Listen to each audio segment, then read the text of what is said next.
So, let's wrap up this challenge for Gran Turismo 4. We are still trying to beat the game with only rare cars, which so far has worked quite well. We had to make, I think, like one exception for the truck race, maybe like a second one for something else. But by and large, I think we got through things quite well.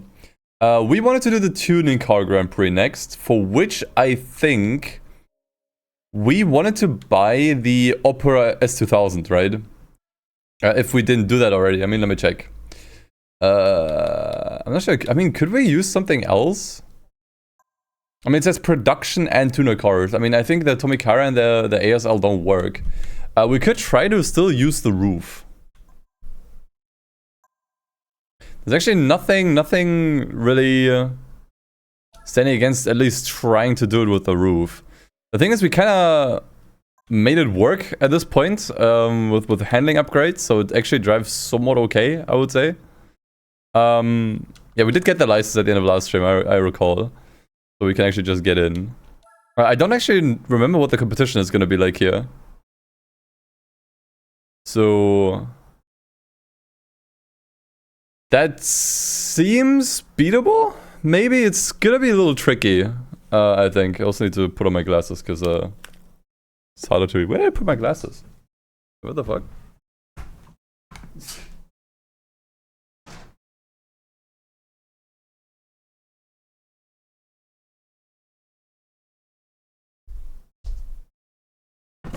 Left them in the bathroom. Alright. I might be coked. Am I coked? Honestly, I think the thing that could cook me is the Buick on the straights. But, I mean, since it's a championship, I guess what we could do is we can re-roll the opponents until we don't get a Buick.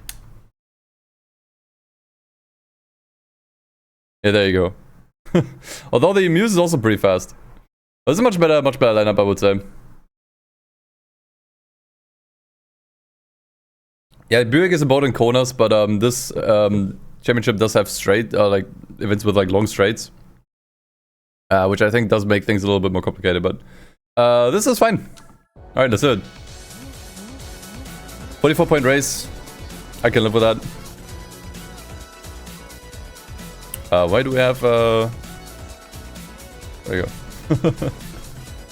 I'm not doing on the Saturday. I'm still waking up. I don't feel fully awake yet, which is why I drink an energy drink on the side. Flo!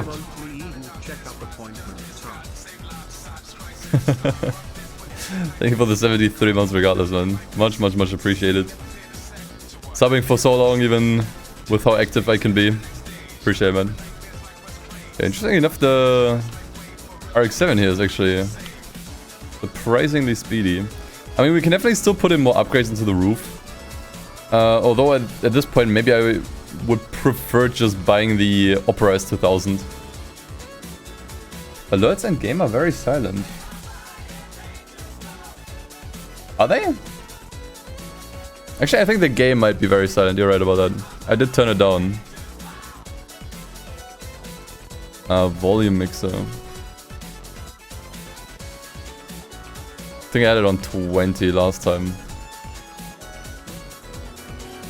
Alright, how's this? It's probably still a little quiet. But yeah, I don't want it to be too loud.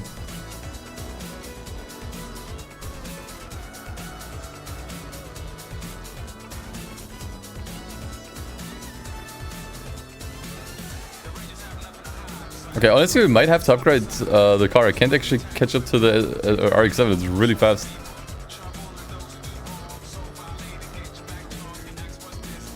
Huh. How is the RX-7 so fast? I mean, the rest of the field is right up on my ass. So I would say, especially because the events will get harder over time in the championship, we should... Do I upgrade the roof, or do I just buy the S2000s? I mean, let's see what we got. What did I even upgrade here? Okay, so we have this. I mean, we don't have nitrogen installed. It's fine.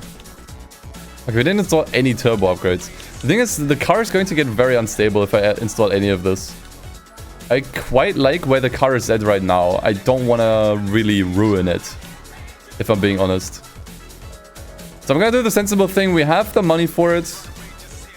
I'm just going to buy the Opera S2000. That is 100% the sensible thing to do at this point. It doesn't even cost that much, considering how much money we have. Alright, let's see. I'm not sure if we can use racing tires. Let me check the event again. I think at this point I would really like to use race tires. Tires, no restrictions. Sure. Then don't mind if I do. The races, do they have? They don't have tire wear either, right? I don't think I need to go like super hard with super soft. I think I'm just gonna settle for hards or mediums. What tires do you think I should use? We don't need this. I think the car also just kind of comes upgraded. Okay, we at least want to get the semi-racing suspension.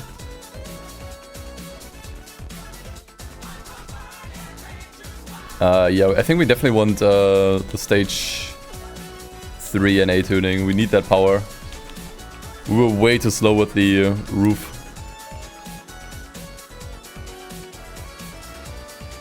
The thing is, endurance on the tires doesn't matter. There's no tire wear in the races. There's absolutely zero tire wear on the races. It's disabled. So I think I'm just gonna for regular softs. I think super softs are kind of overkill. Oh, we have the money for it. Fuck it, dude. Why am I even asking? We have the money. But I just max it out, dude. What? I'm overthinking this. Put it in this. There we go. Just max it out. But it doesn't matter. There we go. Why am I trying to penny pinch here? I'm not sure if I want the racing or like the full customized transmission. I think honestly we probably do, but I'm too lazy to set up. I'm also just gonna give it an oil change for some extra HP. We should be able to tune the downforce on this one, right? Because wing is probably yeah, can't be replaced. So I shall do it in here. What counts as rare cars? Cars that have been sold less than 1,000 times. Or produced less than 1,000. Kinda goes hand in hand. Right, so nitrous I usually like to put full on power. And downforce we definitely wanna max out. Oh.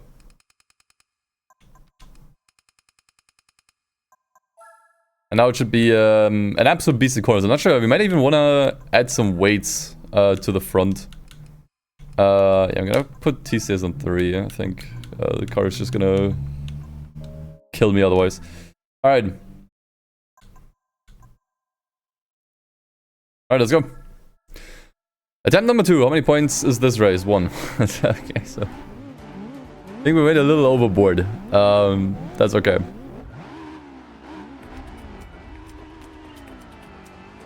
We have a Buick in the race.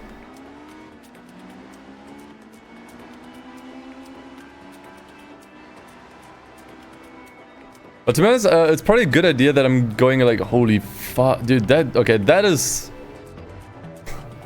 a ridiculous amount of grip. That actually makes this feel like an arcade race. It feels more like a Need for Speed. Holy. I should honestly kind of go overkill on the upgrades because I would like to finish the challenge today. Whoa, okay. But we still have a lot ahead of us. Like, we need to do, what was it, like 4 or 5 professional events and then the GT World Championship. That's going to take us way more than 4 hours, I think. So at this point, in order to save time, I should just go max. on the upgrades. Okay, I need to get used to this car's grip level. Like, that is actually not normal. That is not normally.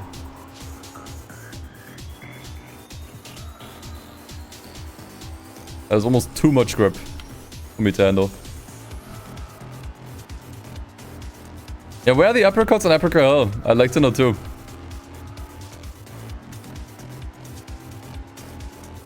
Okay, what's the top speed on the car? I refuse to put in a racing suspension, racing transmission. I think that's fine. I mean, what's the, like 300? 304? That is good enough. I hit it pretty quickly there, but that was with NOS.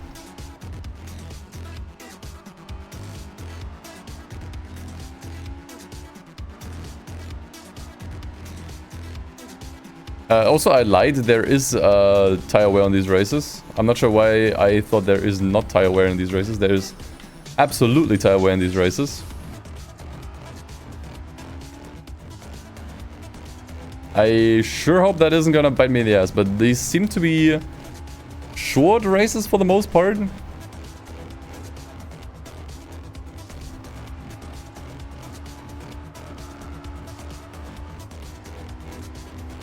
Assuming that the other races are not going to be much longer.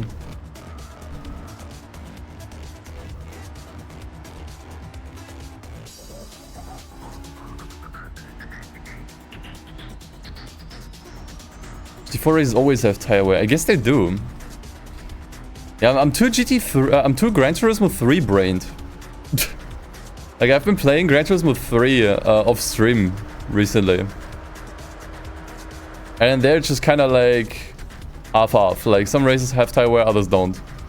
Kind of comes down to the length usually of the races and how late into the game they are. Yeah, I'm too Gran Turismo 3 brained. I'm not sure why I thought there's no tire wear. There's always tire wear here. So maybe regular softs would have been the better choice here. I mean, we'll see. If the other races aren't going to be much longer than this, I think we're going to be okay. Although, honestly, if we're fast enough, we can definitely afford a pit stop, even on short races like this.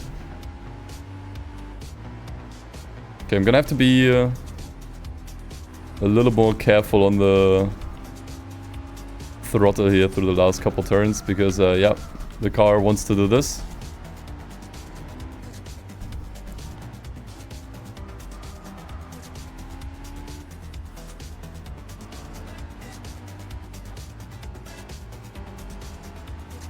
Okay. We might have made a big mistake with that, honestly. With the super softs. But it's fine. I mean, we're 21 seconds behind. I think that should already be enough for a pit stop. And I didn't even drive that well. I guess spun once.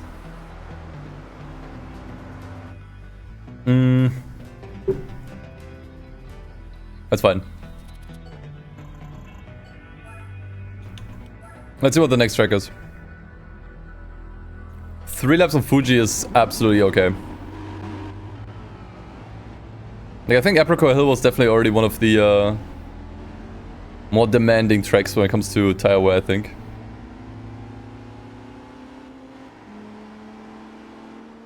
Yeah, tire wear in Gran Turismo 3 is definitely very, very strange. Like, you can drive the tires for a really long time in that game. Until at some point, yeah, it wasn't good enough anymore.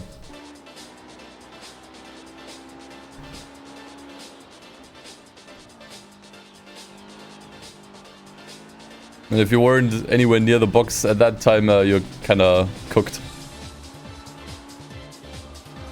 And you kind of wanted to wait until the tires are like tangerine colored. Not fully orange, but like starting to turn orange.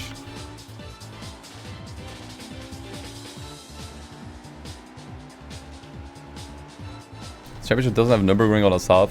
I don't think it does, no. I mean, I didn't bother to check. But I think it's gonna be okay. Should be mostly short races here.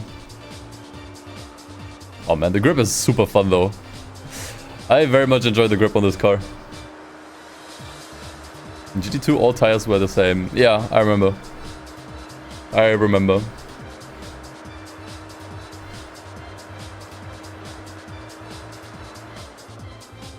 I would honestly love to stream Gran Turismo 2 again at some point. Like, I very rarely do it. But maybe I could ask the guys from the beige edition mod if they want to give me like a preview. Would be cool. Otherwise, are there any other interesting mods for Gran Turismo 2 that I haven't checked out yet? Actually, I think there's one new meme mod. There's a new meme mod.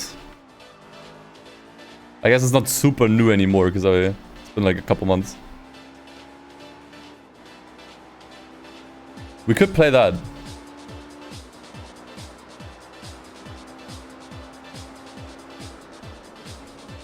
Like, I still have a video of it in my watch later on YouTube.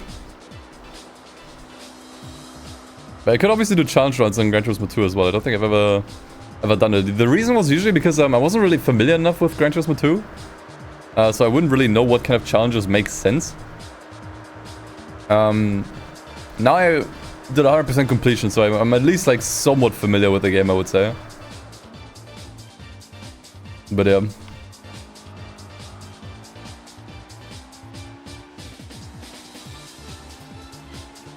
Yeah, Beige Edition looks really sick. Since Gran Turismo 2 for the most part doesn't even have entry level restrictions, we could try to beat the game with only shitboxes.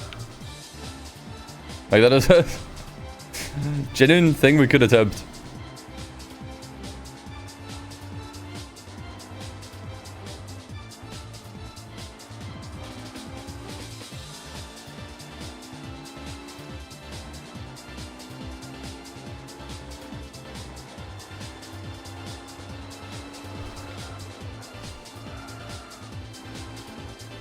Okay, we're off-roading now. Fuck it.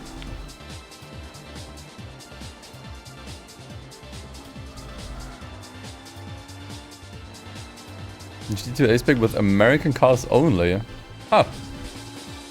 It seems tricky. Yeah, Ford car in the K-Car Cup, yeah. That's pretty much the only option.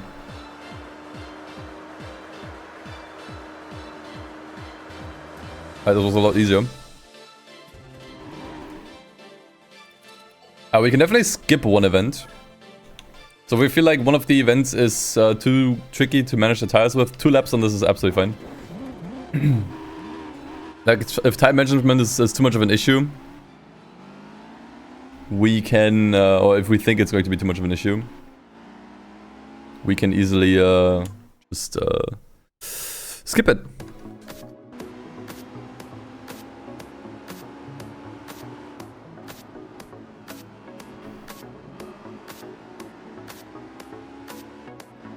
American Ford car. Yeah, I mean, Ford is always like... Ford is like half-half, you know? It's like half American, half UK. Half British. You would have to, like, if you want to be like super precise about it and pedantic, you would have to like divide all the Ford cars into whether this one stems from the American branch or the British branch. But man, I think it's fine to just give it like a blanket.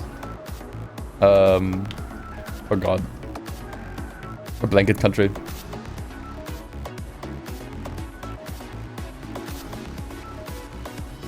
Like, Ford is as much American as it is British and vice versa, you know?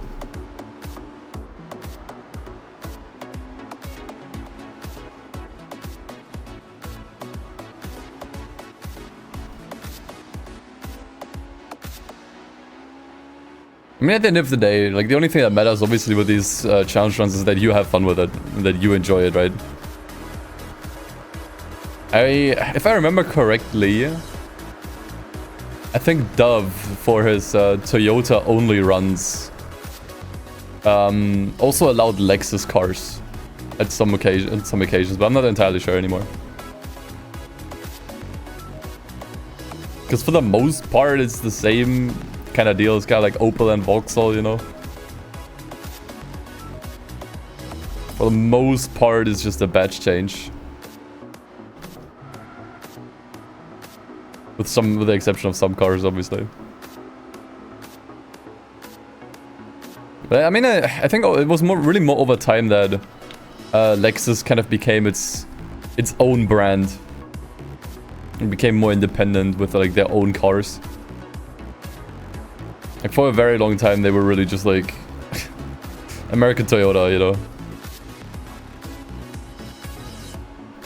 Which, like, I gotta be honest, that I still never understood. Why companies felt, or like car companies felt like they need to create a sub-branch where they rebadge their cars so they're not identifiable as like Japanese anymore. Like, what was the what's the grand idea there? I don't really get it. Like, imagine if I make a second channel with a different name, different profile picture, but I just re-upload all my videos there. What is the point?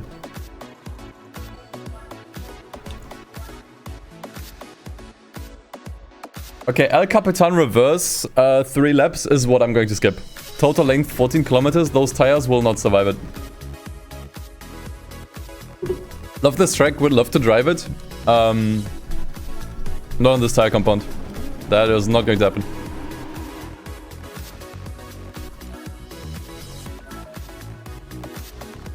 Nuh-uh. Now we get 5 laps of Tsukuba. Honestly, that's better, but still bad. That is better, but still quite awful, especially because the opponents are pretty fast on Tsukuba. The thing is, we got a pretty grippy car. But we will definitely need to pit at least once here. So I need to be fast enough that I can make up one full pit stop.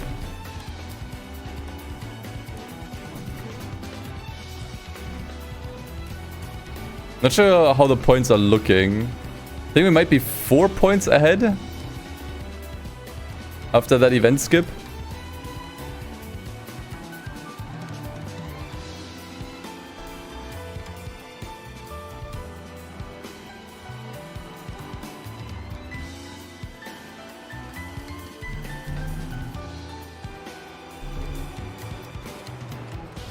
So we need to make sure that we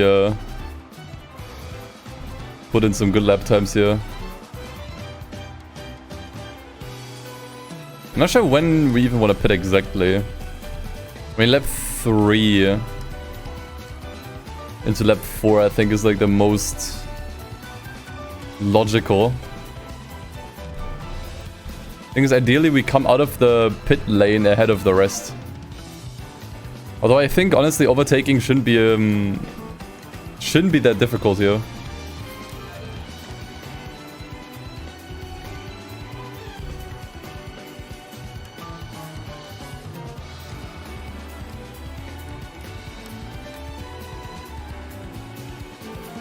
Yeah, 8 seconds, not that much, honestly.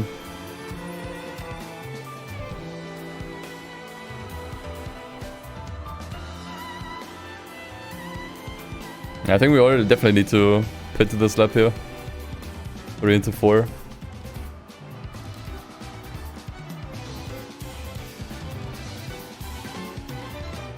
Okay, this could actually be somewhat spicy. I'm not sure how long a pit stop takes on Tsukuba. Although I think the pit lane is not that long, is it? I mean, actually you have to go through that entire turn there at the end. Okay, this could be kind of fucked.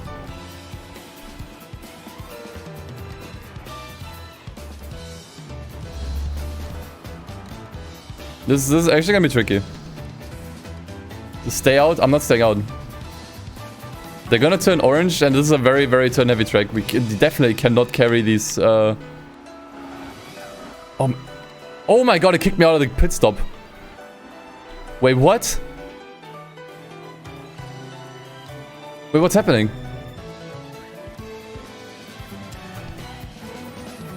Are you fucking kidding?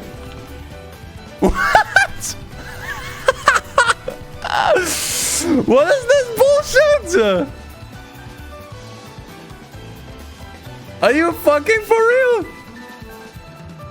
No, that's insane. That is actually insane. I went too fast into the pit lane. So the auto drive kicked me out. It kicked me out of the pit lane. And then when I tried to drive back in, I basically, what I did is like a drive-through penalty. Like I drove through the pit lane at reduced speeds with no pit stop. Are you fucking serious? I mean, I'm definitely not gonna do a pit stop now. That would be stupid. Okay, if I drive really, really, really carefully. If I'm really, really careful with the throttle and I just kind of coast through the corners and I accelerate late. This should be fine. This should be fine. Oh my god. What the fuck?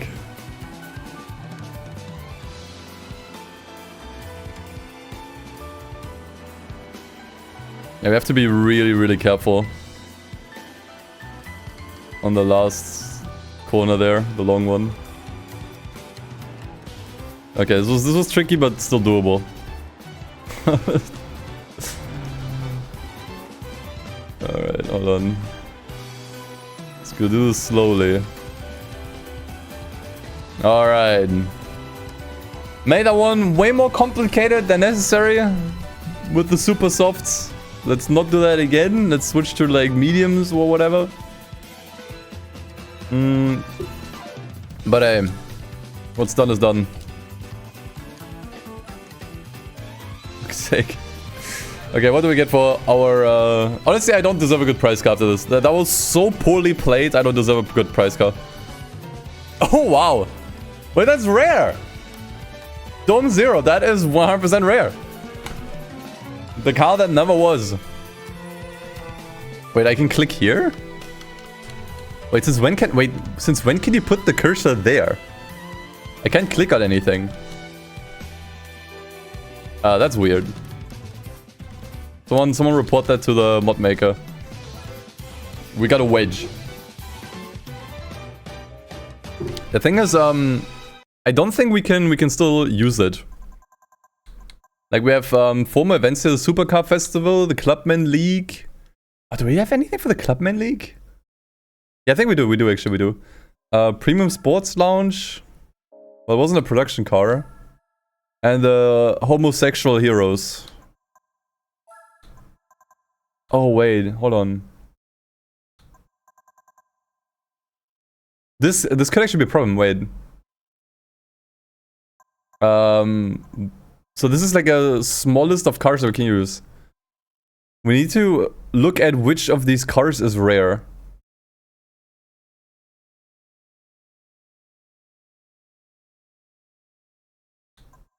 I think the Mitsubishi CZ Tarmac is rare, but that's not good enough. Oh yeah, we did say the TMEs, right? Like I would say probably the Evo 6 RS TME. It's probably rare. The RS200 is definitely rare. Are you sure? Ford RS200 is rare? I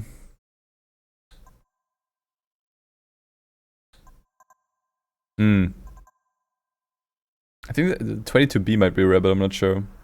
Toyota RSC is definitely rare, but I don't think there's any way for us to get it. I mean, we can figure that out later. Let's focus on the Supercar Festival first. For which... do we use the... Wait, what are we using for that? It's production cars only.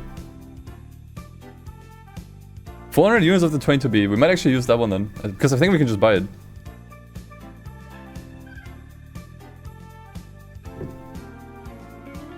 The 205 T16 is also rare. Okay, so we got plenty of choices then.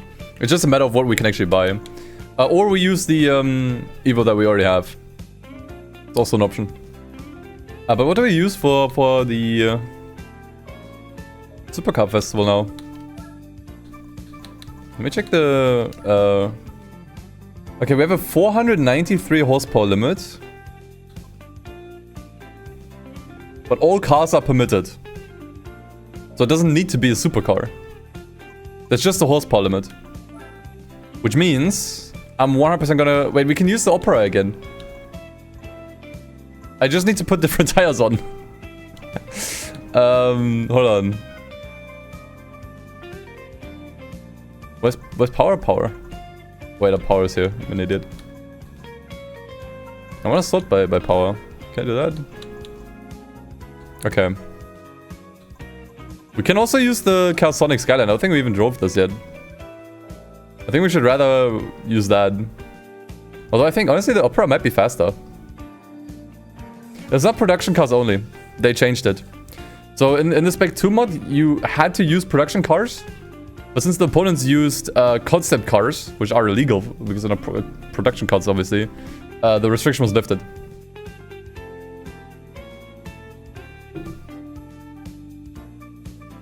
What do you think is going to be faster, the Calsonic Skyline or the Opera? I kind of want to say the Opera. I would use it again, but just a different tire compound. Also, we already drove the Skyline 8 times. I just kind of forgot. In fact, I think the races were also rather long, so... I think mediums are probably the best call here. The car should have plenty of grip, like it's not gonna be an issue. I think we can overcorrect ever so slightly here. Wait, 493 horsepower? I have less than 493 horsepower. Oh, wait, I'm an idiot. Or over, not under. I thought this was a limit. It needs to have at least 493 horsepower. Oh! Dude, I'm not locked in today. I'm not sure if you can tell. But I am not locked in today. Okay, wait. Let's reevaluate then. We could use the Tommy Car, it already has more. I don't think we drove it 5 times. I would still use the Skyline. Oh, we could use the RX-8. No, I would still use the Skyline, but add some performance upgrades. Oh, actually, we're gonna take this. We're gonna take the RX-8.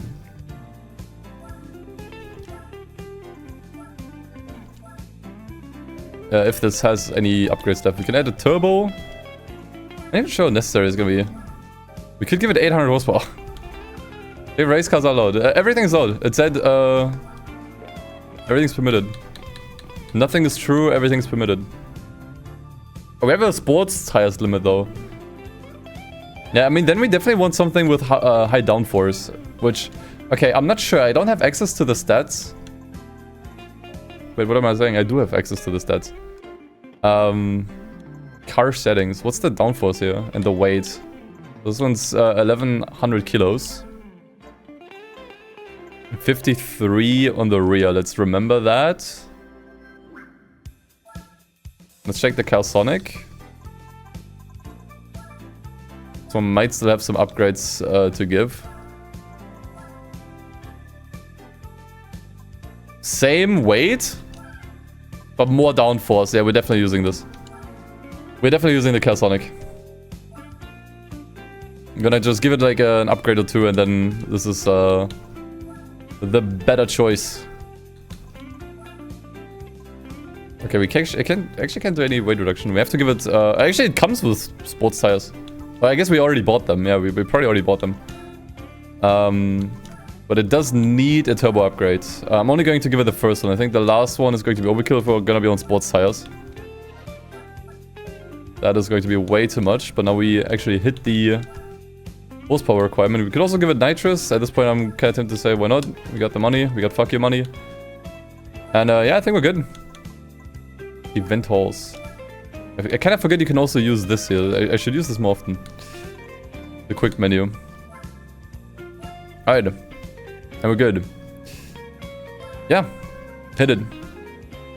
The soft tires are probably going to be wearing out, I would say. So we're probably going to be pitting on all of these races, but I think that's going to be fine. Gotta keep the traction control fairly high. Alright, let's see how we do. How many points do we have? 1 point, okay, GG.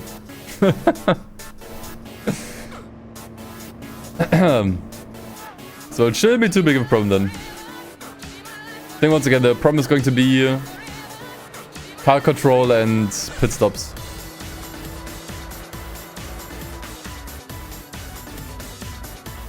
But I would say we got a decent step up. I need to like rewire my brain now that we don't have like infinite grip like with the Opera.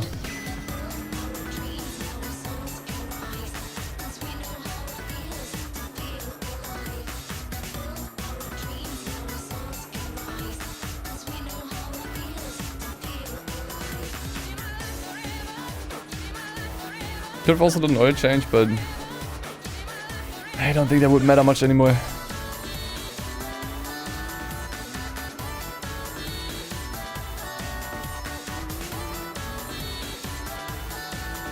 More rare moments indeed.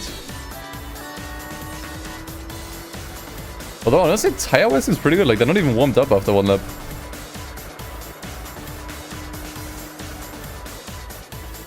Yeah, I think it was definitely a good idea that I didn't give it the maximum turbo.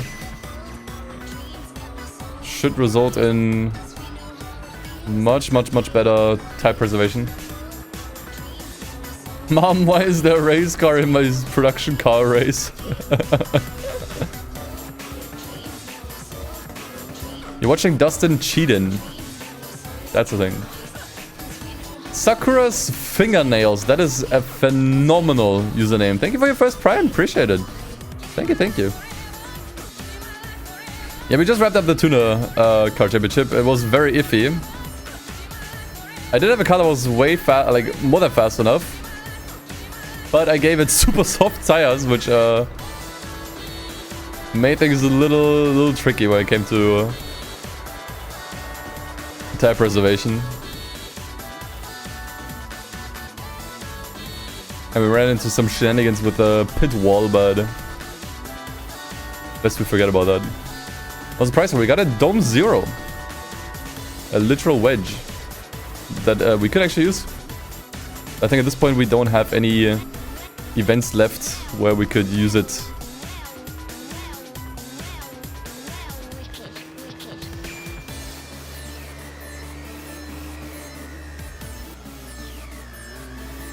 Yeah, there's the clip.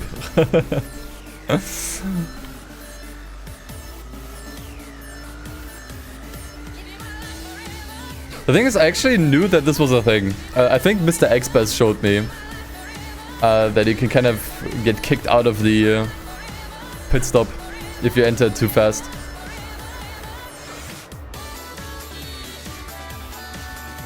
So I was familiar with it, I just didn't think it would just happen.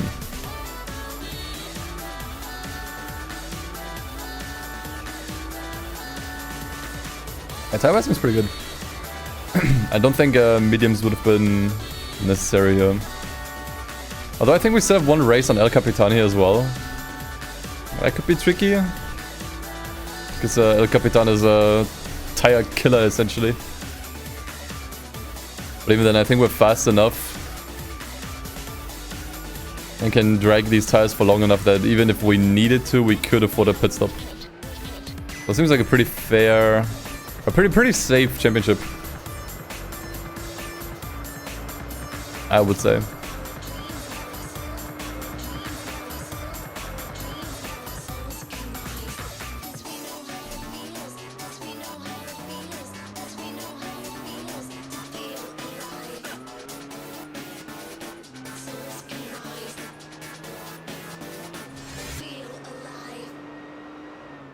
Okay, we're actually starting to lap the points here as well. Not even like a hint of yellow on the tires. So I'm surprised how well they hold up, but I think it's gotta be with the I think it's got to do with the downforce, honestly. And once again also the fact that we didn't get the final turbo upgrade. Like there's definitely a point in the game where you don't want maximum power. There are certain events where you really wanna choose your upgrades a little bit more carefully. I don't want to just max everything out mindlessly.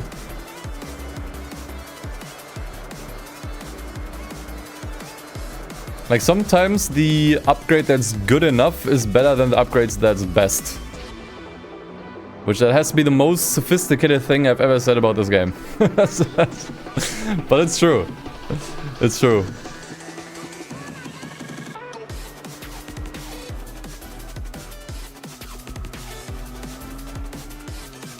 Like, I made that mistake many a time in this game. Where I just was like, ah, whatever, just put it all on. And then I was struggling to keep the counter control, struggling to preserve the tires. Although I think we still have pretty aggressive traction control in the car as well. Like, I think we have it on 5. That also helps a lot. I think we can lower that on down to 3, honestly.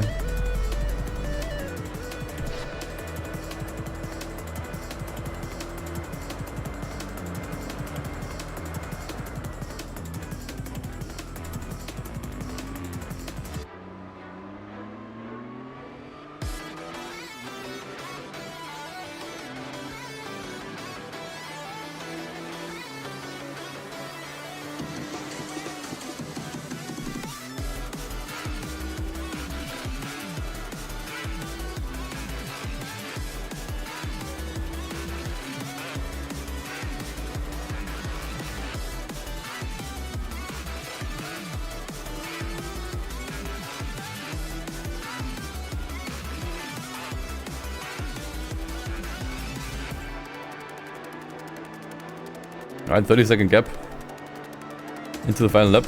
I actually drove my best lap there, even by far actually. Holy shit. That's without nitros. How is that? Maybe I ate someone's slipstream. No, the Cadillac Sienna I don't think ever made it to a real car. That always remained a concept, but I'm not sure what the entire history behind that car was. Like why it got cancelled and everything. So yeah, that is definitely the Mandela effect hitting you there. Yeah, dude, the tires are gonna be just fine. Like, look at that. We did the entire race and it's still green. So I think we can definitely tackle El Capitan if it shows up. Awesome.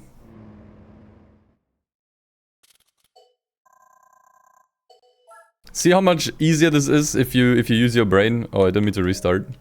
This was not a championship, I just realized. This is just a regular race. Okay, there's not even El Capitan in here. This is gonna be fine. It's gonna be easy peasy, I would say.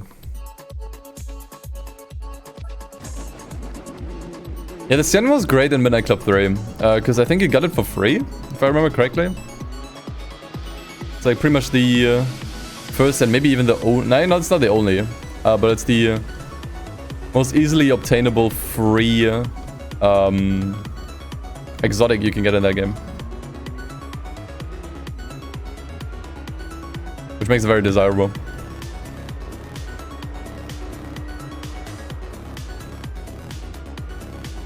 But yeah, end game in Midnight Club for me is actually just bikes now. Like, I think honestly, in Midnight Club 2, I think cars might still be superior just because of the amount of traffic and how dense all the roads are. Kind of suboptimal for bikes. But ever since I learned the strength of sports bikes in MC3 in LA, it's kind of hard for me to go back.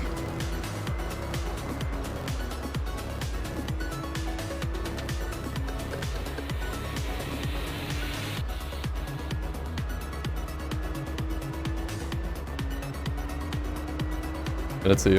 Maybe we can see what kind of top speed this car has here. Pretty good. And once again, I didn't actually do anything to the transmission. I think I saw like a 336 there. Very briefly. Not bad. Should be good enough.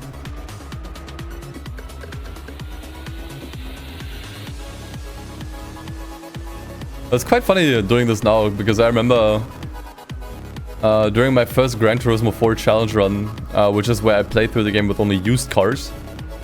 This was the event that broke me. Like, this is where I decided to throw in the towel. Because, I'm not sure what car I used. I used some kind of like Aston Martin. And the tires were killing me here. I was not able to manage the tires very well. I think if I redid that challenge now on the vanilla game as well, I think I would be able to beat it. I think I understand this game way better than I did back in the day. Like 5 years ago or so. Actually, it was more, 4 years ago. I've learned a lot. I know the ins and outs by now. So I don't think I would repeat the same mistakes. Come back and redo the challenge. Yeah, we talked about this last time. There's one challenge that I did that I definitely would love to redo. And this is not Gran Turismo related, but it's actually what was it? Need for Speed Carbon, where I played through the game with stock RX-8, because that was the very first challenge run that I did, and I failed. I threw in the towel as well. It's quite funny. Like my first two challenge runs on Twitch and YouTube, both fails, both gave up. So I kind of want to right that wrong. It's still going to be really, really difficult, but I feel like I improved a lot in racing games over the last since then was 5 years. And I also know that there's a bunch of stuff I can do in Carbon to give myself better chances, namely driving in manual. That does actually make you way faster in that game. So if we're already redoing that, we could also obviously redo the used cars challenge. The thing is, I think I did it in the Spec 2 mod already. Like when the Spec 2 mod was fairly new. I think I played through it with only used cars. Not sure how far I got, but yeah. Is it possible to B-spec the whole game? Yes, in fact we did that. Check my YouTube channel. We did exactly that. Whole playthrough in B-spec. It was really fun.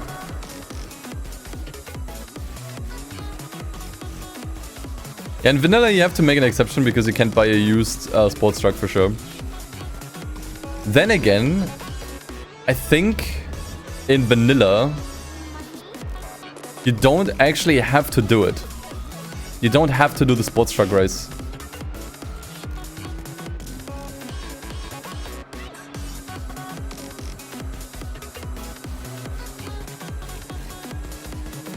Because it's been so long since I played vanilla, so let me know if I'm wrong on this. But the GT World Championship is just a basic event at the end of the professional league that you can enter anytime, as long as you have, you know, a car that can beat it, like a car that's allowed. Why am I wrong on this? I remember you have to like complete 25% of the game if you want to do like endurance races or like extreme events, but yeah.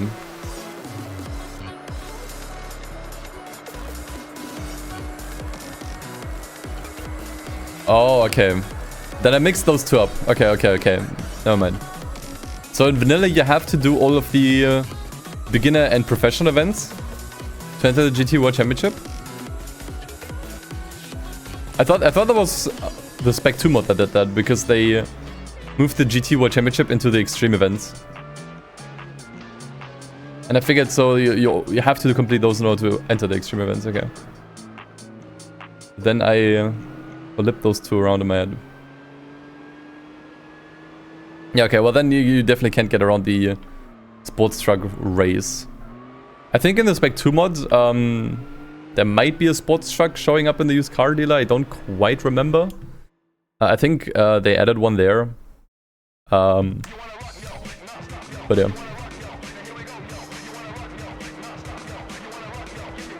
1 minute 10 ahead. Holy shit.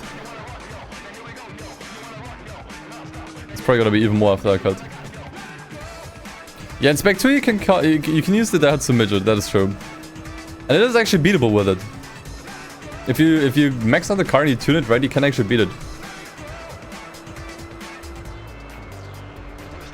Believe it or not.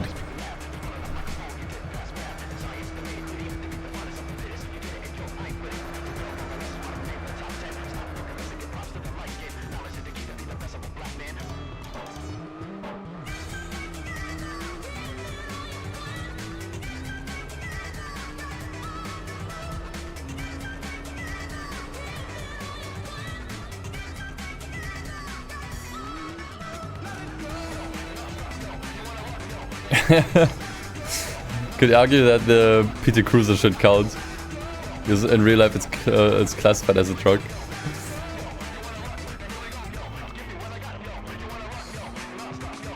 Like I always saw the PT Cruiser more as a wagon, if I'm being honest.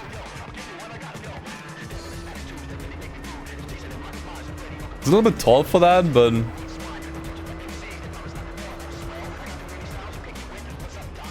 I don't know, it's hard to put into a category, honestly.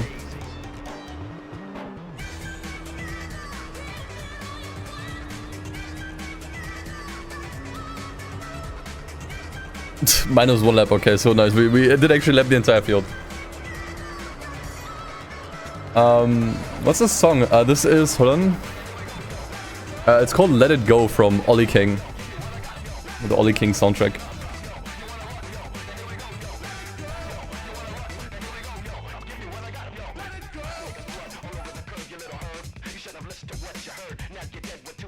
Have I ever played... Okay, I'm not sure if you meant GT6 career mode or career mod. I'm gonna respond to both. Yeah, I did play through GT6 career mode. I don't think I fully finished it, unfortunately. I never played any mods for it. Oh, you meant mod. Okay. No, I don't think I ever played any... I only ever played GT6 vanilla. Like, without any mods. To be honest, I didn't even know there were mods for Gran Turismo 6.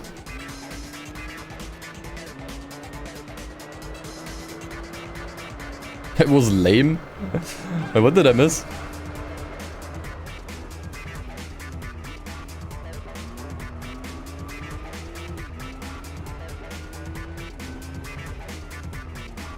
Oh, career mode. Dude, okay. It's confusing me. Mod mode. Okay, so you meant the base game. I think it was... I thought it was fine, honestly. Like, the star system and everything. It felt like a little bit more linear.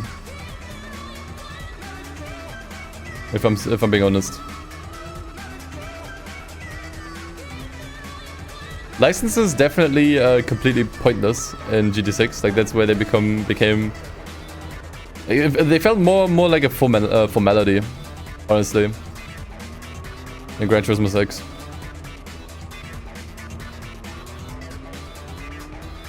They weren't really challenging, there weren't really many of them either. I feel like they didn't really serve much of a purpose there.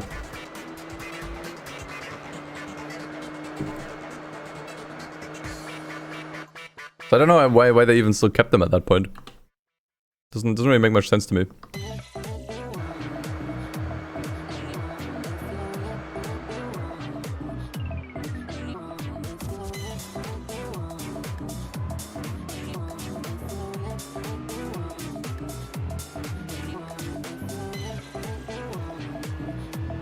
The thing is, I would have actually loved to finish Gran Turismo 6, but the hard drive where my game was saved, including the save file, died. So now I would have to start over.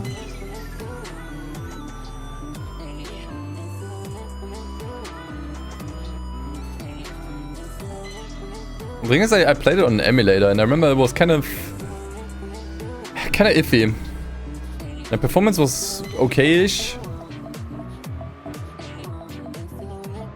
But it was very crash happy. The game kept crashing.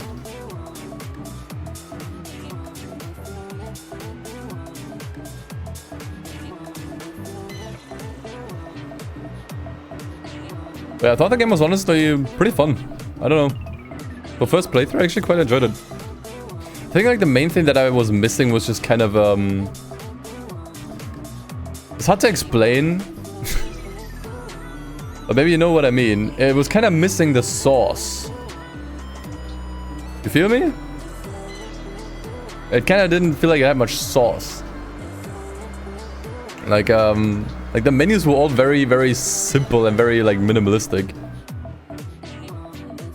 And the lack of a used car dealer was sorely missed. Raw sauce. Pretty much.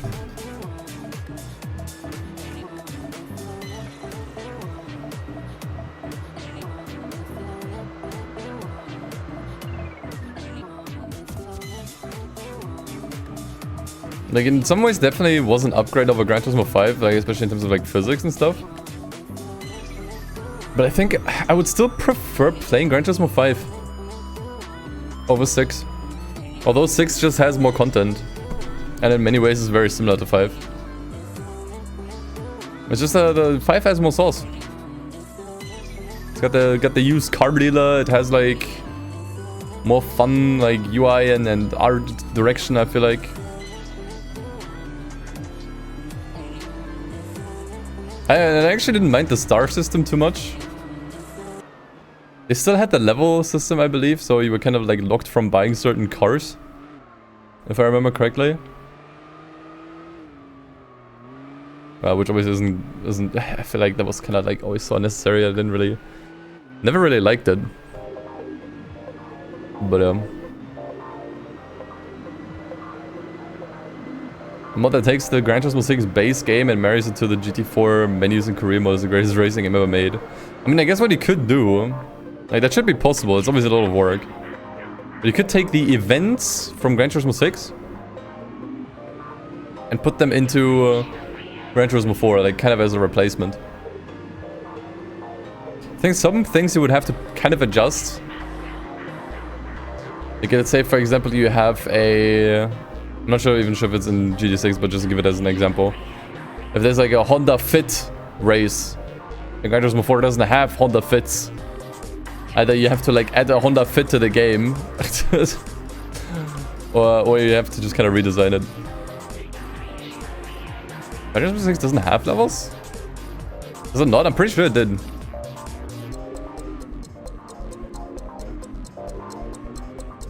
But I might be wrong. Like, once again, I only played it once and it was a while ago, like 2 years ago. Maybe more reason to replay it sometime. Oh yeah, and also the fact that you can't choose a starter car in Gran Turismo 6 is, like, insanely lame. That you're forced into the same car. I feel like it kind of ruins the... I don't know, like the entire point, like the entire philosophy behind the Gran Turismo game. And what makes the Gran Turismo game so enticing is that everyone has a different experience, right? Everyone selects a different starter car, everyone does things in a different order, everyone kind of experiences the game differently. And it's also why I keep replaying this game so often on stream, with like different challenges and mods, because every time I play it, it's a little different, right? Like, I use different cars for different events, I do different events altogether. And each time, like I say this, I feel like almost every time I stream this, each time I discover something new. Every time I'm like, oh wait, what is this car? I didn't know this car was in the game, right? I think the other day I was really surprised there was like what was it, like some kind of like Mazda crossover. What was it, like the CX-7 or what was it called? I was like, huh, I've never seen it in this game. Interesting. So the fact that you know, everyone kind of have like a different experience and everyone just plays the game differently and experiences it differently and individually, you know, like every playthrough is personalized. You kind of don't have that in Gran Turismo 6 if, you know, you just start everyone off with the same car, you know. And also with how fairly linear all of the events are. It doesn't have that like individual playthrough mystique. Like, everyone kind of plays the game the same. It's a little bit more like a... I don't know. I wouldn't even say like a Forza, but...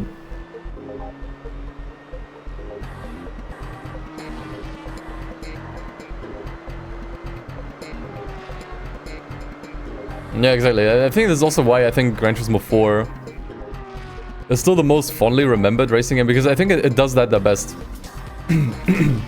Like, the amount of different playthroughs you can do in Gran Turismo 4, like, the possibilities are endless, honestly, with this game. Every time we play this, it's a completely different playthrough. Like, completely different. Even if you take away the challenges that we do. Every single time we experience something new here.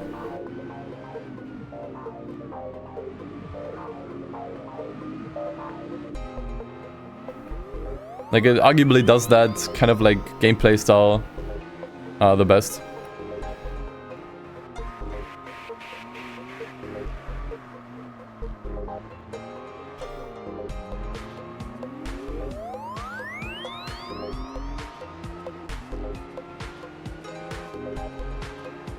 Gran Turismo 6's biggest mistakes are being a PS4 release title. That too, yeah. I mean, Gran Turismo games have never been cross-platform. Right, like usually like Gran Turismo games came out for one system and one system only. But that was like the time they really needed to reconsider that. The Gran Turismo Sport was still a while away when GT6 came out. And yeah, Forza had like a next-gen racing game on launch, right? For the Xbox One. Like Forza 5, for all its faults, was a pretty substantial upgrade, like graphically and physics-wise. Over FM4. Like they had that on lock, right? And Gran Turismo, kind of Sony and PlayStation, they didn't really have anything for a while. So I think it would have only made sense since you know, Gran Turismo 6 came out after the PlayStation 3 launched, a couple months later, to make that like a cross-platform thing. Actually, I lied, right? Like Gran Turismo 7 came out on PS4 and PS5. I think honestly the main reason why that happened is exactly because of Gran Turismo 6. Like, I keep forgetting that Gran Turismo 7 is not a PlayStation 5 exclusive game. Now that one did come out on PS4, and once again, like, I think it's mainly because they didn't want to make that same mistake. Because I really genuinely believe that Gran Turismo 7 was supposed to be like a PlayStation 4 game. Because of how unbelievably similar it is to Gran Turismo Sport. It takes so much from Sport, it's not even funny. It's like the whole HUD is copy and paste. There is nothing new on the HUD. Nothing has changed. And I think they kind of realized, okay, we're taking a little bit longer for Gran Turismo 7 than anticipated. Let's spend like another year on the game so that we can also release it on PS5. Right, like I think GT7 initially is like complete Google Gaga conspiracy theories here, but I think they wanted to release that as a PS4 title in like late 2020 or early 2021, but then realized, okay, we're actually going to be doing the same thing as with GT6, but we're going to like release a new Gran Turismo late into the console's life when the new one's already out. And so they took that an extra year to make like an upgraded, nicer PlayStation 5 version that they can release in tandem. Because they were like, okay, we don't want to like make the same mistake again, so we're not gonna. I think had GT6 not happened the way it did, I think GT7 would have come out like that. Pretty sure about that.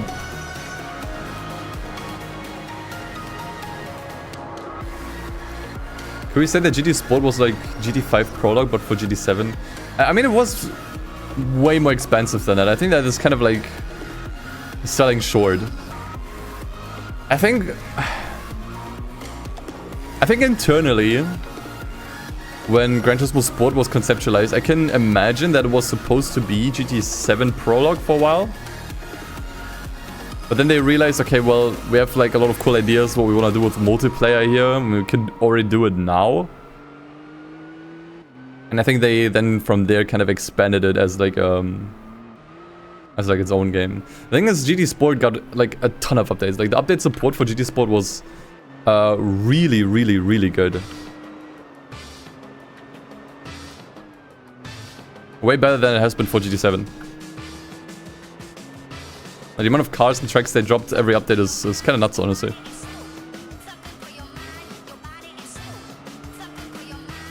So once again, that might have been the plan initially, but I think midway through they course corrected early on.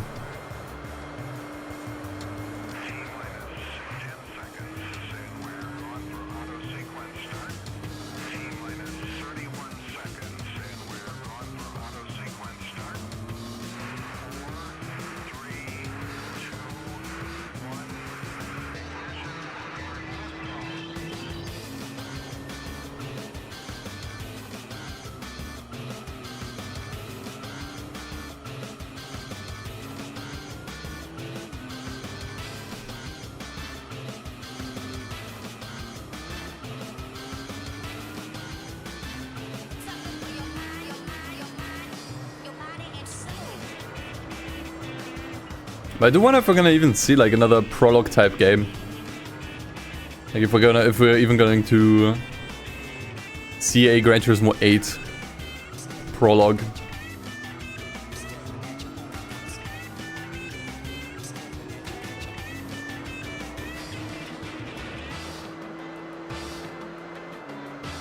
In general, I'm pretty curious how long it's still gonna take until we see Gran Turismo 8 and what that's gonna look like. I can imagine they probably would have preferred to make Gran Turismo 8 a PlayStation 6 game, maybe even like close to launch title. But I really doubt we're going to be seeing a PlayStation 6 anytime soon. I think they probably pushed that back many years. Because of the Rampocalypse and all the other bullshit that's going on. Like, I think the current console generation is going to be the longest one by far. It's gonna be extended by several years. So I can imagine that internally they probably already started working or like started building like a framework for Gran Turismo 8, and we're prepping for it to be like a PlayStation 6 game. But since the PlayStation 6 is not going to be coming out anytime soon, like. Probably like at least like another like 4 or 5 years away. They probably once again had to change plans and yeah, probably going to make like a Gran Turismo 8 like a PS5 game. This time probably like most definitely like an exclusive.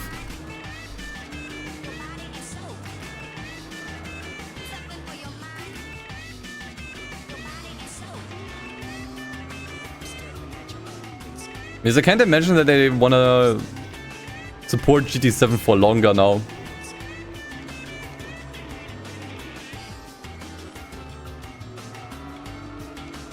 Lots of people currently sour on PlayStation overall, and with good reason. Very good reason.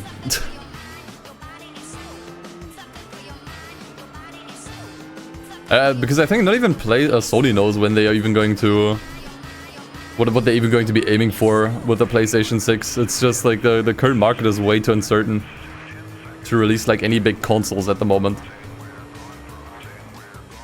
So I don't think even they know, and so, you know, it kind of leaves Polyphony kind of wondering, okay, what the fuck do we do then? Like, are we just going to like continue updating GT7 for like way more years than we anticipated?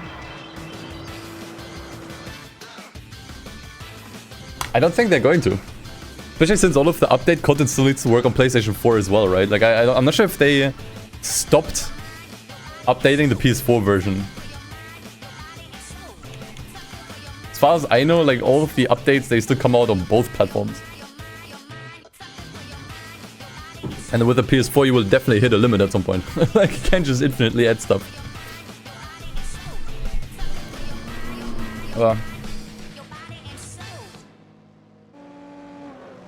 Are there even any racing games coming? Dude, right now there's like right now we actually have like a really there's like a great time for racing games, if I'm being honest. You just need to look in the right places. Like I think at the moment racing games are not being defined by big studios and AAA anymore. They're being defined by like the smaller studios, the AA's and the indies. And in that regard, I think we're in the best spot we've been in years.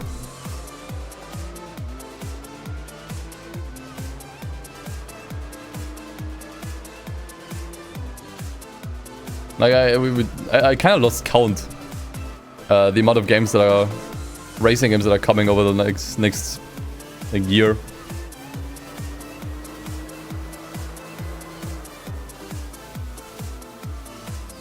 You just have to look a little bit over the horizon.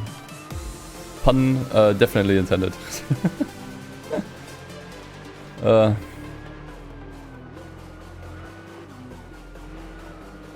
in terms of AAA, you really only have Gran Turismo and Forza left. Those are the only AAA racing games that survived the purge, because Need for Speed is yeah, pretty much buried at this point. But man, there's so much good shit, man. Like, I don't think I've ever been this excited for racing games in a while.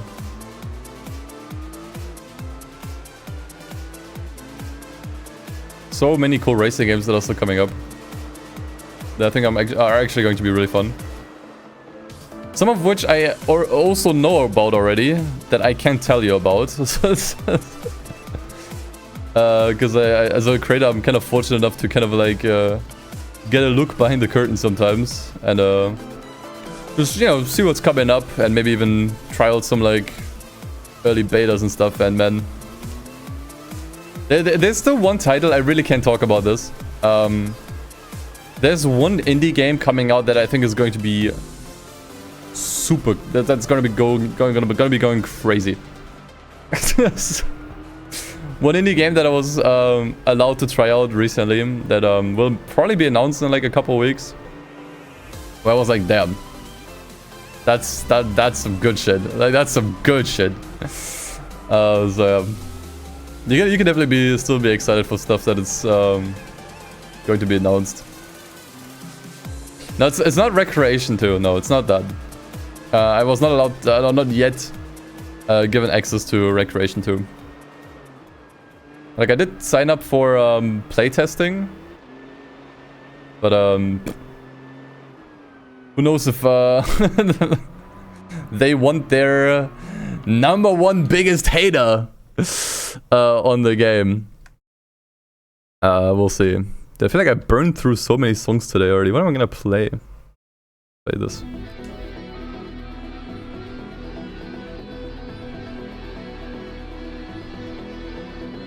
Yeah, I did kind of get wind of a new BeamNG upgrade. I think they once again upgraded the graphics of the game.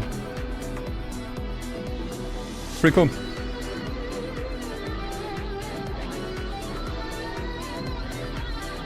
Yeah, F-Zero is pretty sad.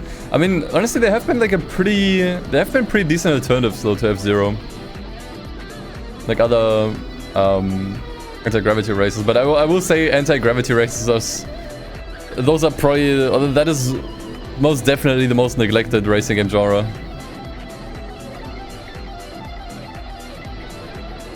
Like that one is basically being carried entirely by indie.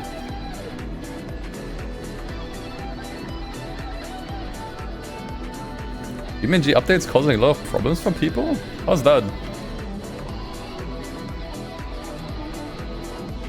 I mean, I can imagine if they keep updating their graphics and lighting engine, that is gonna cause people to not be able to run the game properly anymore.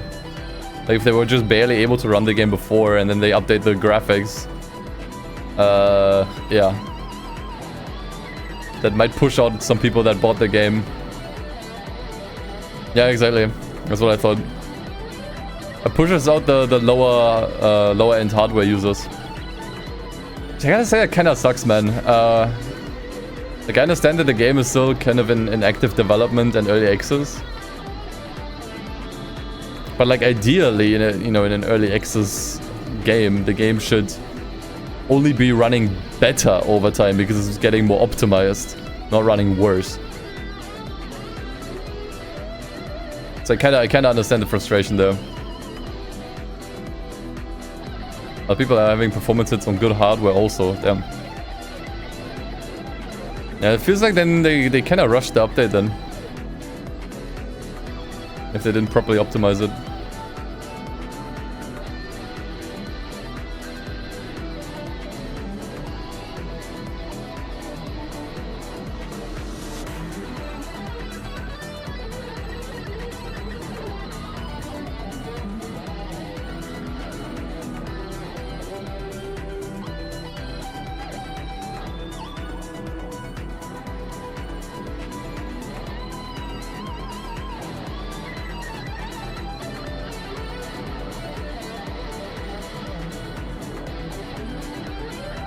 I think, like, here's something that I keep thinking about BeamNG. It's definitely not that I don't think the game deserves the success that it got. However, I think that game is way bigger, or has become way bigger than it was ever supposed to. Like, that game drew in so many people from like YouTube Shorts It is way bigger than it was ever supposed to be, I think. Like, if you really think about it, BeamNG should be a fairly niche thing. Like, it's a vehicle. I mean, yeah, car simulation, right? Like, it's a car simulation, but not in the way of like a racing sim, but like in terms of like simulating like how a car works and how it can be damaged. That should be fairly niche. Like something mostly like car enthusiasts are into, right? But I don't know, for some reason the game kept popping off on like TikTok and YouTube Shorts and what have you. And so now you have this like massive crowd of people in the game. And from my experience, the bigger something gets, the worse it gets. This is especially true for games and game communities.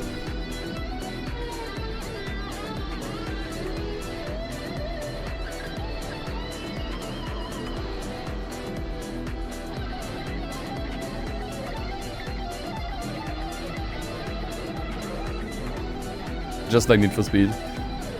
I mean, it applies to so many things, man. You can apply it to so many things. Although I don't think that Need for Speed was supposed to be niche. Need for Speed was always supposed to kind of hit like mainstream appeal, you know? Because especially with like Underground, like the intent really was, hey, Fast and Furious is really popular now, let's do something like that and grab as many people's attention as possible. But then BeamNG is like, okay, here's this like really quirky game engine that can do funny things with cars. It's not something most people would usually be interested in, I think. If you just kind of pitch it to them like that. And once again, since the game just got really big on TikTok and stuff, it drew in a lot of people. And with, you know, the bigger the crowd, the louder it gets, you know.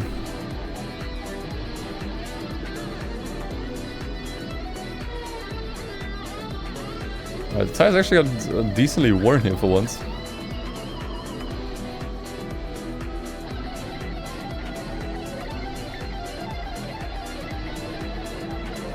Alright.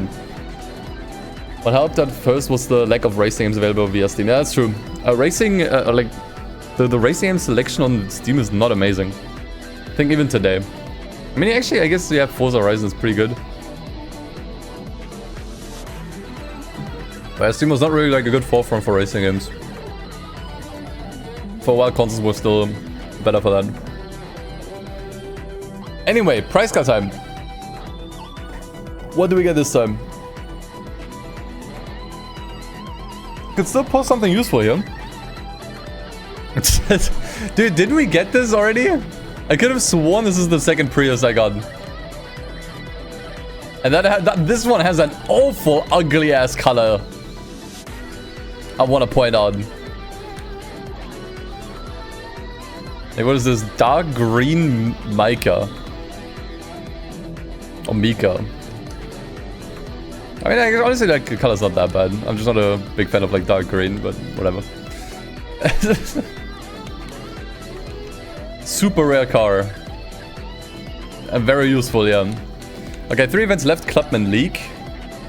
This one actually has a horsepower limit now. This one has a horsepower limit of 345. Race cars only. Usually pretty tricky. I think we definitely have... I know at least one car that we have that we could use. But maybe we got something more. I was thinking the Bluebird Rally car would be a good contender. In fact, it might be our only contender. That is actually our only contender. Are there any... Hold on. Are there any race cars we can buy for this? Might be worth looking through some of the dealerships here. If I'm being honest. We could also check the used car dealer. But it might actually be worth looking through some of these. If we can find something better. So we got decent money. Because occasionally you can find some decent race cars here. I was thinking about the BMW that's on the cover. If we can buy that one, definitely would be a good pickup.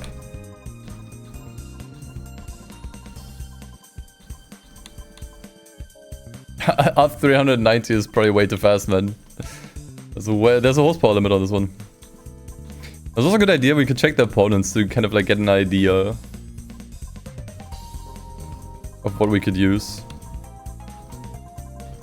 Okay, no race cars in the used car dealer. Actually, let's do that. So we get a bit of an idea what we could use. Actually, isn't there also, wait, these are super slow. I think the BMW is actually the fastest car here, yeah. You can just buy it outright, would be nice. Oh, we also have this. Yeah, you have a car list here. Yeah, exactly. Yeah, the BMW touring car would be nice. Lexus would work too. Okay. Let's look for those. The car that we have here, the Bluebird, would also work. Like, these were just the typical opponents, not all the cars that we can use. Where's Germany? Let's see. Here? Oh, there it is. Ooh, okay, wait. So we could buy it, but we could just barely afford it. Am I gonna do this? I think I should do this. I've never driven this car. I'd love to drive it. Honestly. I would love to use it. Not worth it. The Click is a lot cheaper. Yeah, the Click is also a lot shittier. We could use the Bluebird. We could use the Bluebird for this. So the BMW only had like 240-ish horsepower. If I go ahead and put in a stage 3 turbo, we can beat that. We can use the Bluebird for this.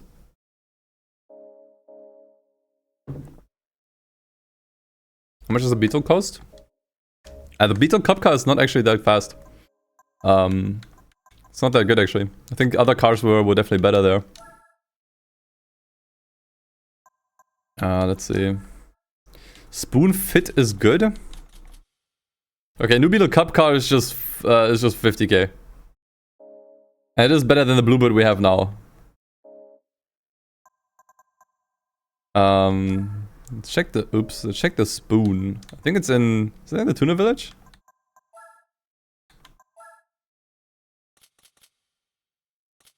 Yeah, we could use these two. So this one 200k? 210 horsepower? I think that's probably the best thing we could buy here. Honestly, I would love to drive the BMW, but... I think that's probably the best car to use. Yeah, I'm gonna buy it. We don't have much time. We still have a lot to do. I'll go for this one. Second S2000 we're driving now. We were using the Opera earlier. Bluebird is style points, that's true. But what we're using, it comes with super hearts. I'm not sure how long the races are. I would probably like different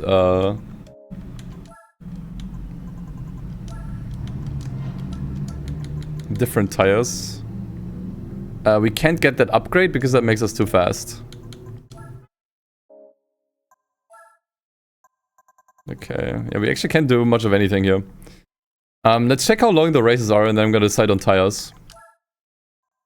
Let's see. 4 laps, 4 laps, 4 laps. 1 lap on the Nordschleife, I would say mediums. I think these are just a little bit too long for softs. Especially a whole lap on the Nordschleife with softs is very, very brave. So I think I would settle for mediums. You could obviously like mismatch the tires. But yeah, the thing is we can't actually upgrade the car any further. So if we do want to get any kind of advantage, it's gonna have to be through tuning. which I'm not sure if we can do. Okay, let's go in. Let's hope for a good opponent roll. That is quite possibly the best opponents we could have had. I'm not sure how fast the Lexus is going to be. The Lexus is probably going to be the fastest car here. The Lexus, these are all pretty slow. Okay, let's try to set up the car a little bit. So I definitely want the maximum power from the nitrous. Let's try to... Wait, the downforce already makes sense. It's also really, really low. That's not great. Driving aids, I think we can just set the TCS to 3. Probably even to 1 if I'm being honest. Like, it's usually the pack leader, yeah. Yeah, there's not really much we can do. We could maybe tune the transmission. I would give it a shot, as is. Can't have a wing, I'm not sure. Usually race cars can't have wings, unfortunately, but yeah, this could be interesting, man. I didn't check how many points this race is. What is this light on the roof there? You see that? Wait, what is that? That's so goofy. I was only 6-point race. Okay, then we're probably fine.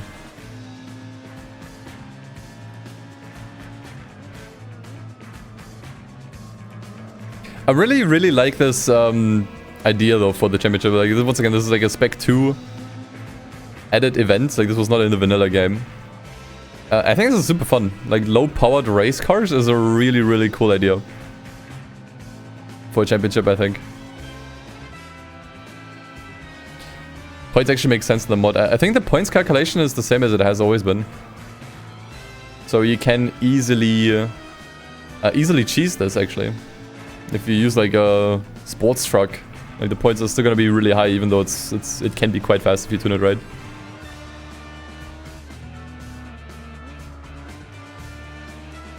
Okay, that seems pretty good. Medium tires feel decent as well. Should last us quite a while.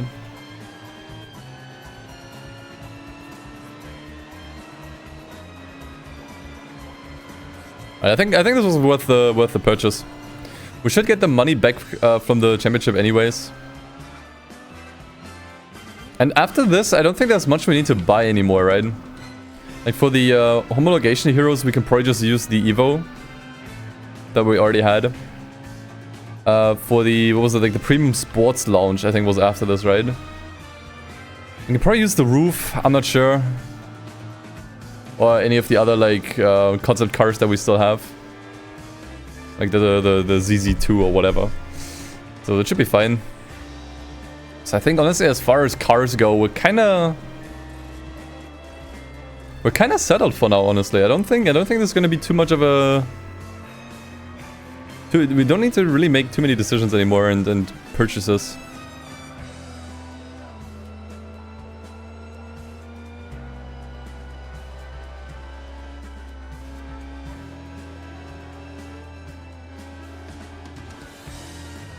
Okay, and this car, the front tire is actually wearing out a little bit faster than the rear. It's interesting. Hi there.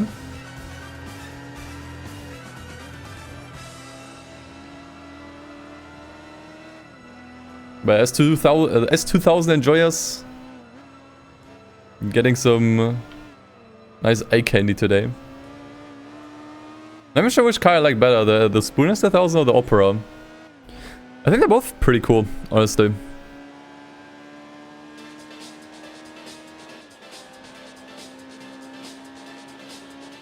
But I definitely do like the paint job on this one more.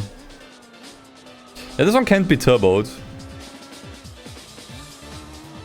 We could have gotten the NA tuning, but it would have made it too fast for the championship. So honestly, there's probably other cars that you can use to get closer to the horsepower limit. Like, we still, what, like 40 horsepower away? Roughly from the horsepower limit?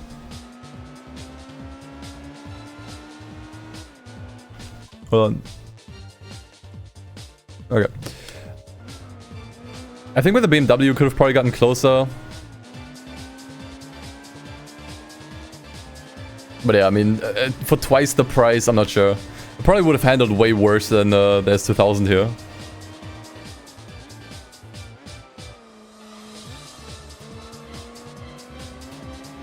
So whatever performance gain we would have had with the BMW, we're kind of making up for it with handling here. Yeah, we still have the nitrous as well, so, you know. I'm a little concerned about top speed on this one. Actually, I think we have the fully customizable gearbox on this, right? Like, it came with the car. So we can adjust it if we need to, but I don't think we will. Definitely gonna be hitting top speed on the Nordschleife, but... I mean... If we want, we could skip it. If we wanted to, we could actually skip that event. It's definitely gonna be the longest one. Although, honestly, I think I would like to drive on it. I think I would like to do the Nordschleife event. Because the Nordschleife is going to reappear in the GT World Championship. And I think I would like to use this event as practice for it.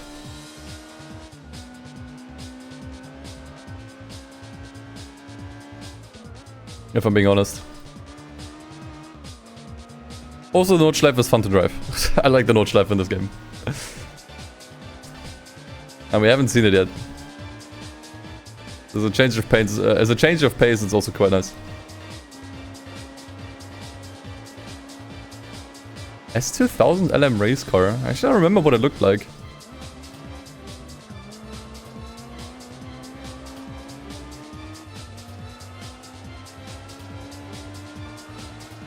Holy.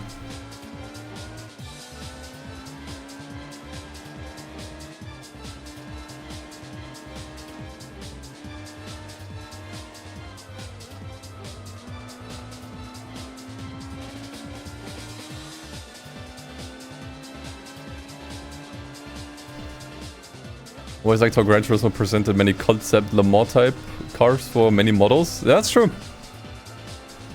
I generally also really like how they do a bunch of like fantasy race cars. Like what if this car was a race car, you know? Super fun.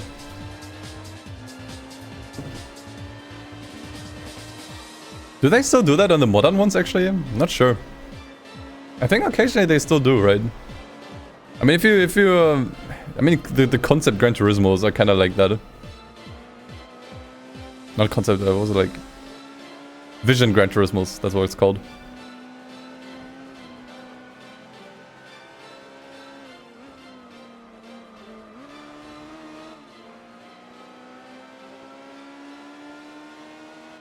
And I'll say the Lexus is not actually that fast here, like the Civic is still ahead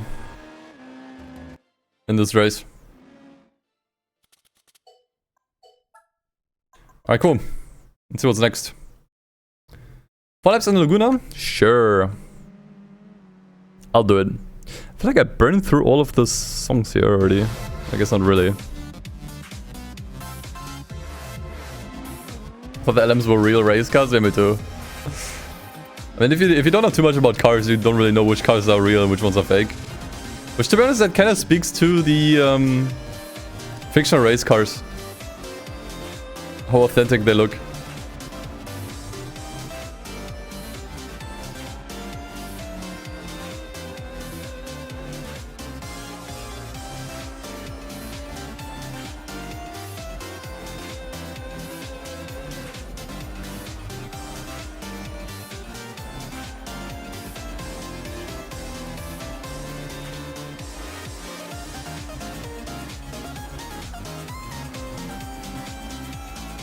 I think the fit race car exists for endurance. Really now?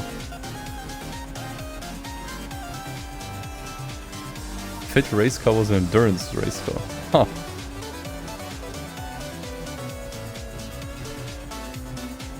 What's this song from? It's from Ultimate Switch Force or whatever it's called. Was that the name?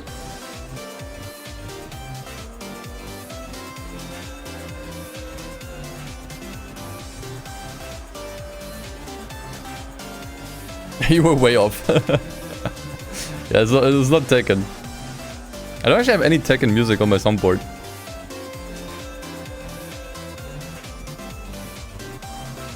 I think I had it at some point, but then my soundboard got wiped with an update and I was like, cool, thanks.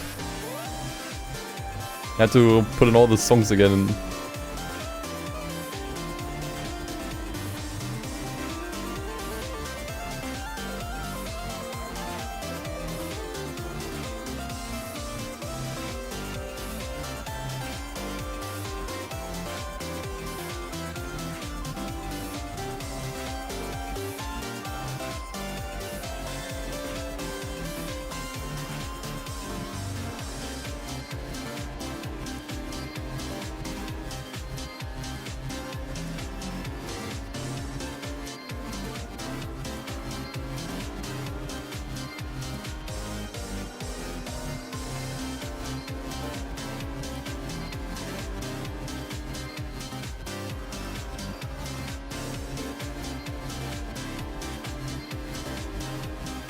I'm not sure what event I will skip here yet.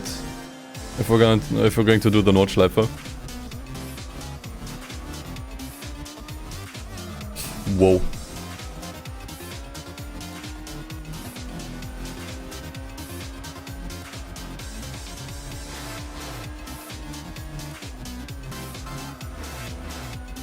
I'm gonna come up with something.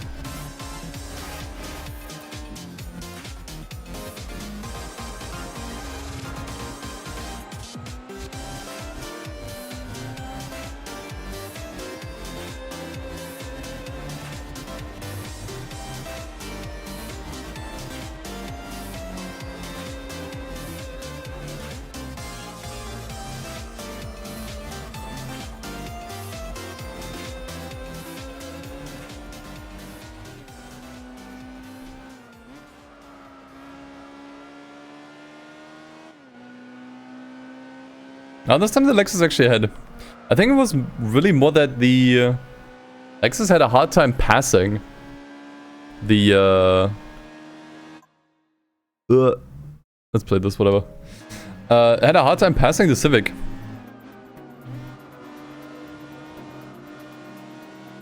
On Seattle earlier.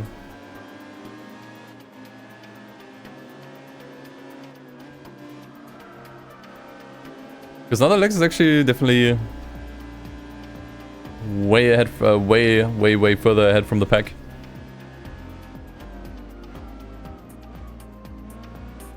I only know WeatherTech Race for Luna Second. It's always so weird when tracks go through name changes.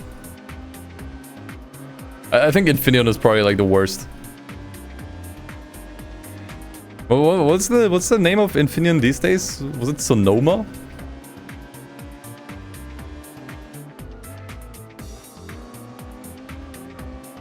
I think I'll just keep calling it Infineon until the end of time. Yeah, Sonoma, these nuts, exactly. What a terrible name. I think it's because Sonoma is a brand, or like, I don't know, someone who bought it up. And I think Infineon was actually just the name of the location, like where the track is based. Oh, Infineon was the sponsor. Okay. No, it was the other way. Okay, it was the other way around. So Infineon was like the sponsor of the brand. And Sonoma is the place. So honestly, like with that, by that definition, Sonoma actually makes more sense. It is kind of the better name. If you take it, like if you consider that. But yeah, Infineon sounds cooler, I agree. Infineon just kind of sounds cooler.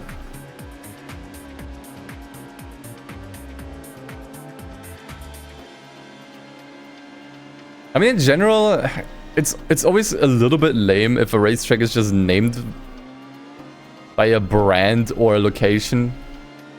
I think that's always kind of lame. I think it's always cooler if tracks are given like their own names. You know, like the Nordschleife. This is the Nordschleife on the Nürburgring, you know, like this is cool.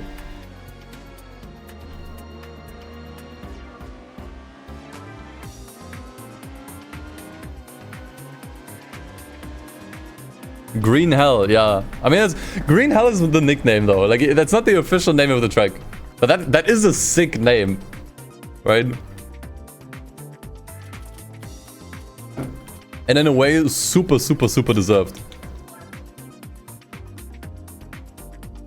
I'll do 3 laps on Deep Forest. That is the shortest race by far.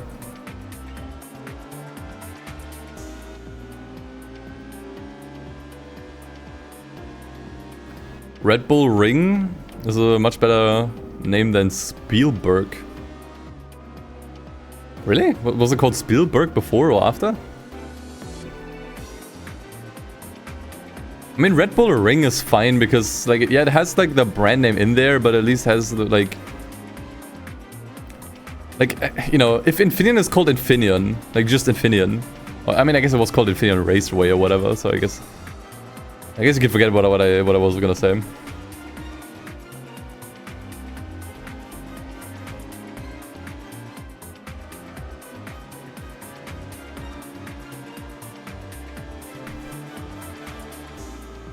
I was thinking we could maybe take that flat out, but not quite.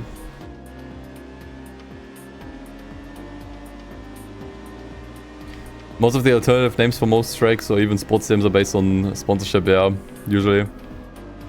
It can also be really funny because sometimes, like, a track can get really wordy. Like, what is the longest name for a track that you know, Chad? I know someone wrote, like, in one example earlier.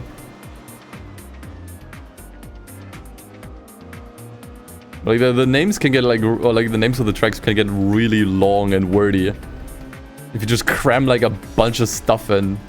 I mean, Nürburgring Nordschleife is not that wordy. It's just 2 words. They're 2 fairly long words. Okay, technically it's 4. I'll admit, technically it's 4 words. Because in German, like, what the German language often does is combine 2 words into 1 word. Right, so you have Nürburg, Ring, Nord, Schleife. Those are 4 words, technically. So I guess that is fairly wordy, yeah. Yeah, dude. Formula 1 teams are stupid. Formula 1 team names are so dumb. When it comes to, like, names. They have become way too fucking wordy. Like, holy shit.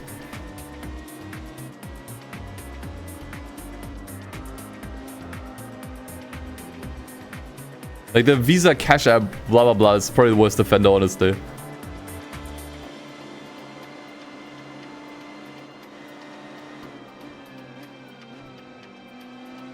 It's actually way worse with those now that I think about it.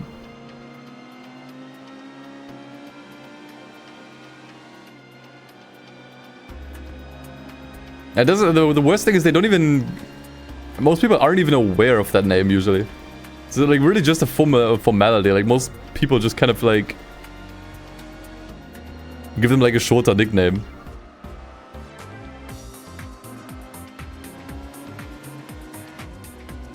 Dude, what the fuck? I know Imola is officially called Autodromo Nazionale Enzo e Dino Ferrari di Imola. That is ridiculous. Yeah, okay, I think that one gets the... that one gets the cake. I don't think you can come up with a longer name than that. Also, sorry for all the Italians watching. I completely butchered that name with my pronunciation. But that is horrific.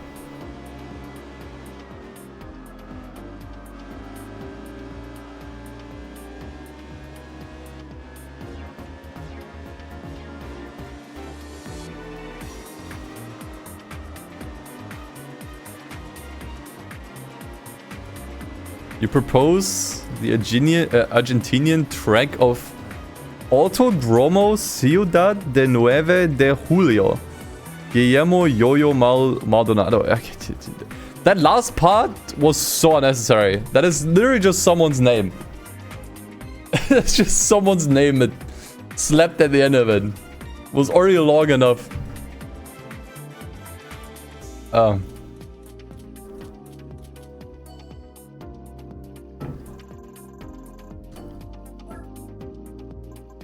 Okay, so whatever this is, we're probably going to skip it. Wait, no, this is the Nordschleife, never mind. Okay, so we're gonna skip the last event. Because yeah, I do want to drive this as practice for the GT World Championship later. Kind of need to refresh my mind with how this track goes again.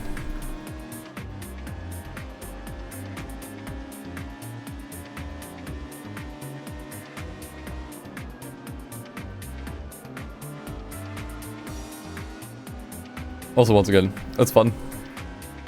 I like the notch life in this game.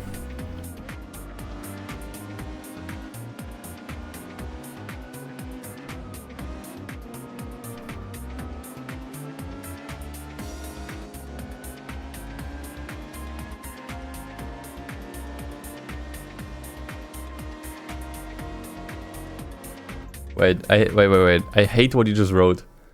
If you look at the track layout closely, it looks like a wild hog. The carousel is the hog snout. I hate that you're right. You ruined another track layout for me. You ruined another track layout for me, Chad. First it was the seal on, what was it, like, what's the track called again? The rally track in GT3 and here? I forgot. Well, it looks like a seal. And now I see this, like, these are like the ears. Here's where the eyes you usually would be. This is the snout. And that's the mouth. And that's like the rest of the head, and like this is where the throat would start. I hate you, dude.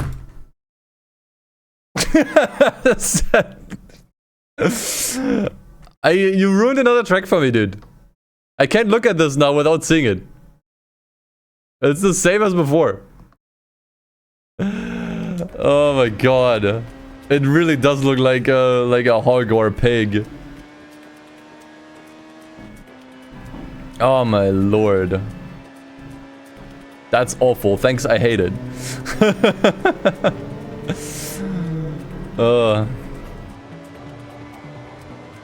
Hong Kong looks like a toilet?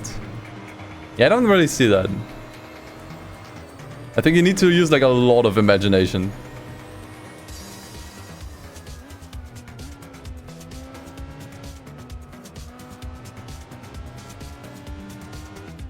What's the track called in GT3? It looks like a seal. How did I forget?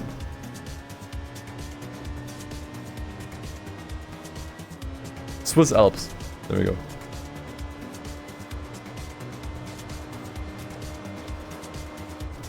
Whoa, whoa, whoa.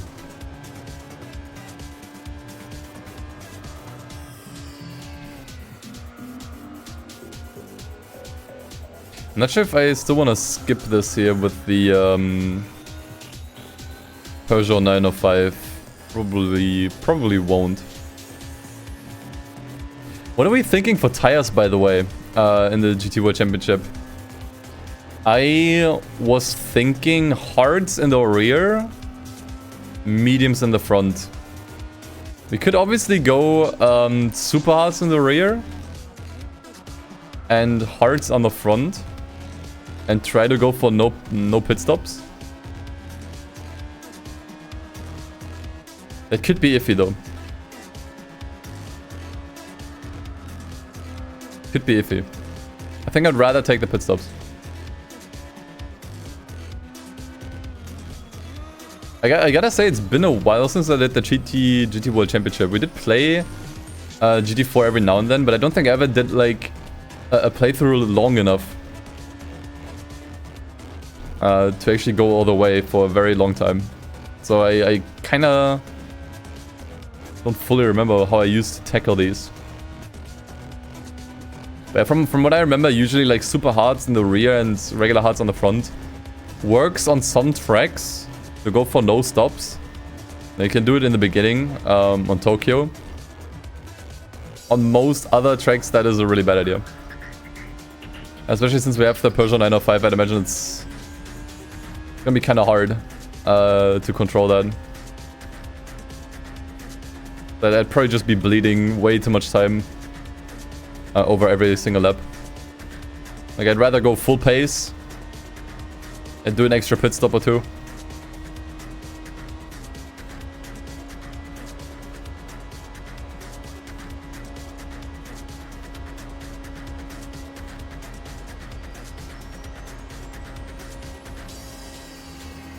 I would say that's the better strategy.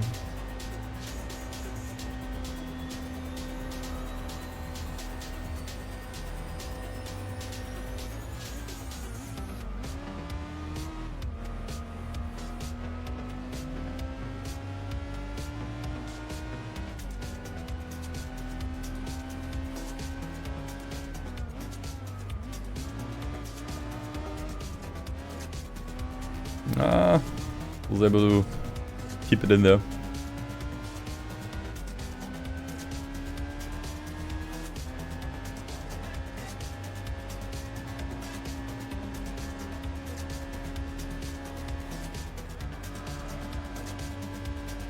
I think I also remember the Spec 2 mod did shuffle the events around a little bit in the GT World Championship. I think 2 events got replaced with something else, or 2 tracks got replaced with something else.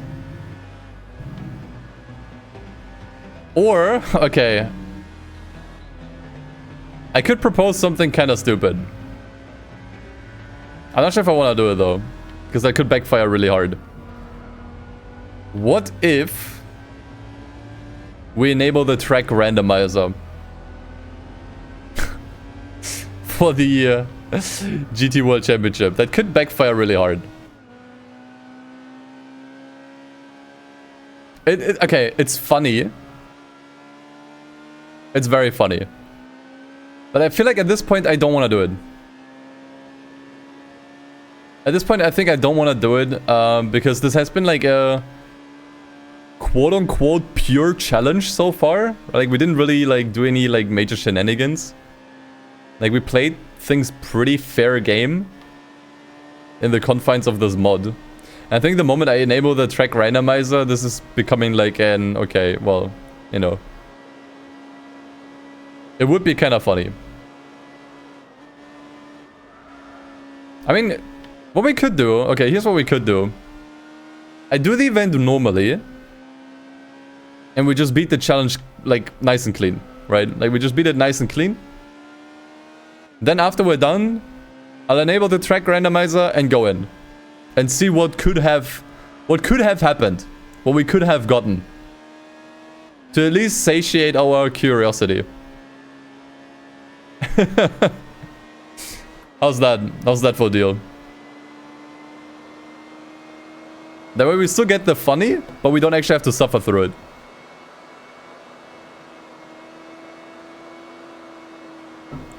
Top speed is really low on this car, Jesus. Alternate timeline, yeah, essentially.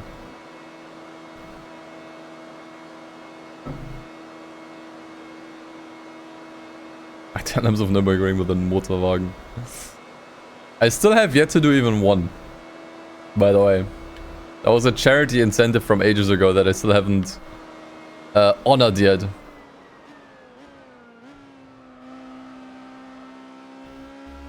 Because I was banking on everyone forgetting, and everyone did forget.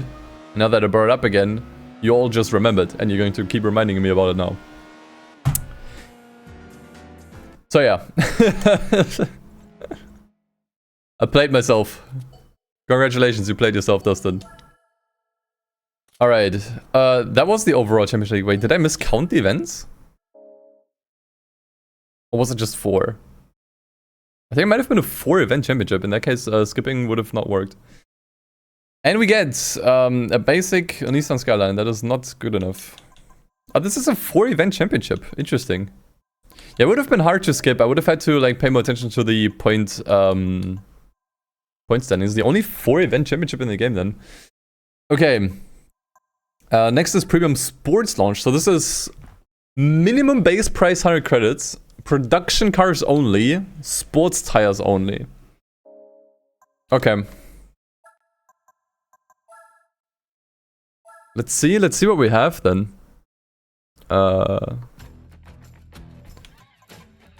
Was it minimum 100k? We can actually filter by base price. Production cars starting here. I'm not sure if the M3 CSL counts as a production car. Actually it should, yeah, it definitely should. The roof counts. The Tommy car doesn't. The Dome Zero doesn't either. And none of these do. Yeah, I think our best chance is still the yellow bird. Although at this point we do have decent money. We could buy something else.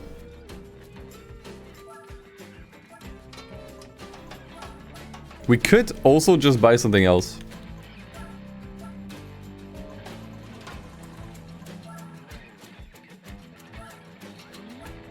We can have a look at the event first. Starting Kotozu, holy shit. And see what the opponents are. Random Zero is not a production car. Oh yeah, the opponents here are strong. 4GT, the Callaway is actually pretty strong. I think we're gonna struggle with the Bluebird here, guys. Actually, no man, it's an 8-point race. Wait, hold on. I mean, I did upgrade the yellow bird, so it might not be that bad. I mean, let's give it a shot. Fuck it. Let's see how we do.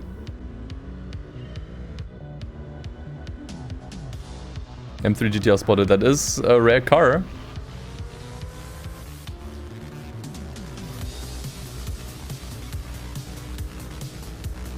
Eight points is nothing really. This should be easy, but I kind of don't want to trust the points counter here. Like something feels off. This feels like it should be harder. Unless the yellow bird just rips. Which I feel like it actually does.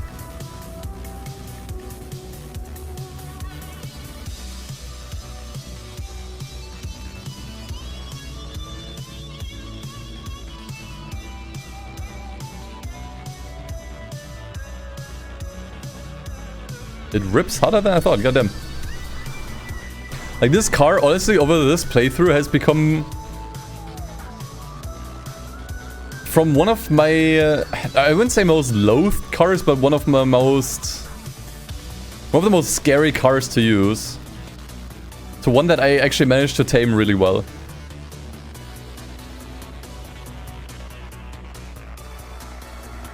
Like with the upgrades, this thing has become super stable. You could probably go even, get even more out of this with a proper tuning.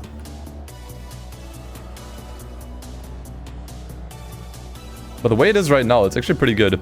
I am pretty concerned about the tires here in this event. Maybe not this particular race. This might be fine.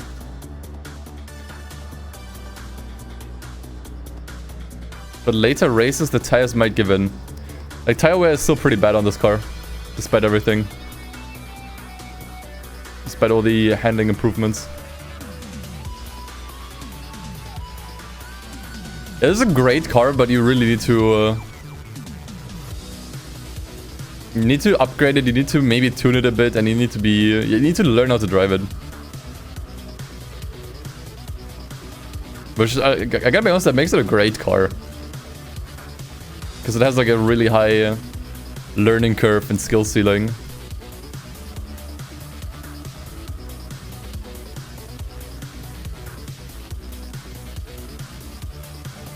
Yeah, the brakes are not great.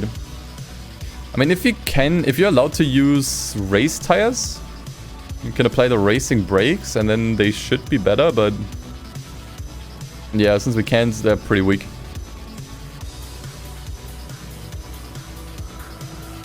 Also, I think one car is kind of breaking away from the pack. I hope they're not getting too close.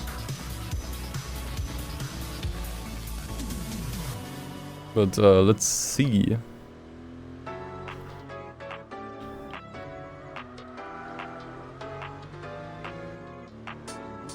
Wasn't really paying too much attention to the splits.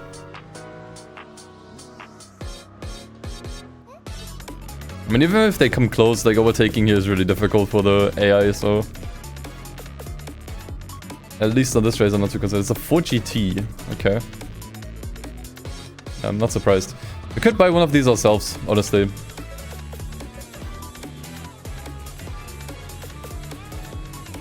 Even if I don't have the money, we have a lot of high-value prize cars that we're not going to be using anymore.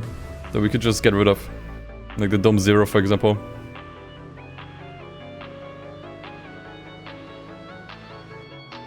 GT4 really penalizes rear-heavy cars. We did add some weight to the front, I think 30 kilos.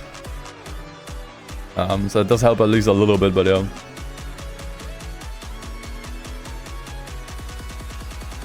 brakes are definitely on the weaker side on this one. Okay, I think the 4GT is actually getting much closer now. Yeah, this could be a problem. Actually, never mind. 15 seconds now. Never mind. We're safe. I don't even have nitrous on this one. Hey, Zephne.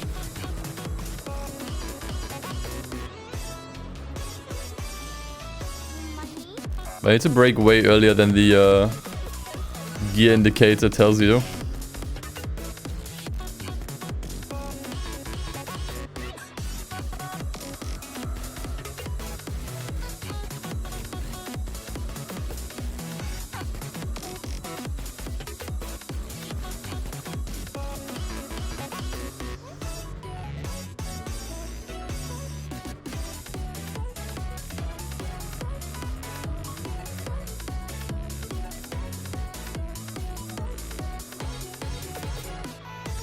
This game.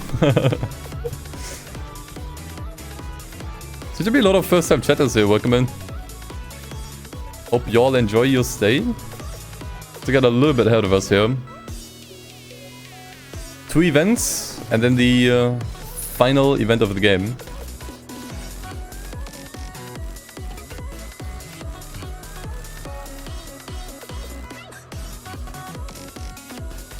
This Breeze Sport 350 is basically the yellow bird if it was actually fun to drive. I'm not sure when the last time was I used that car.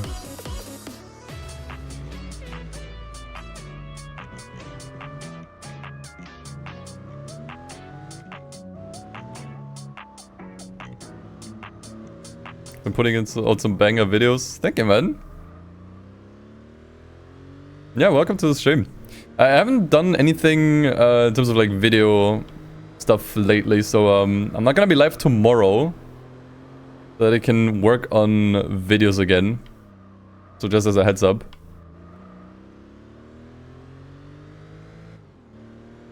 But the next big video on the main channel is gonna still be a while. Because I'm currently working on 2 videos there. And one of them is definitely going to be taking a little longer. I'm not sure which one comes out first. But I was also kind of considering reopening my Patreon if I do longer videos now that take more time and more work. I'm kind of hesitant though. Kind of hesitant to do it because I feel like I'm already doing so much with the streams and the VOD channel and the stream highlights and the main videos. Like running a Patreon on top of that seems like I'm doing too much, but it would definitely help. Okay, Opera Paris is gonna be a pain in the fucking ass with us, Jesus Christ. But yeah, it's not so much overworking myself. Like I'm good with setting myself some limits and boundaries. That's not a problem. The problem is more that I feel like I'm gonna start neglecting stuff, and like my focus is just kind of all over the place. Because I'm trying to like balance everything at the same time that I'm not really doing enough everywhere.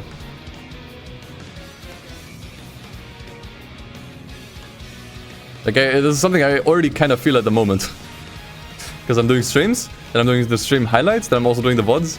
Like I haven't really worked on a video for the main channel in like a month, I think.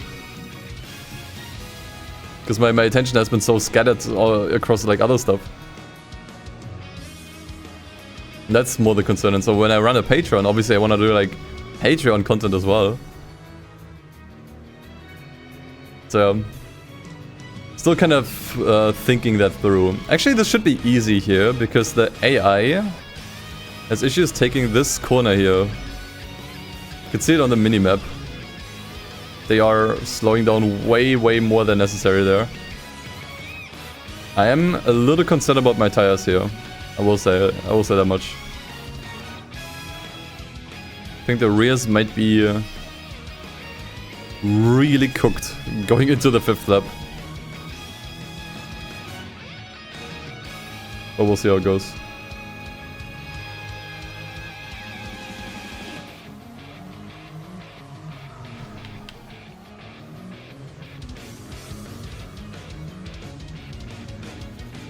I'm not sure as far as road tracks go in this game. Like not counting the rally stuff. I'm not sure if this is my least favorite track or Hong Kong. I think it's probably still Hong Kong. I think Hong Kong is less interesting. George V. Paris can also be a pain, but it's at least visually nice. I mean, I guess so is Hong Kong in this.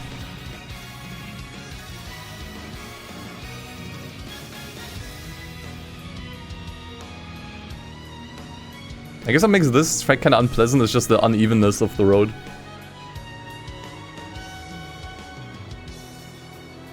It goes smooth on exits, yeah. I need to preserve the tires a bit. I don't need to push here. So coast more through corners and a bit more smooth on the acceleration.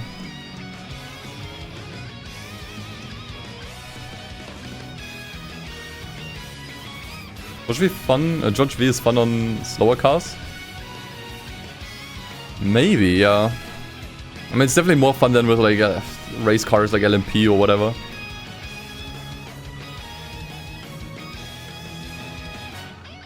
Prefer reverse to normal? For which track, T-Kanji? We were kind of like talking about like 3 tracks at the same time, so.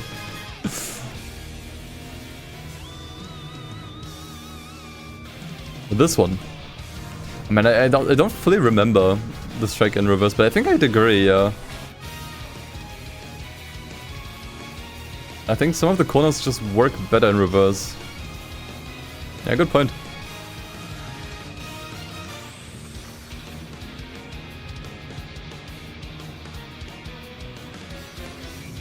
I remember during the 100% marathon I did on this game, I noticed a really funny, actually several funny clipping issues on this track in reverse. Like this wall here on the right, you can just kind of face through here. I'm not sure if I can show this. Yeah, there. You saw it for a split second. Like the hitbox is a little off.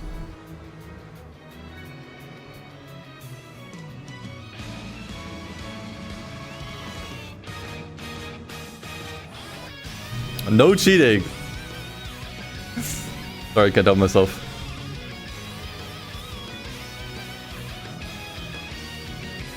Drove this track so much while doing testing for tunings. It is a pretty good test track, I will say. Because it kind of pushes the car to its limit.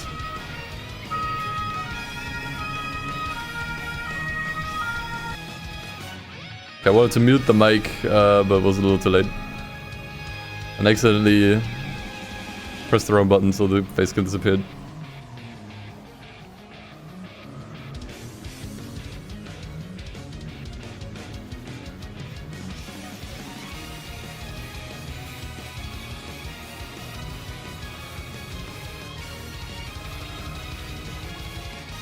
Okay, I think for tire wear we're pretty good though. I was a little concerned going into this, but no, I think this is okay.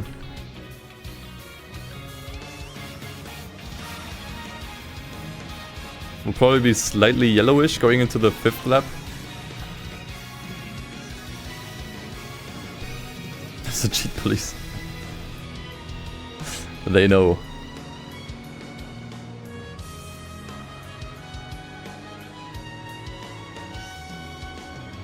And if we're gonna be fine for tire wear on this track, I think we're gonna be fine on the remaining tracks.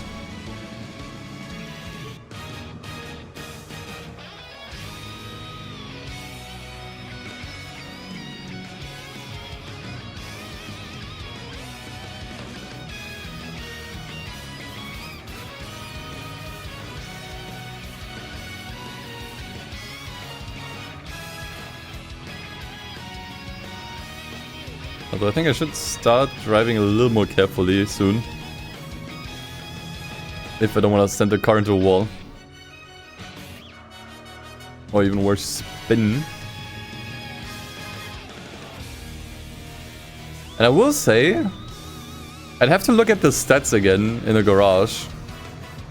But the Yellowbird was kind of the GOAT of this run, if I'm being honest. I think this one knocked down the most amount of races. Especially races that would have been pretty tricky otherwise. Where we would have really struggled with other cars. I'm not even sure if we could just purchase this car in the dealership. Or if this is like a price car only. I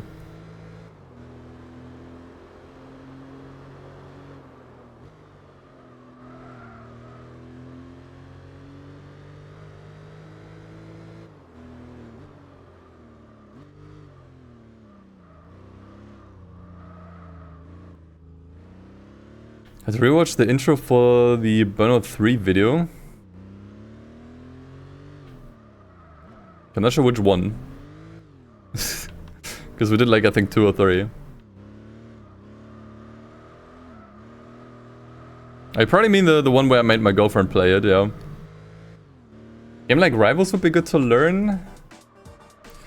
Yeah, I guess. I definitely want to make her play another Need for Speed at some point. And hear me out. The game I would love her to play is Need for Speed Undercover. And it's not for any reasons you think. Because like honestly to me, getting my girlfriend to play a racing game is always like a pretty interesting experiment for me. Because it allows me to see these games through like a different lens, right? And I was wondering how she would react to playing a racing game that's kinda ass. Obviously like not like super offensively bad, like I don't know, like Flat Out 3 or like some like shovelware garbage. But yeah, a game that's just not good, you know, like she doesn't have, still I would say doesn't have much experience with racing games. And pretty much everything I made her play so far was just like good stuff. You know, it was the good shit. Universally loved games, critically acclaimed, that hold up really well. So I wonder how she would react to a game that's kind of ass. And I wouldn't tell her about it either. I think Need for Speed Undercover is kind of perfect for this, because she would go into this thinking like, oh, yeah, it's not Need for Speed. Need for Speed, I played one of them, or like 2 I guess. And yeah, they were really fun, good. Like Need for Speed is a good series. And I wonder if she would walk away from it thinking like, yeah, this was fun, or man, this was ass. You know?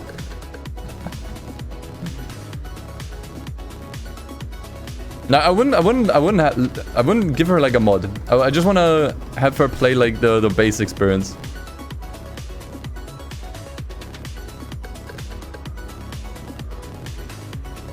The Pimp My Ride game. The thing is, I will play that game myself soon. For YouTube video.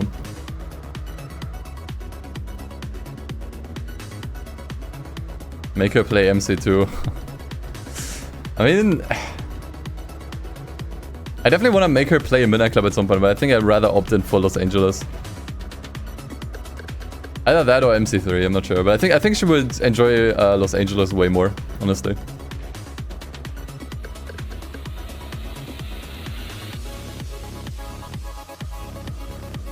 Also in 2012.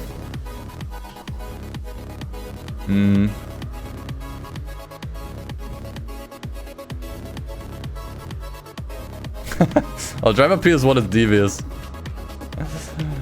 Like the entire video is just going to be attempts at the parking garage mission. You know, the worst part is like she doesn't even know what some of the stuff means that the game asks you for. I would imagine. Like I don't think she knows what a burnout is. Like if I ask her, like, I mean, actually I think maybe she does. Actually, might be wrong on that.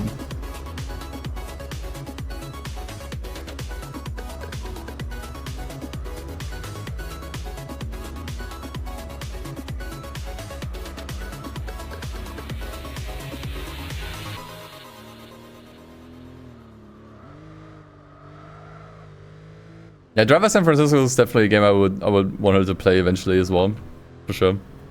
Because like once again, like what I like about Driver San Francisco is it gets closer to like an actual like game, right? Like it shares more qualities with like a regular game from a different genre, rather than being like a traditional racing game with like heavy story focus and missions and that sort of stuff.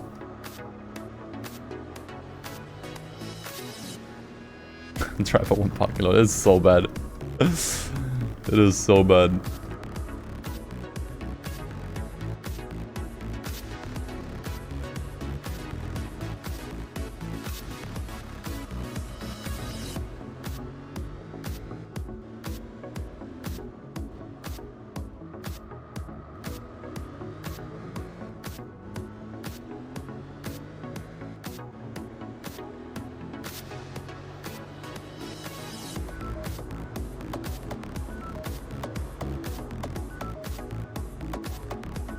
We're also doing pretty well on Hong Kong here, I would say.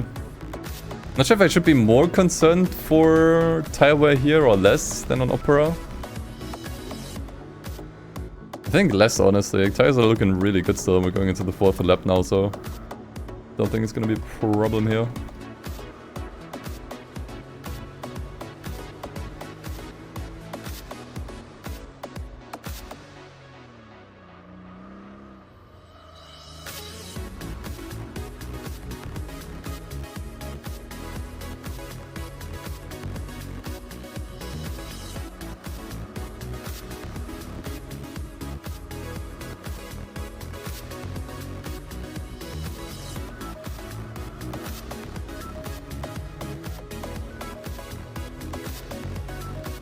Already 6:30, dude. Like, I feel like my day just started, man. Jesus.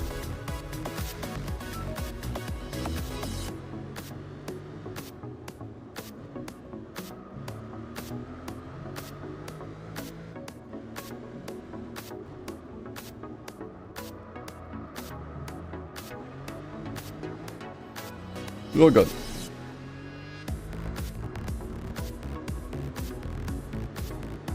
Ain't no saint. Welcome in.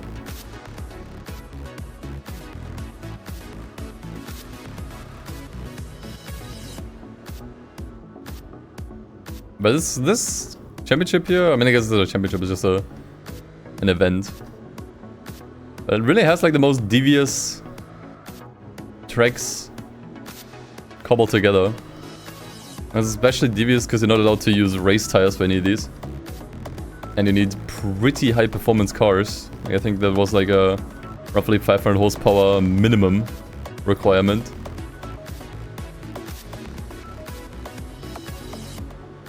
Pretty devious, I would say. And the graphics mod installed.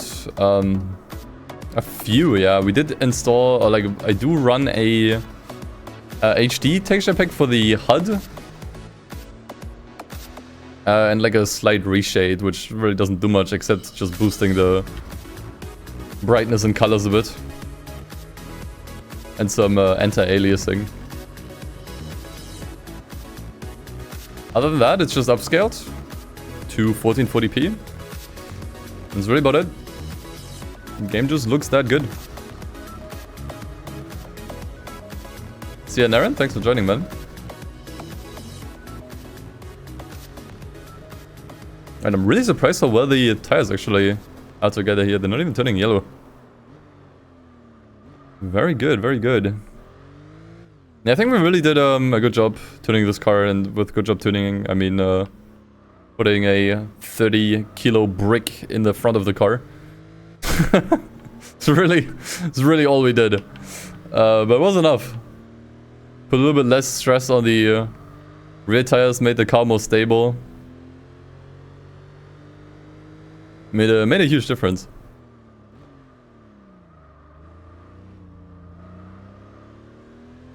Yeah, I remember how the Nürburgring looks like in Forza 1. It's pretty cursed. It's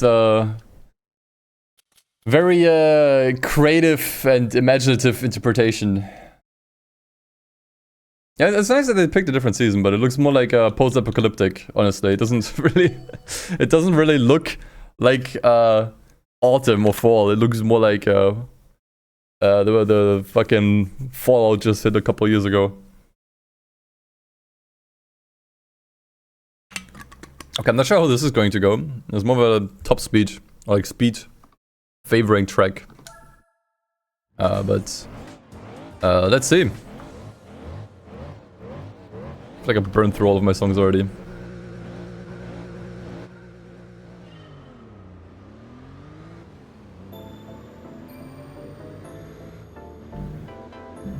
Not sure which car will be the fastest here. Portuguese is definitely kind of taking off early.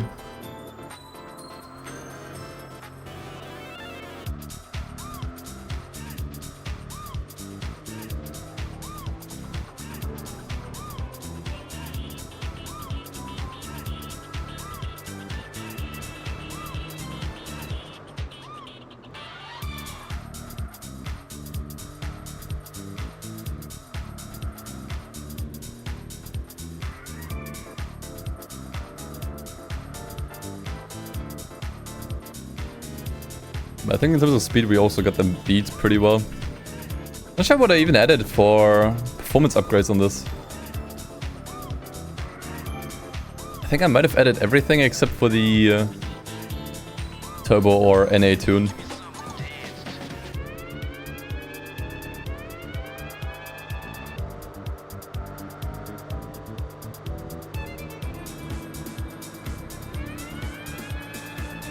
Nitrous would have been a good idea here, actually.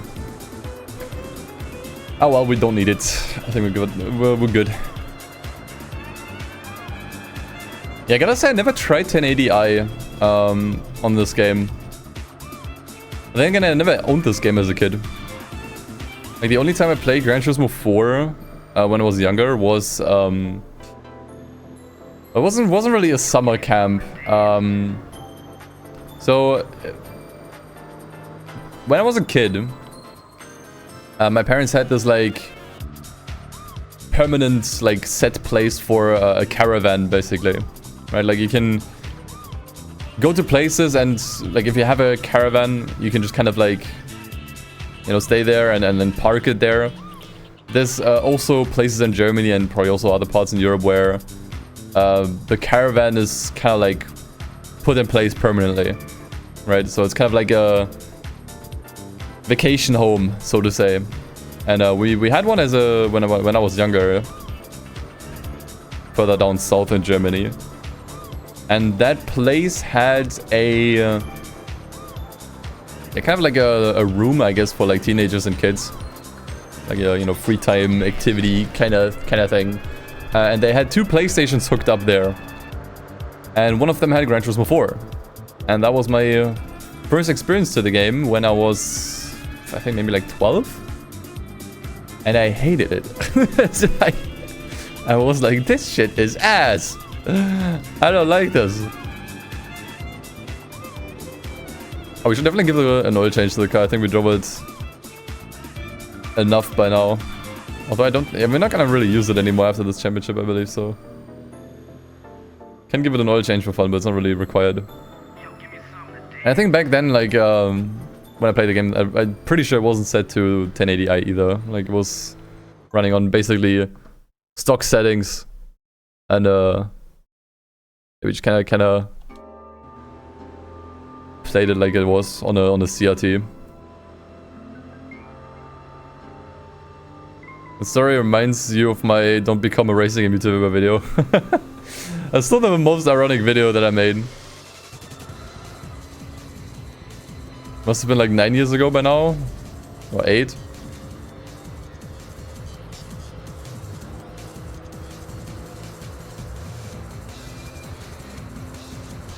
The thing is, I wouldn't even disagree with anything that I said in that video today.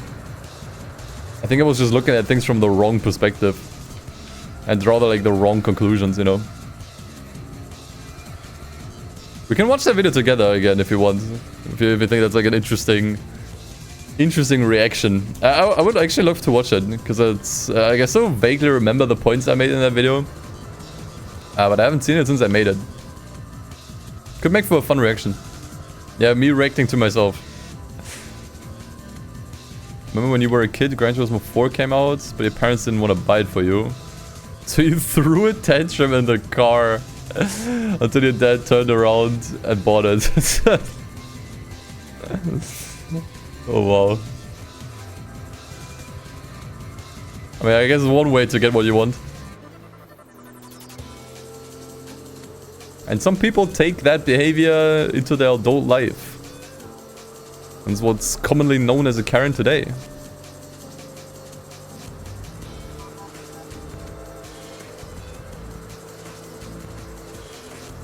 But for those uninitiated, back in 2018, I made like a... Well, it might have been 2017 as well. Actually, it was probably more 2017. I made a video titled "Don't Become a Racing Game YouTuber" or something of that flavor. I'll just 3 laps here, it's actually fine. After making like a bunch of like Forza content and I guess some Need for Speed and GTA content as well for like a couple, for like half a year to a year. And completely burning myself out on it. And I think some of my points were that, I forgot what I said, but I think it was mainly like, that it's like boring, you're doing the same content over again, and other people make the same content as you, but they're doing it faster than you, so every upload is like a race to who can make the video the fastest. And so like, I don't disagree with any of those points, but it's like, have you considered making videos that are not slop? How is that for an idea? This crazy concept. Because I mean, back in the day, I was just making the same videos everyone else was doing. And I did actually have some like moderate success with some of it. Like, I think with Forza Horizon 3, I actually had like a first like small boom on YouTube. Because I made like fairly regular videos on Forza Horizon 3. And I remember some of them did pretty well. Like I did a video where I did like a map analysis when the map was revealed, and I kind of like looked at it, and I think I got like 40,000 views. And none of these videos are online anymore, sadly, because yeah, for like weird reasons that honestly I don't really they're kind of boring to explain, because they have to do with like YouTube shenanigans and copyright. But yeah. So if you go back to my channel and you sort by oldest, those are not like the first videos that I made.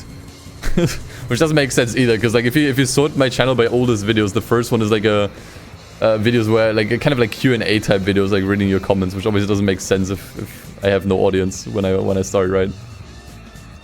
I'm not sure if I could make some of the videos public again. I'm kind of concerned that if I do, it's just gonna like reappear in people's sub boxes, and it's just gonna like flood people's homepages and kill my channel. So I kind of leave them offline, not because I have to, but because I'm not sure what's gonna happen.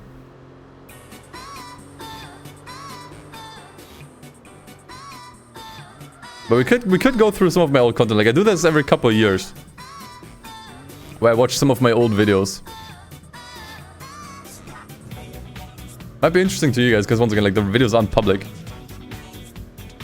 so they're secret.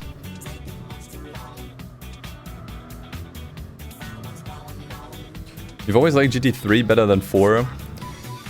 Yeah, for me, it was the same for a while. And there's definitely some aspects about GT3 that I like better. But I think the more I play these games, the more I prefer GT4. Overall, I mean, I'm currently playing through GT3 off stream. And it's super fun, man. It's hella fun. But I already know it's going to drag. It's going to be dragging near the end. And I'm going to be really, really exhausted by the end of it. Okay, dude, the brakes on this car really suck.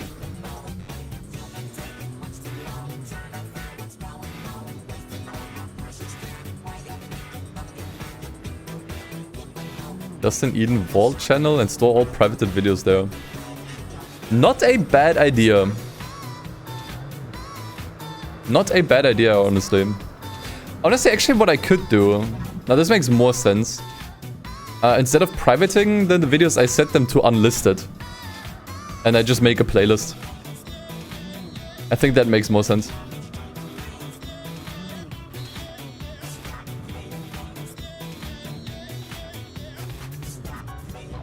Don't think that should make a difference for the channel.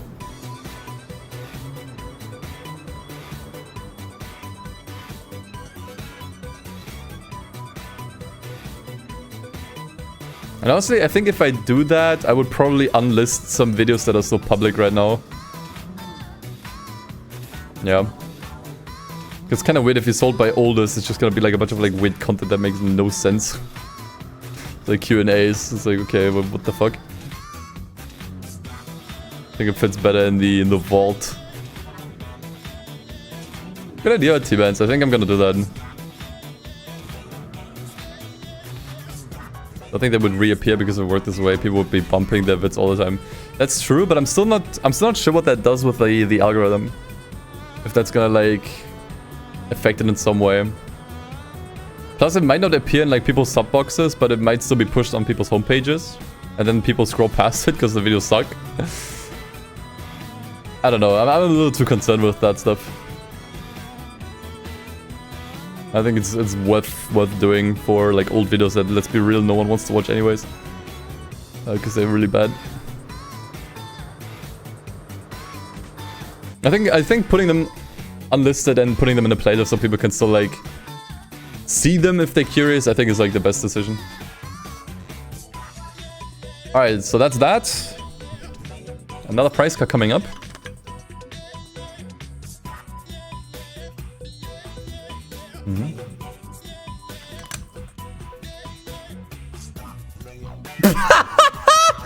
No, that's crazy. Oh my god.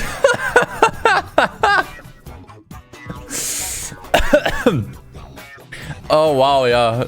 That's rare. Wait, that's rare. We can use this. That's actually rare. Chad, are we gonna put this into the GT World Championship? That is rare. That is rare. What can I say? Premium sports car, yeah. Actually funny, we got this from the, was it like this the premium lounge race or whatever it's called? This is actually kind of fitting price car if you think about it. Amazing. Amazing. How much can I sell this for? 53, it's not that much actually. Okay, let's do the homosexual heroes event. I think honestly I'm just going to use the Evo that we have. Should be good enough. This seat is so like cursed. Actually, it's not cursed, it's blurred. Like we had insane price costs here. Like you can get not one, but two of these. One you get from the licenses, I think. And then you get another one from one of the earlier events. But you also get the Benz Patent Motorwagen, which is great. Okay, so we're using this. I'm not sure what I got in terms of upgrades. I'm just gonna check real quick. Oops, not Suzuki. It's still on road tires. I think it's probably only going to allow sports tires. Okay, I think we didn't really do anything with this car. So I'm gonna give it some beans, I think. Yeah, I think that's gonna be good enough. Suspension, I don't think it has anything. Okay, we really need to make sure this thing is up to snuff here. Actually gives it a lot of horsepower here. I think I would also like to give it a transmission. I think that's important. Is there a special cars race? You mean for the Motorwagen? No. I mean, at some if Admeister wants to, he can add an event specifically for those cars. Like there's like 3 that I think would be eligible, right? Like the Motorwagen, the Daimler carriage, and the Ford Model T. You could make an event out of that. If you want to. There are like short tracks in the game where that could make, like if it's just a 1 lap race around like, what's like the shortest like Motorland or whatever, then sure.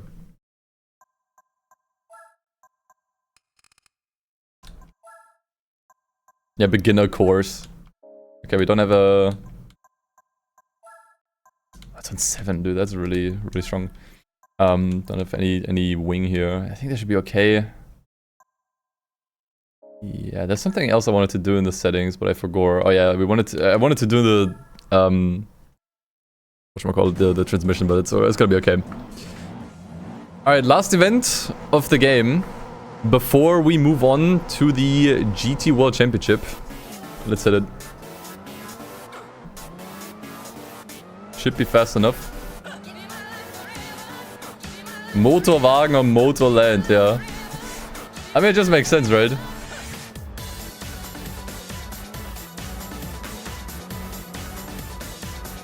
Points are definitely upgraded as well.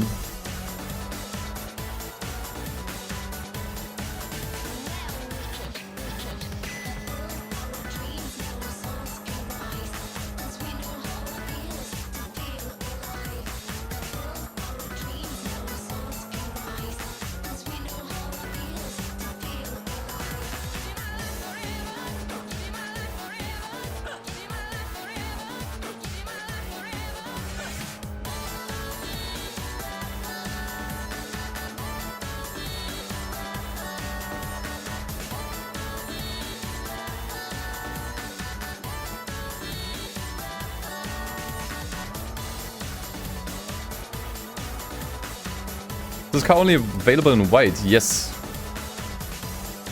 This car was only ever manufactured in white. It was very limited. I mean, even without the Tommy Makinen edition, it's the only color available for this car.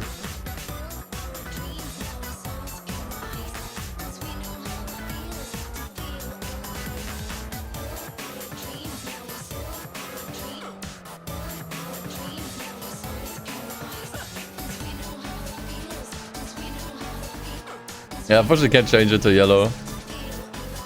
Unfortunately not. You would have to modify the game and change the actual texture of the car. That's possible, but... Okay, what's the gearbox at? 250 is not good, we need more top speed. Although I think we're gonna be fine. Unless we get, I don't know, like a very top speed heavy track like High Speed Ring. I think we could just leave the gearbox as is. Wasn't TME also available in the red? Yeah, not this one, not the RS.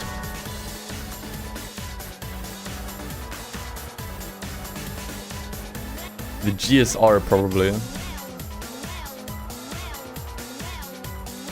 But it was like a very like the RS Evos are very special, specific variants. Because apparently they're already like completely like stripped out of everything. Which also why I get steelies on this car. Yeah.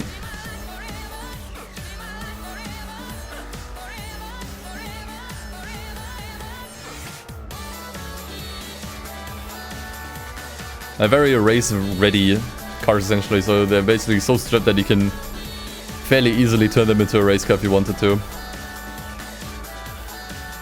They're basically like the platform for that stuff. And so yeah, they didn't make that many of them as a result, because they're not really meant to be driven like this.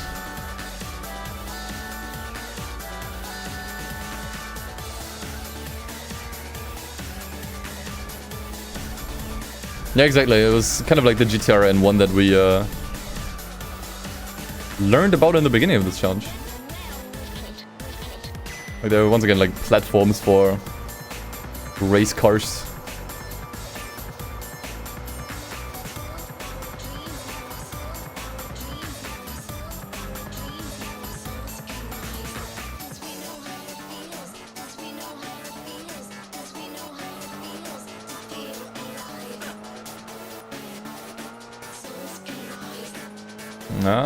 Front right is kind of starting to wear, but I think it should last until the end of the race. At least I hope so.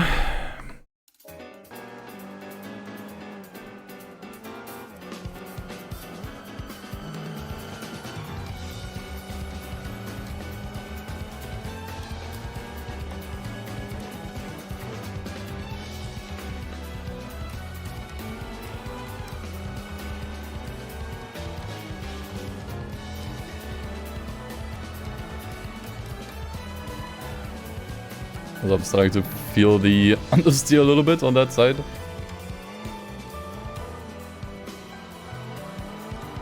The tire wear wise, this should be the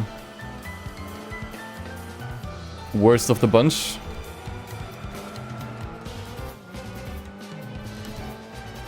I will say this is a bit of an odd race to put at the end of the professional league. Like if they can, I would rearrange them. I think the Premium Sports Lounge is a pretty good one to end on.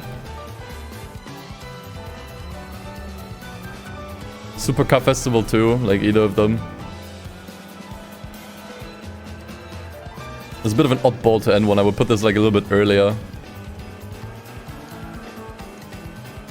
I mean, obviously you can do them in any order you want, but I think most people are just gonna do them by order, like, you know, in the order that they're listed in. Under the professional events. Hey, Kaiser. And also you earn very little. Like, we were earning way more with the events before. And it's also just like 3 races this time. So yeah. Could maybe consider this as a bit of a, like an epilogue to the professional events. But yeah, I would just kind of put it a little bit higher in the list. As a finisher, it's a little... Finisher to the professional events and primer to the extreme events, it's a little underwhelming. What does homologation even mean? Homologation is kind of the word that's used to... It kind of means normalization in a way. That kind of like dictates what the cars need to be like the weight and the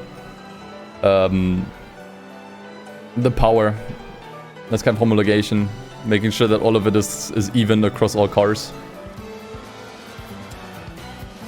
And in this case, you know, it's like a bunch of cars that were used for rally, because for rally, as far as I understand, the cars all need to be like same horsepower, same weight. They can only draw like advantages from aerodynamics and wheelbase and engine placement, that sort of stuff. That's usually really the only way they differ. And so they are the homologation heroes. Or as I like to call them, the homosexual heroes. You can look up like a more accurate definition of homologation if that didn't make sense. Like Wikipedia can probably explain that a little bit better than I do.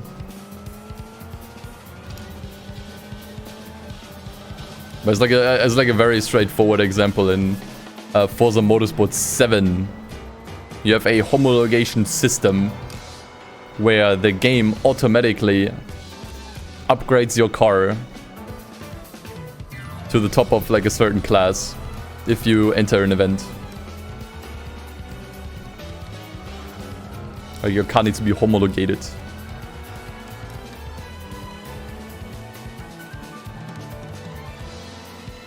So it has like a certain PI rating that the other cars then also have.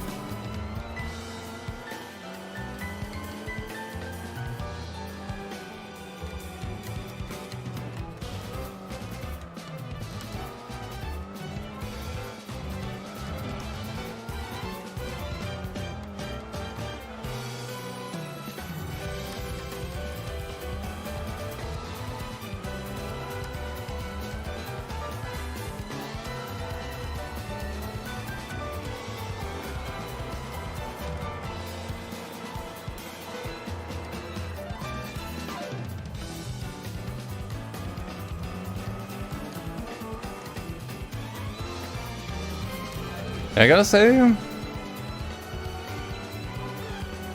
Actually, never mind.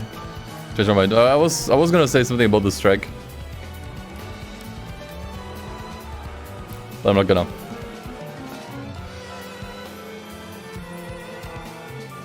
You've never heard this word before, especially in car terms? I mean, it's mostly relevant in like real life racing.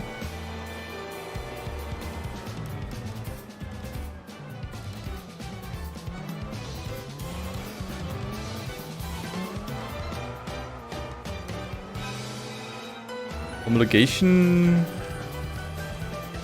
was supposed to mean that the cars are built to meet the production requirement too. Yeah, most people didn't really, or most manufacturers didn't follow it. They kind of circumvented the system.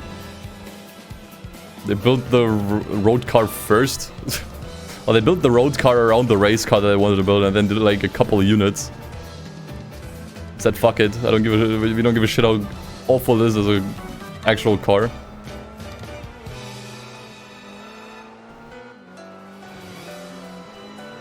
Yeah, exactly. Yeah, exactly. Yeah, that's how I meant it.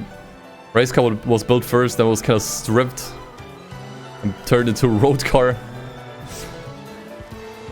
Yeah. Yes, yes.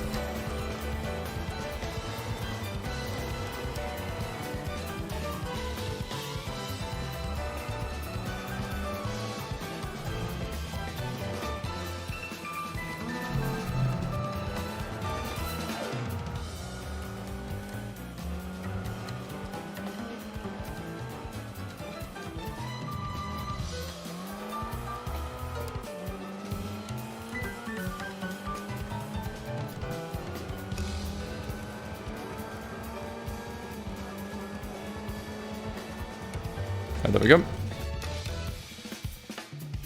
One more? The 6 laps on Tsukuba. I'm not really looking forward to that.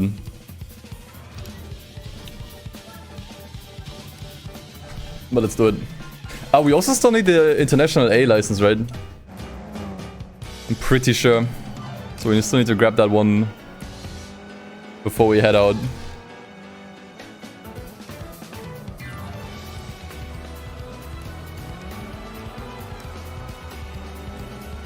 Unless I actually might still just need the international B.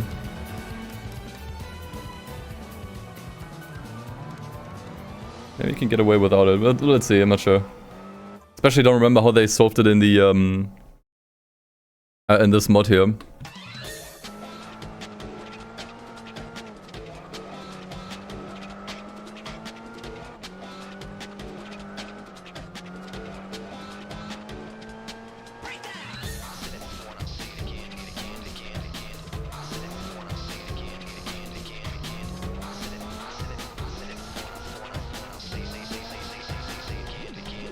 Yeah, I think the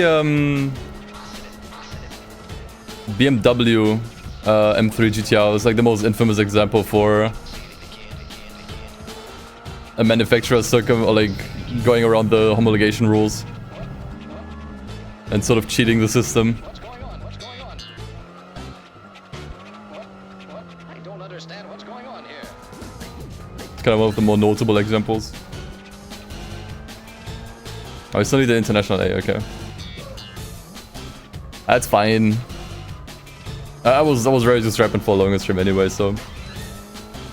M3 mentioned. Hey, some squares, what's up, man? Nice to see you.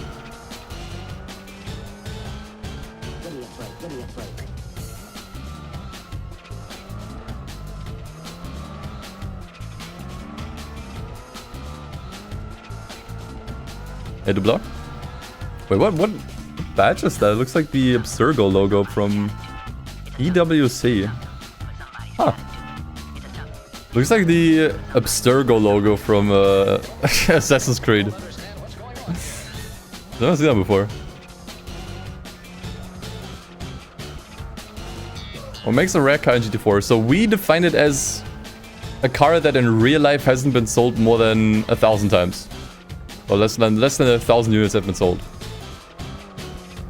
There were like 1 or 2 championships or like events in the game where we had to bend that definition a little bit.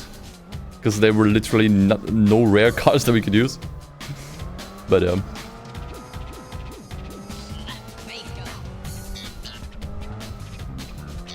For the most part, we stuck with that.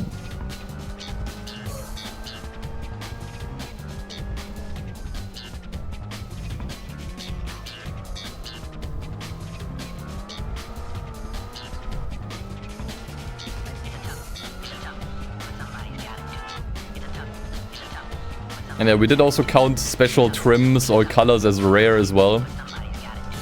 So this one, for example, is, you know, you could say at first glance this is just a basic Evo 6. What's so rare about this? Well, this is an Evo 6 RS.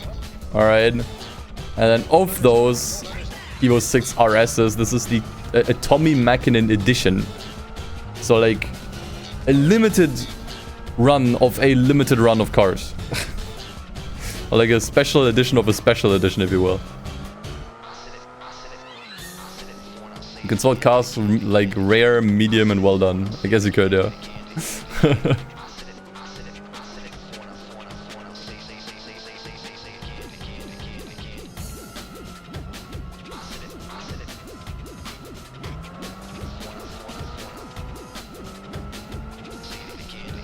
Okay, I think I'm not sure if the tires are gonna last. We might actually have to go for a pit stop. And this time I'll make sure that I'm not gonna send my car out of the pit lane again. Oh, I'm not sure. Nah, it should be fine. Front left is kinda turning yellow slowly, but I don't think it's gonna be problematic. I think it's gonna be fine.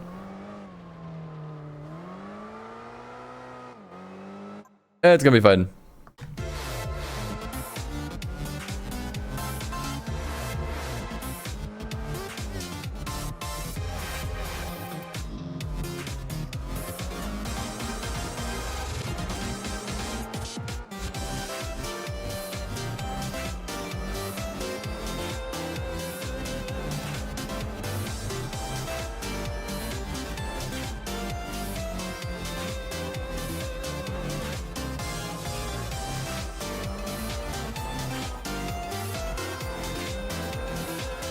Didn't even use all my nitrous, man. Yeah, I think we can get by without a pit stop. I think it's gonna be fine. A little bit more understeer on right-hand turns, but I think I can manage.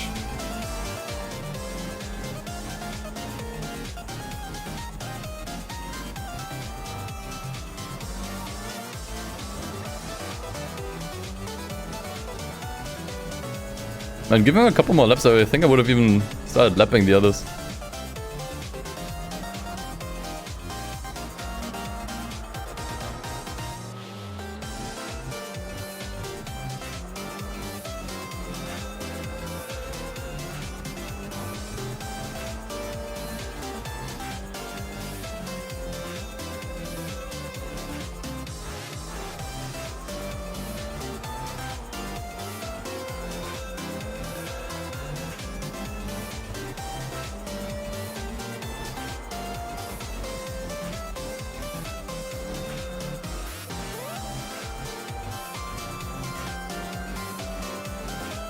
Alright, there you go. GG. That is all of the professional events in the game done. Feels good. Feels good, man. Alright, let's see what we get. This is the last prize car in the game that could be relevant. We could still get a Minolta. We could still get a Formula GT, maybe. So last chance to get something that helps us out. Actually, not quite. We still have the license. Ooh, wait, that's cool. Dodge Charger Super B. Super sick color too. This is a great car, man. Might actually be... It could maybe be rare, honestly. Could be rare. This is a super cool price car, man. Super cool. Oh, actually we get a second one for all professional events done. Hold on. Ah, fuck.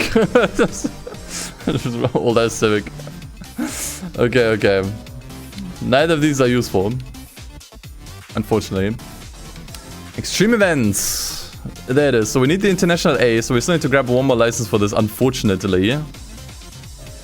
But that also means one more prize car. I'm not gonna go for all silvers this time. It's not worth doing. I think it was a Hemi Super B, yeah. So yeah, let's get into the license tests one final time. Or we could let Walter do the championship. I think he's not gonna be able to beat it though. Like we have the Peugeot 905, which I think is a really strong car to use for the championship. But the B-Spec driver is mostly untrained. We let him do one championship, and he already did not do very well on that one. So I don't think I should let him do the GT World Championship. I know you said I know it was a joke. I see the kappa, but I liked to entertain that idea, and I came to the conclusion that it's a horrific idea. That variant of the Charger we got only sold 22. So that is actually rare in 71. Okay, cool. Would be usable if we were to continue the run. Also, now that we're back in the license center, we're going to... I will play the SpongeBob driving school music. Put in the muscle car car, we could, yeah. But I don't think much of that is necessary. Like, we were actually able to stick entirely to the required events. Didn't need to do anything else.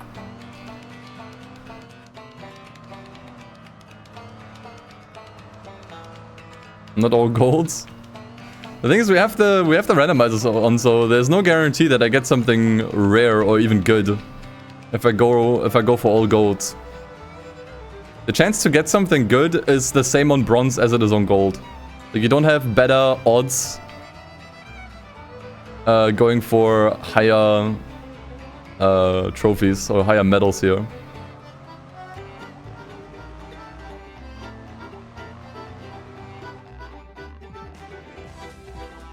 Okay, we're still getting those silvers. I gotta be honest, the International A I'm not familiar with anymore.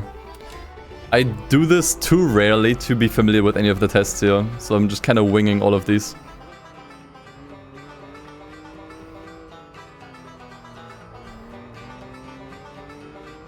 So I would expect more bronze trophies here.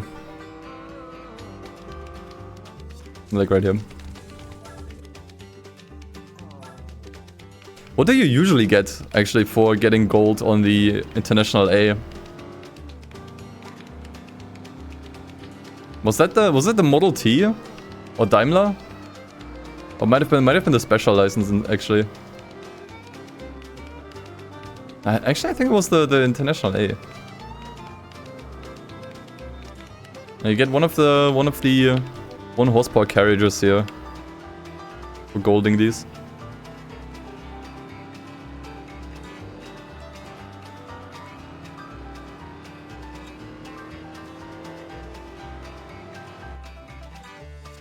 Yeah, definitely getting more bronze here. That's okay. Ooh, okay. Formality was gold for the S license, okay. So what do you get for golding the International A then? Apparently the 1971 Charger Super B only had 44 painted in that color. Nice. Yeah, as I said, like, it might have been rare when I saw it. I was like, huh. That seems like a rare one.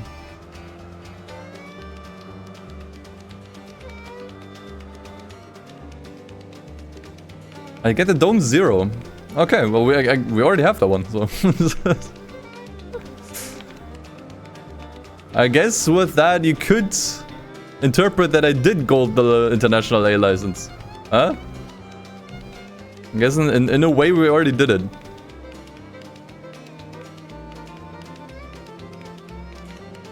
It's so weird to drive a Seat in this game, like you never really do it.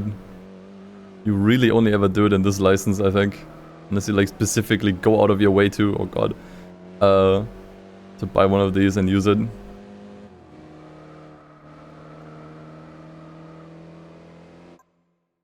Alright.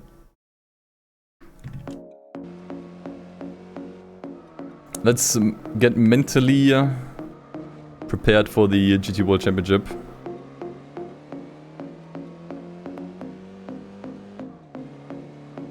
Shouldn't be too hard, but once again, it's been so long since I did it that I'm not sure how I'm gonna be doing. Once again, I think the strat of doing hards in the rear, mediums in the front is pretty good. So I think the Peugeot 905 is also one of the most stable LMP cars in this game, right?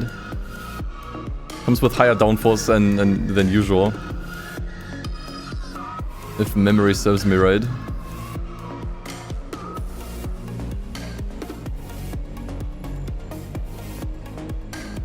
So we could actually go for super hards and hards. Could try that combo, I just don't think it's worth it. I think tire wear shouldn't be too bad with the medium compound. And the gear shifts for Peugeot extremely slow? I don't know. I never really tried to use it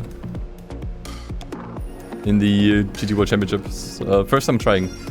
Dude, I missed gold by 0.004 seconds. Holy fuck. Not that it matters, but man. What a pain.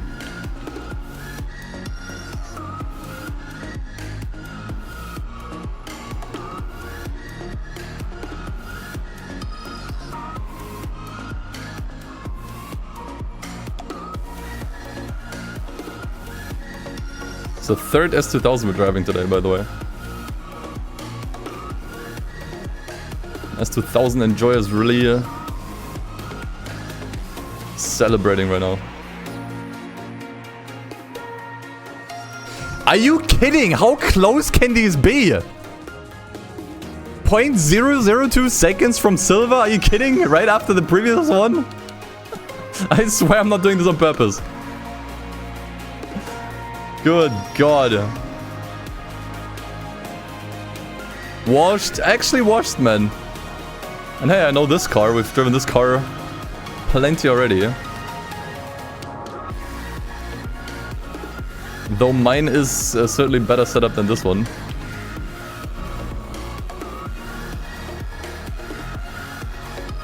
I could have given it gas a little bit earlier there.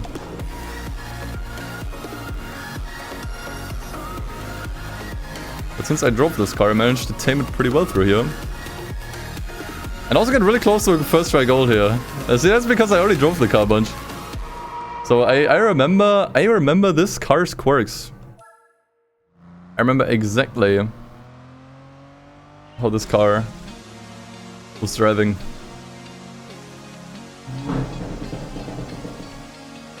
You probably heard that, right? Not sure what that was, but it was something fast.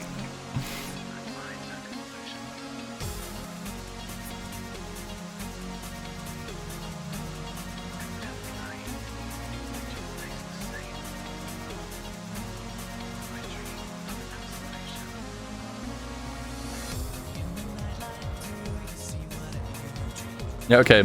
So, you're saying this is a toilet-shaped track. I see where you're coming from, but I think it's a big stretch. Like, you have to ignore this bump here. You have to ignore this here. It's like... With some interpretation, with some colorful interpretation, yes, sure. This is a toilet.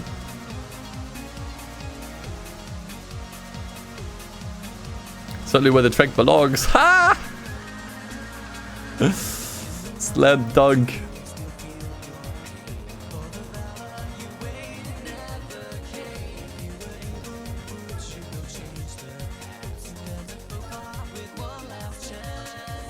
Oh no, we're not doing this.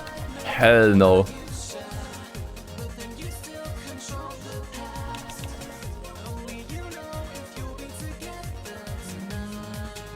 The halfway point, not much longer now.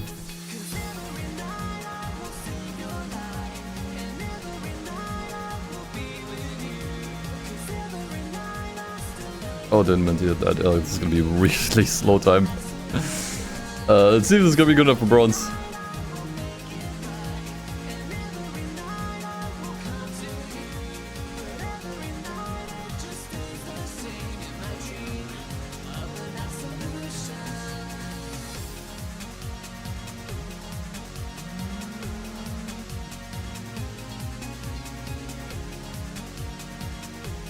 Oh, this is slow. Please that be good enough. Okay, thank God.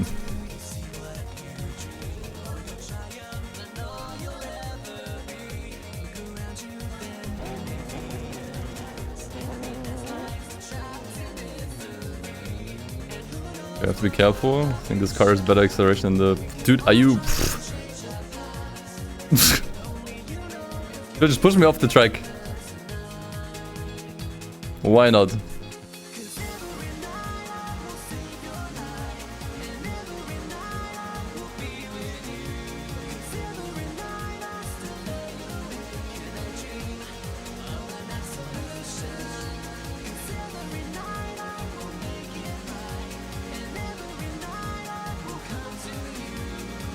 Aldina, would this have been a car for the wagon cup that we could have used?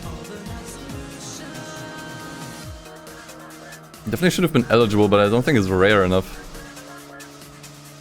I think this was a pretty standard car for a while, although I've never really seen it before. Doesn't automatically make it rare. What is the pace car doing?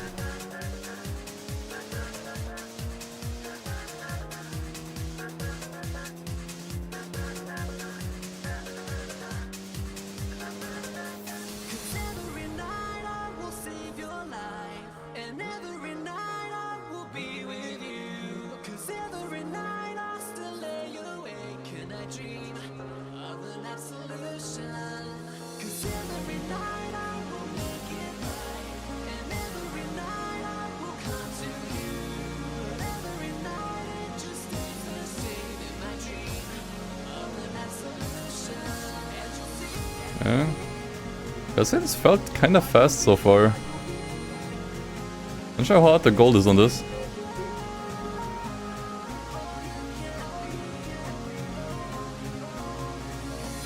Let's see. Could be.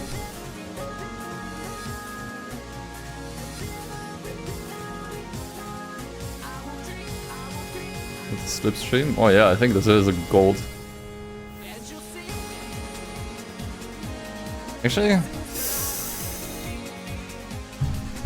dude, I'm going to lose my fucking mind.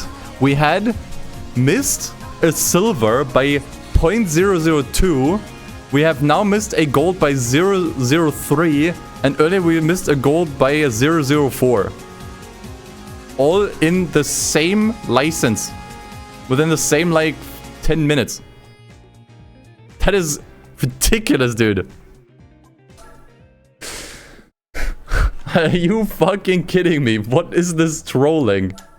You have got to be trolling. Oh my god, dude. Bloody fantastic. Hey, we're on the seal track again. Yeah, I had to avoid the pace car. If I didn't have to like brake and avoid for the brake for the pace car and avoid it, I could have gone a gold. I'm gonna 100% blame the pace car on that. That was definitely 100% on the pace car. I drove well enough there. Okay, this was slow as shit. Okay, I was actually still pretty close to gold. Alright.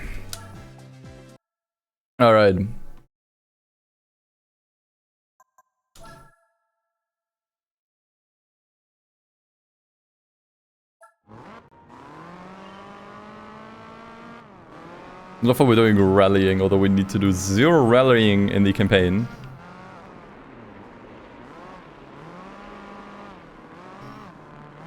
Like, if you think about it, the way Gran Turismo 3 handled it made way more sense.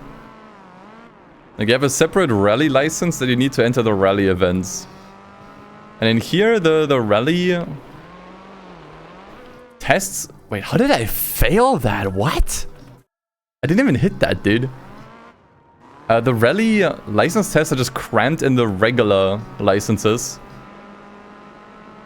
Which the regular licenses you mostly... I mean, I guess you need the regular licenses to enter rally events, so... I guess it makes some sense, but you can just completely ignore them. You just never do rally again.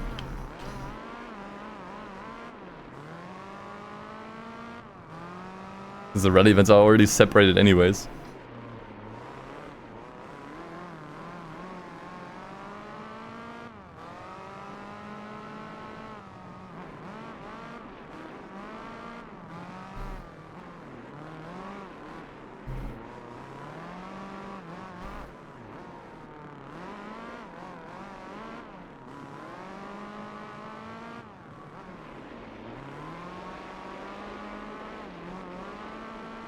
Oh, that was really fast though. Holy shit.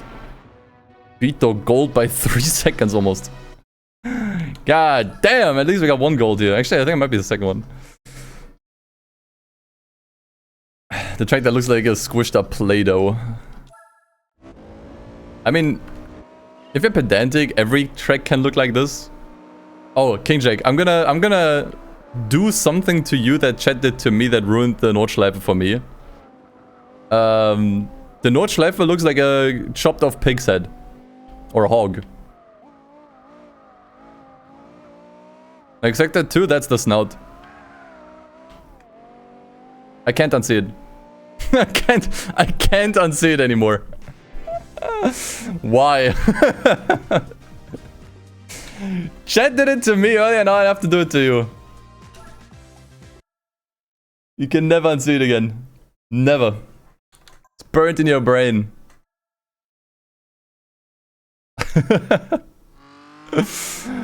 Oh, dude, this is just 14 seconds, dude. What are we doing here?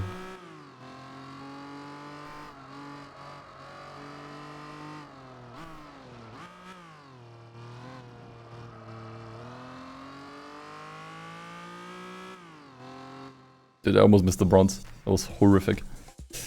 A cold world. Okay, 2 more, I think. Not sure if one of them is another full lap. I forgot this is a thing. Okay, consider this practice for the Nordschleife in the GT World Championship.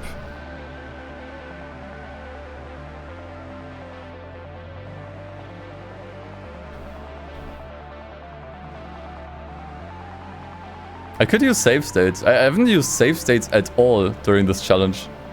Now that I think about it.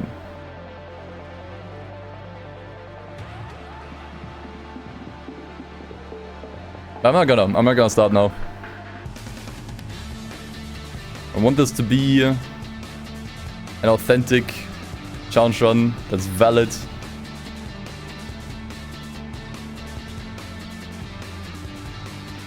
With no cheating.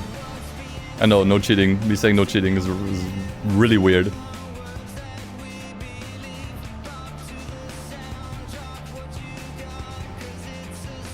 Yeah, the goal is easy, but it's easy to overestimate or underestimate a corner.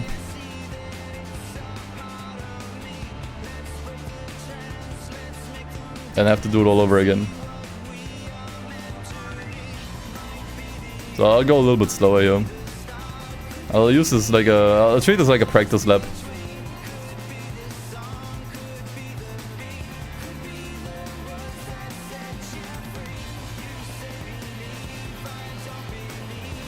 Yeah, you can definitely beat the gold by 20 seconds if you're good. Like the time here is not very hard. If you're really careful, you'll probably land on the silver. Holy shit.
Yeah, so far so good.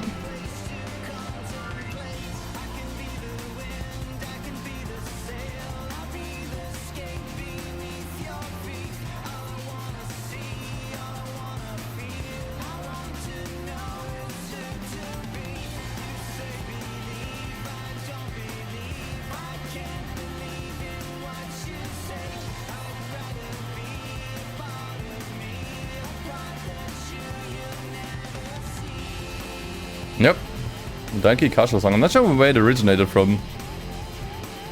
And this is the GT7 version. I think it might have been from Gran Turismo 3, right? Or like from around that time at least.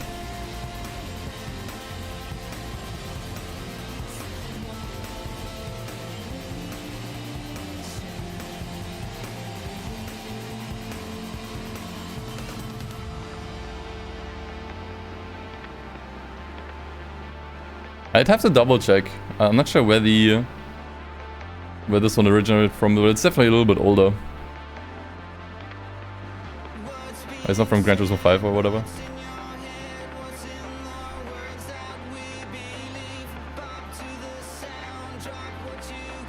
It's present on GT4, okay. I gotta admit, I'm not super familiar with the race songs from 4. Most of the times when I play 4, I play my own music. Mostly has to do with me not having really played this game too much privately before I started streaming. So when I streamed, I play my own music, you know. Maybe at some point I'll do an off-stream playthrough of this game and then I'll play the in-game music a little bit more.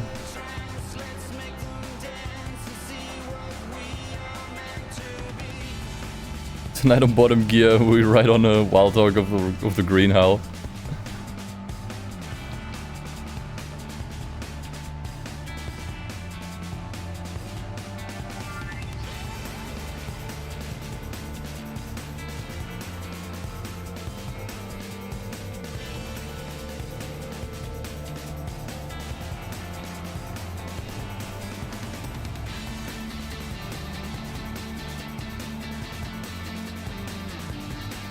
GT4 has a few songs that aren't on in the playlist by default, really? Why bother putting music in the game and licensing it if you're not gonna be enabling that by default? Like, if I was a musician and a game developer comes to me and is like, hey, can we have your music in the game? And I'm like, yeah. And then they put it in the game, but it's disabled by default, so most people don't ever get to hear it. I'd be kinda pissed. Like, what an insult. It's enabled for photo mode. Who the fuck uses the photo mode in this game? Like, it's really cool, don't get me wrong. Like, the photo mode in this game is super sick, but man.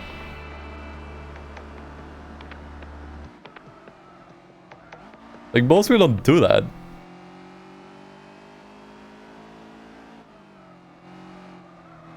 Also replays. Okay, replays I see.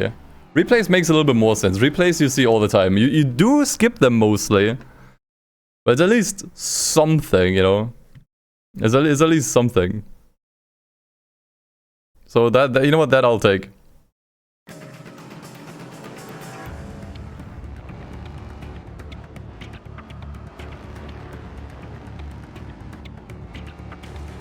Let's make sure that we keep it clean in the last bit here.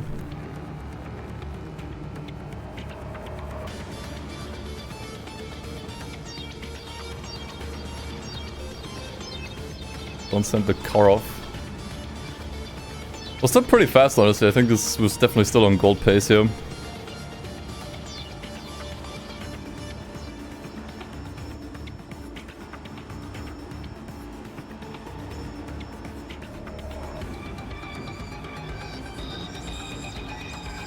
I think having done at least one lap on the Nordschleife earlier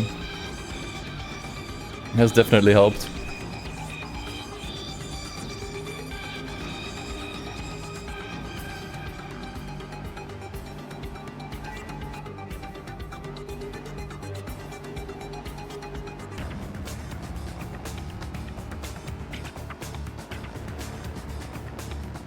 Yeah, GT3 had fun replays. They used a lot of like very early 2000s filters and effects. It was really funny. Okay, careful around here. Almost went too fast. Okay, it should be about it.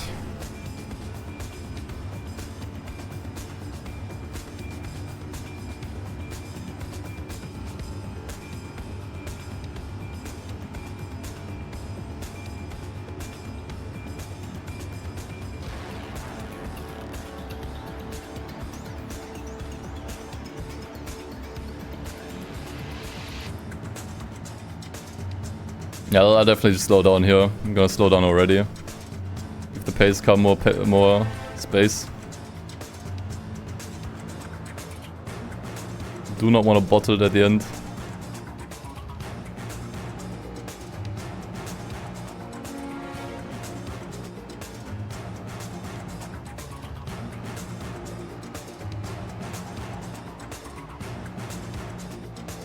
This might actually be a gold. Actually, it might be. It's gonna be fucking close again. Are you kidding me? Okay, thank God. I would have screamed. If I missed it by like 1,000th of a second again, I would have screamed, dude. Alright. Not again. Not again. Alright, last test.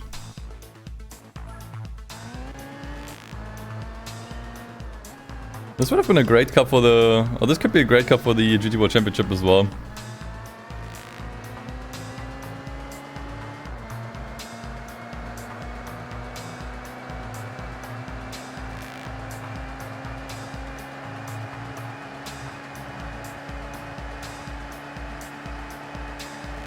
Holy speed, yeah. Probably the highest speeds we've had all playthrough.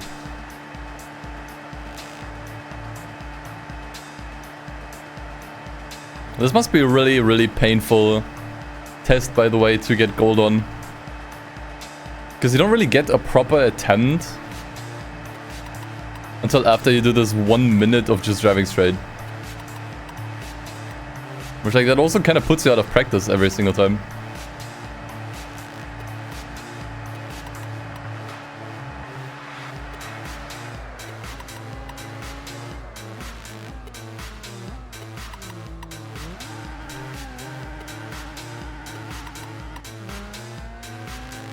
This is a pain on PS2, I can imagine.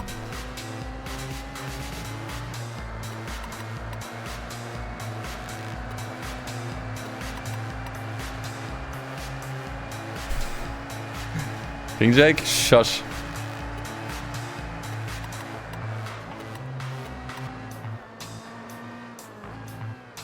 Don't be a blabbermouth.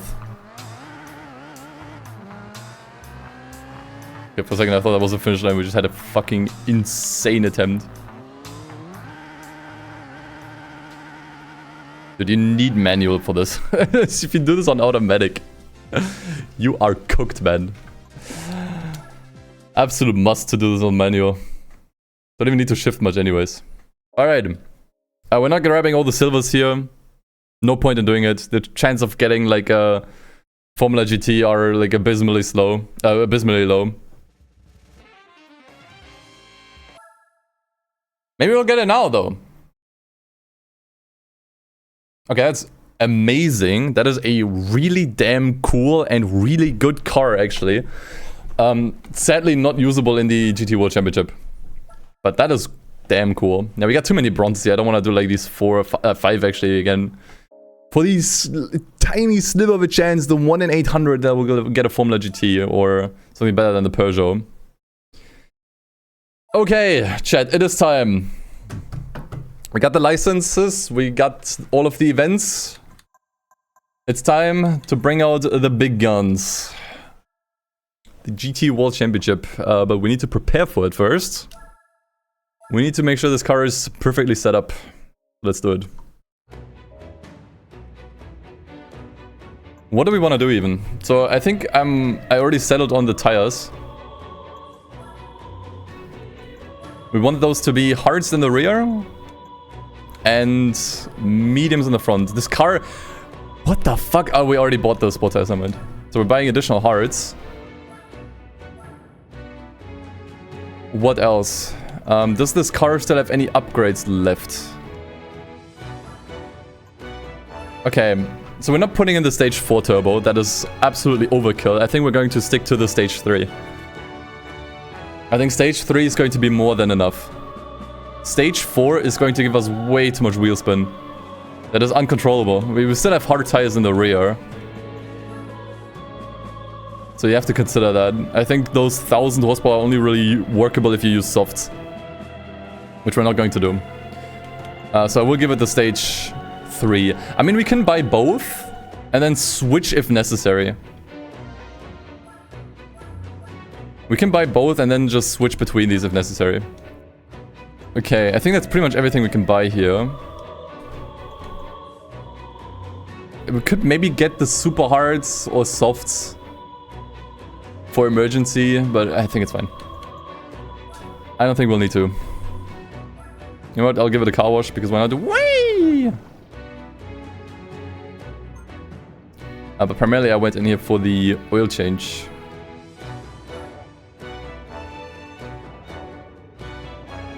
Super softs for quali. I'm not sure if I want to qualify. I'm not sure if I need that. The races are so long and have pit stops. I'm not sure if we really need to qualify.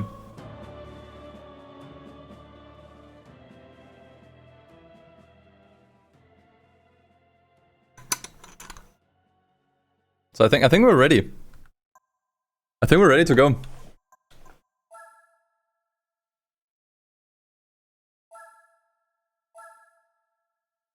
Alright, man, it's been so long. Get super hards if it's for soul. I guess we could. Nah, we're gonna be fine. I'm just gonna stick to that compound and ride it out. Besides, we can always skip one event, maybe even 2. If I were to skip anything, I would probably skip Hong Kong and El Capitan. El Capitan is definitely more fun than Opera Paris, but... Actually, what do we skip? We can skip 2 events. What should we skip, Chad? But Hong Kong is an easy skip because it's not fun. Do we skip El Capitan or Opera Paris? Seoul? Now we're definitely gonna be doing Seoul. El Capitan is gonna be tough on the tires. Like this is like the stress test for your tires, El Capitan. Yeah, it tends to suck on El Capitan. That's a very good point. Yeah, we're skipping Hong Kong and Paris. I think that's a good idea. All right, let's hit it. Make sure the car is set up before we go. We could actually, does anyone have the tuning Bible from T-Kanji? If I apply his tune, it's a GG. I missed nitrous. Wait, can you even add nitrous to this car? Wait, let me get out again. What's the lineup we have actually? It's very bad. That's a very bad lineup. In that case, let's get nitrous. I forgot. You have the site active from T-Kanji? Can you send it to me? Or put it in the chat, I mean. Please. Oh, actually you can't. You can't access the engine upgrades, okay. This was a horrible, like, one of the worst layouts, one of the worst car lineups I've seen in this. Thank you. That's almost gonna murder us. Honestly, I don't think it's super necessary that we roll for a good lineup here. But might as well. That is fantastic. That is quite possibly the easiest lineup we could have gotten. Holy shit. Yeah, that is pretty much perfect. The R8 can be a little dangerous. But yeah, that's perfect. That is like probably the best lineup you can roll. At this point, I feel like I don't even need the fucking need the tuning anymore, but fuck it, I mean, might as well. Because I've already been streaming 3.5 hours. Okay, let's see. Peugeot 95 race car. This is like the best thing anyone has ever made, by the way, this tuning Bible. It's so damn good. Okay, they recommend hard racing tires. Actually, no, man. Yeah, actually, the setting here is exactly how I wanted it. Perfect. Mediums in the front, hards in the rear. He recommends the same thing. Great minds think alike. Okay. Brake controller. We want them to be a little bit more intense in the front. I can play some more music while we set up this car.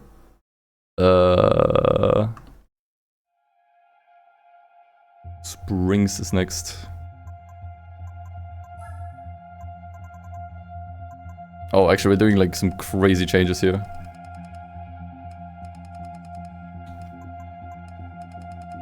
.5.2 and 5.3. I can't read chat at the moment for a second. I apologize. Maximizing the ride height. I mean, I guess it makes sense, especially with the tracks you have here. Bounce on 2. Okay, we're doing some really drastic changes to the car here. Default tune must be horrible. Holy smokes. Holy cow. Angle stays the same. Stabilizer 6.7, chat. 6.7.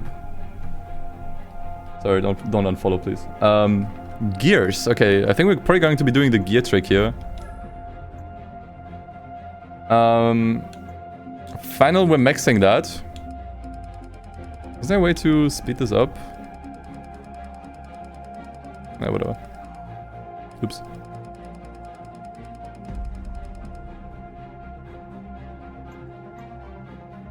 An auto to 1. Final to 2,300. So if anyone who's confused, what this does is it essentially gives us like glitched gears. I'm not sure, is it fair to say glitched gears? Basically makes it so that we get like perfect gearing essentially.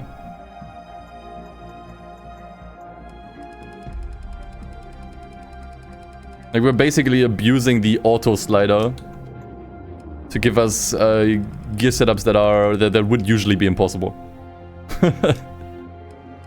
So yeah, you could consider this cheating. Which that would be awfully on brand for this channel.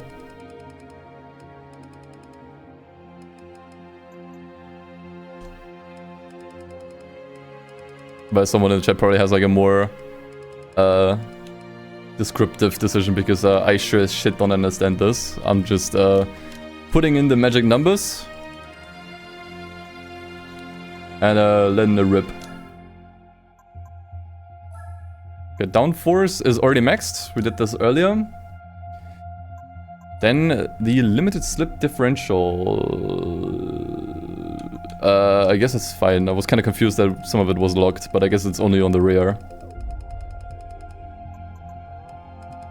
60, 60, and 55.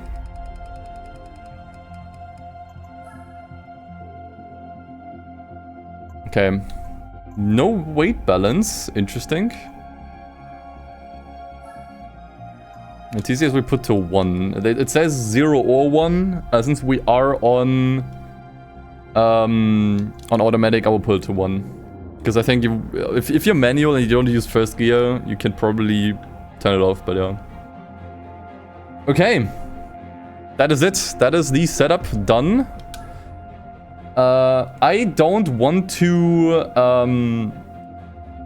call it too early, but I think this is going to be a walk in the park. We have one of the best cars for this. We have an insanely good setup thanks to T-Kanji. Once again, big shoutouts. And we have quite possibly the easiest lineup we have ever had. So I am not going to play my epic music playlist for this. Instead, I'm going to play my we're going to rip ass and play ball playlist. Let's go.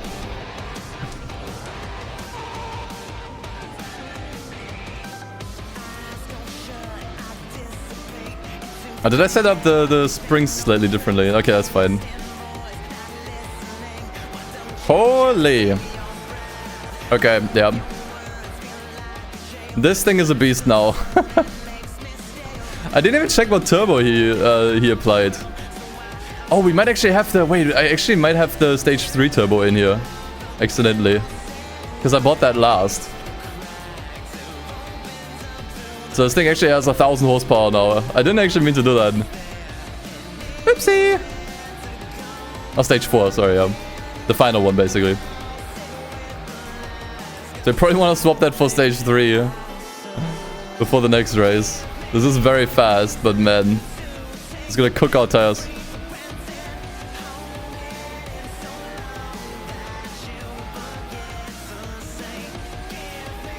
But this car is way, way better than before.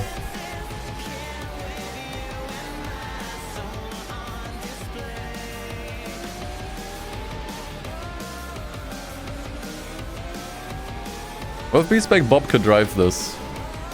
Not with this turbo. Not with 1,000 horsepower.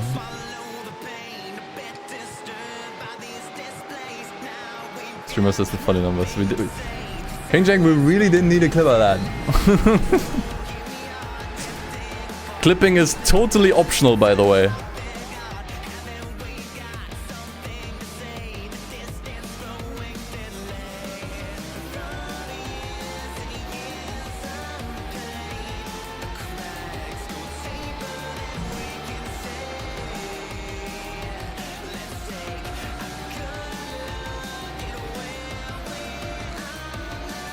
Know how to do it to him.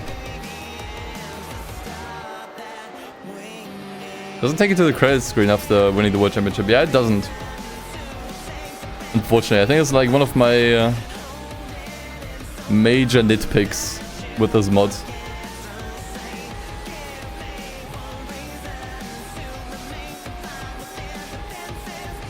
That's how they handle the credits here.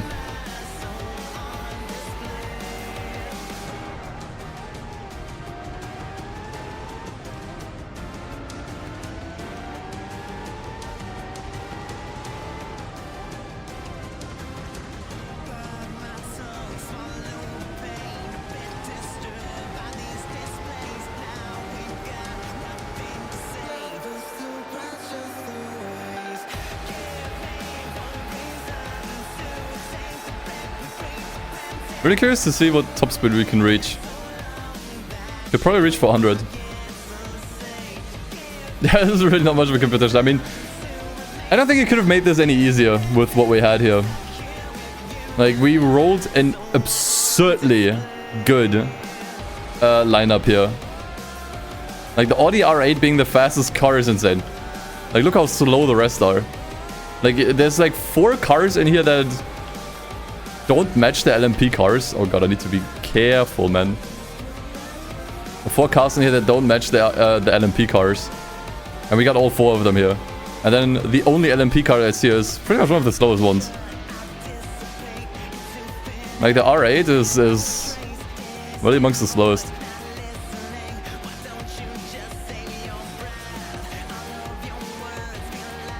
Can do the races, 2 races I want to skip with B-Spec. I could. But I'm not sure why I would. I think that I just saved the time at this point. The only problem, or problem quote unquote, the only thing with having the R8 as an opponent, it's always going to be placing second, right? Like we don't have a field that kind of like, you know, trades places between races. Because if we did and the points were like a little bit more distributed to like amongst the AI, we could have maybe skipped the 3rd race. And like this, since the R8 is always going to be second, we can only skip 2.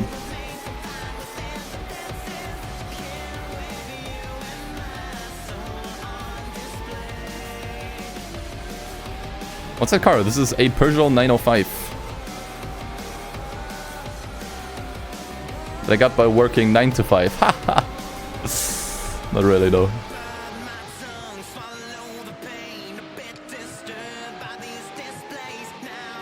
Okay, I will say the...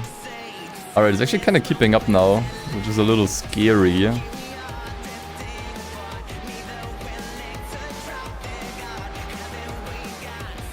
Punt the R8 and leave the race. You are actually absolutely correct. You can abuse that. You're really clever. I forgot that's a thing. So, if you quit a race, the game just takes the placements of the current cars in the lineup. Right, like the way the cars are placed the moment you exit the race, that's essentially how they finished. So what you can do is, if you want to manipulate the placements and the point standings, is you can punt whoever is leading the championship and make sure they're last, so that they get no points. I think I might do that. And that way we can skip all 3 races that I don't want to do. We can skip Hong Kong, we can skip El Capitan, and we can skip Paris. We can skip all 3.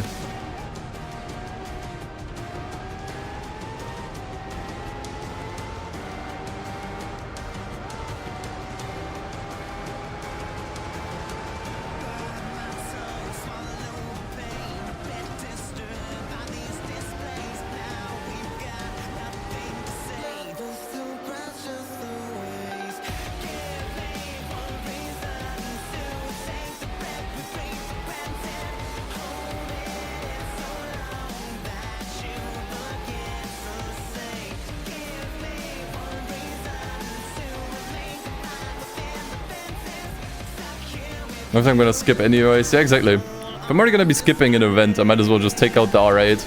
Make sure it places last. I mean, I guess that's kind of the good thing about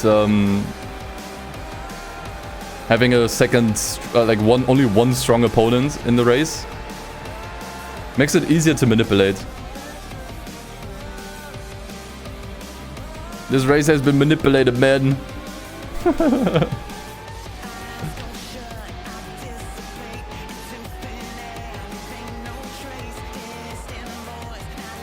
Yeah, this track is still pretty accurate to real life roads even today. Hey, look at that, we're starting to lap the opponents.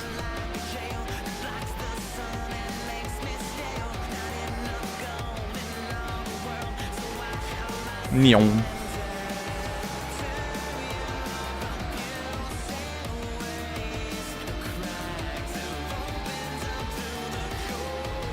But I remember that this race here in the GT World Championship is kind of like... It's bait. It's basically a noob trap, essentially. That I definitely fell for on a run that we did like way back in the day. Because what happens here is it's very enticing to go for no-stop strategy. And the AI actually doesn't. Like the AI, not all of them, some of them maybe do. But most of them don't pit here. And what this might entice you to do is also not going for any more stops in the next couple races.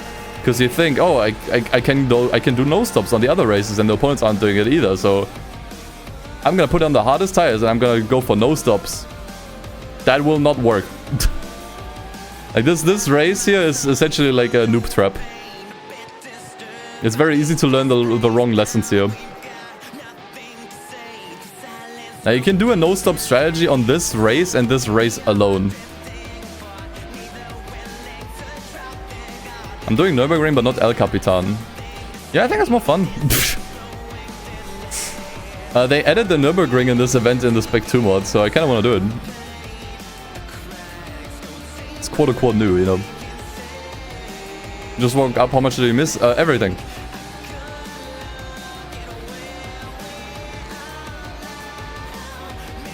We are currently in the business of finishing. Pescarol was one of the best cars. Not really, no. I think the best cars you can use here outside of the Formula GT are probably the Minolta, the Sauber C9 if you can get it somewhere. What else? I think I'll pit next, or this lap actually. 787B is pretty good, yeah. The tires are a big issue with that one though. Tires are a very limiting factor on the 787B.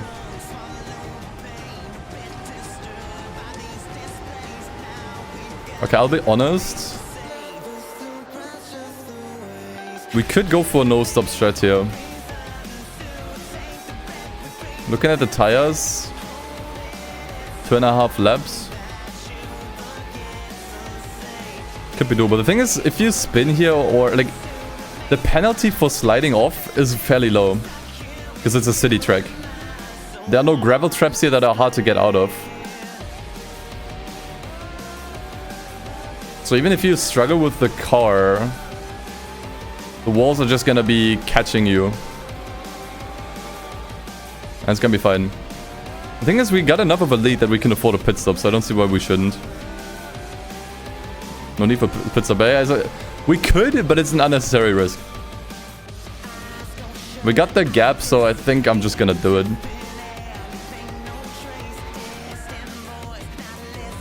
Okay, maybe not like that. No fuel. No fuel, please. Bonk the pit entry. I put him on. Okay, I'm second now. Lost a little bit more time than I thought because of that. Oh, the problem is the pit lane is really long here. Look at that. Oh, I didn't consider that. The pit lane is insanely long here. Okay, wait, I might have made a mistake. I didn't think it was gonna be this long of a pit stop. Okay, I need to lock the fuck in.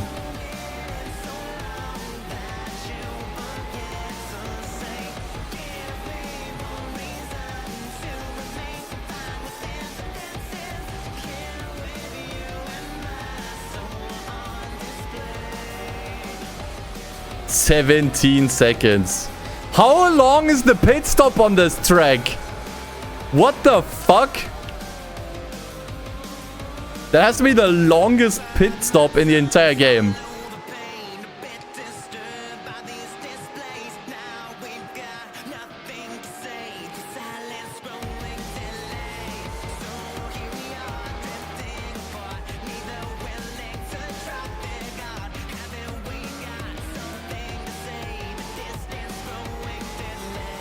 And I'm not even getting closer. What the fuck? That car should have worn tires by now.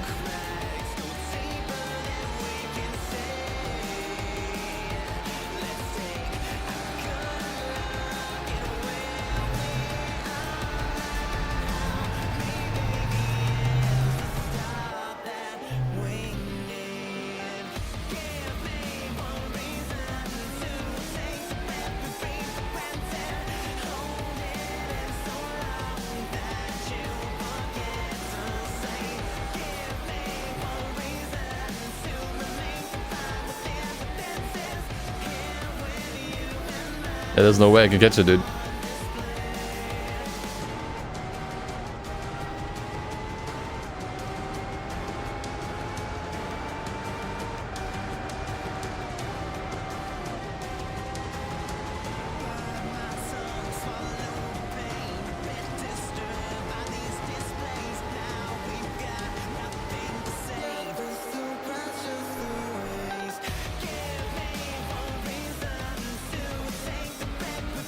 Bruh. Bruh.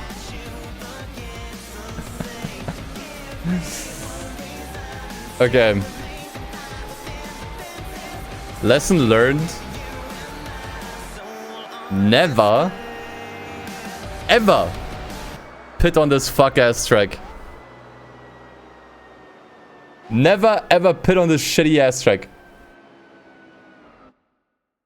Didn't I just talk about how the track is a noob trap?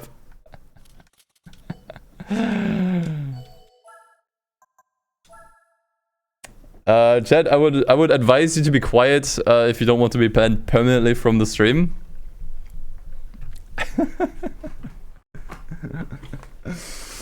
Why nobody else put the AI is just cheating you on the first race? Or not cheating maybe, but it's baiting you, right? It's trying to like teach you the wrong lesson. That oh, actually, I can't pit on any of the other races, but you need to pit on the other races. We have the easy support role finished P2. Alright, you know what? It's personal now. It is absolutely personal now.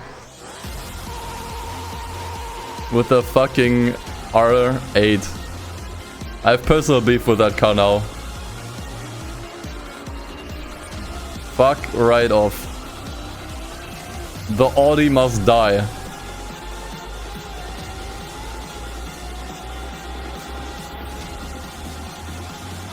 Kitty gloves are coming off now.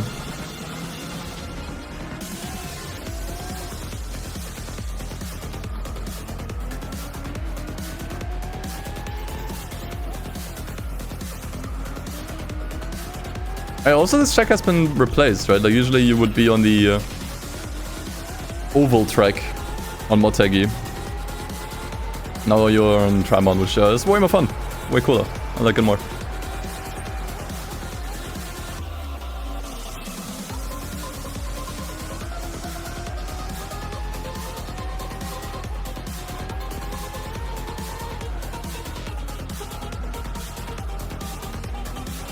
That makes skipping events a little bit trickier though.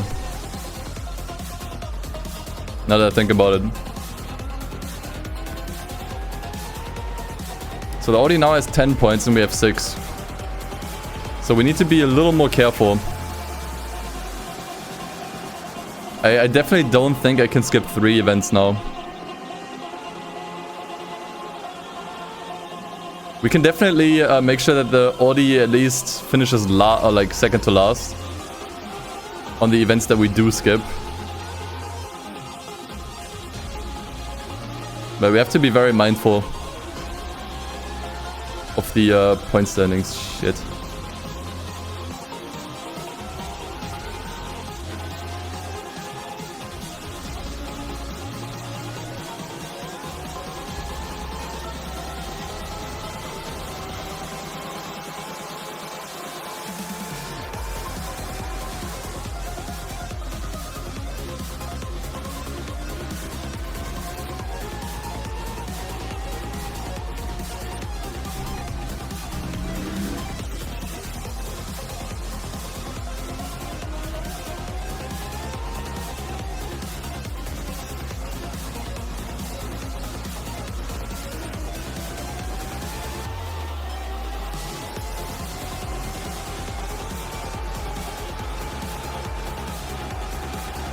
Yeah, the Audi is way faster than I thought, honestly.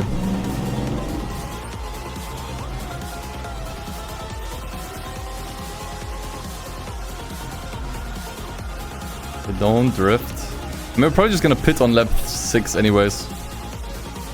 6 into 7, 6, 7. Makes sense.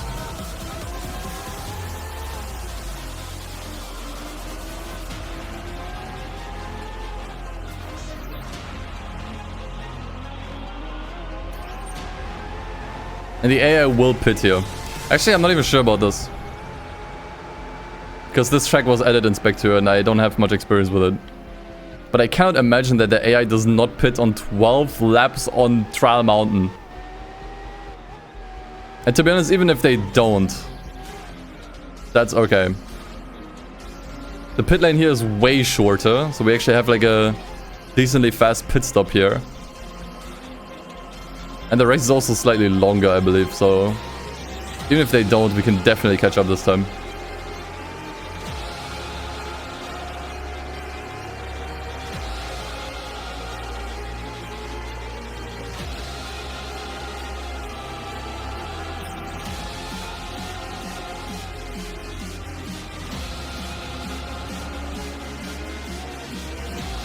They have to pit, there's no way. 12 laps on... You don't survive 12 laps on Trial Mountain.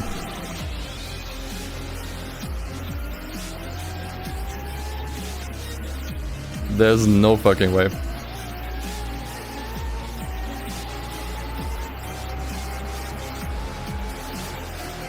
Yeah, if the Audi pits, it's definitely going to be a late pit stop.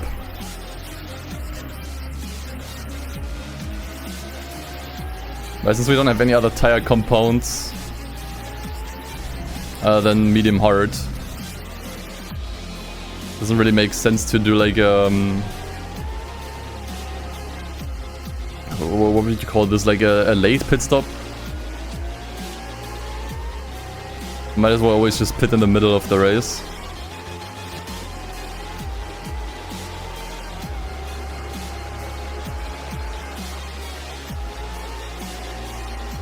You might be a little faster on some tracks if you pit late. If your tires survive for longer. And then switching to softer compounds. But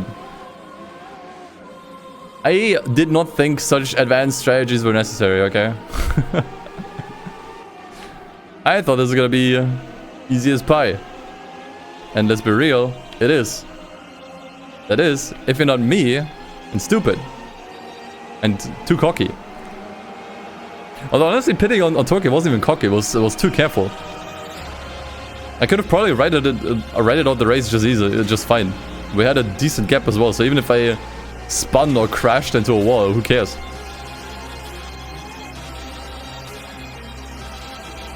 Just continue, drive on. There wasn't even recklessness that got me, there was too much caution.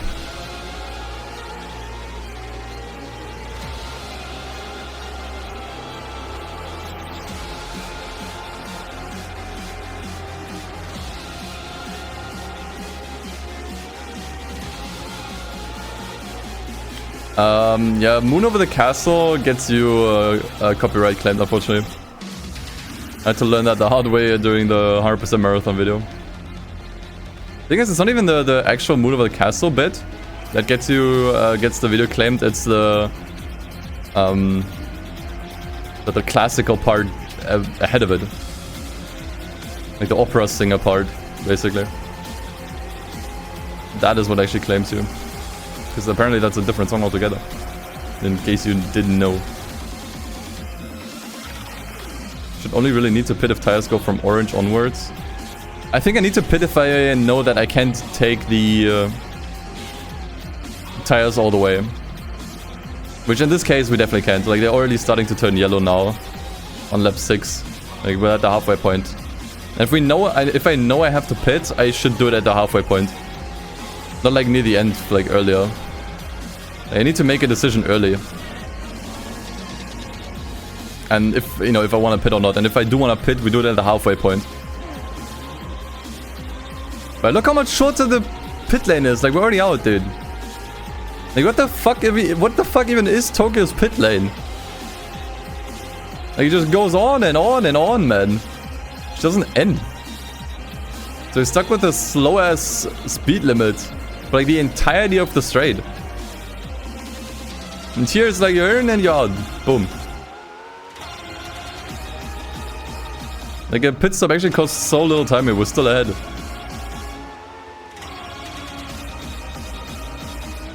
Like that I didn't consider. I think had I known that the pit lane is this long and we're gonna be stuck at the speed limit for like ages, I don't think I would have pit. I would have assumed that the pit stop is gonna take roughly as long as here.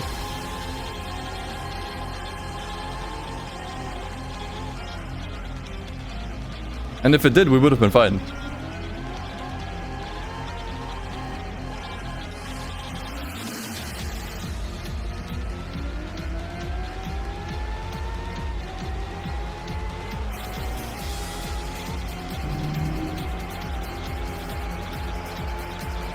Anyways.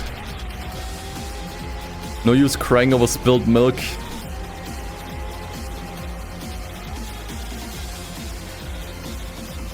I'm gonna keep driving on, hopefully off the grass from now on. And drive that R8 into the ground.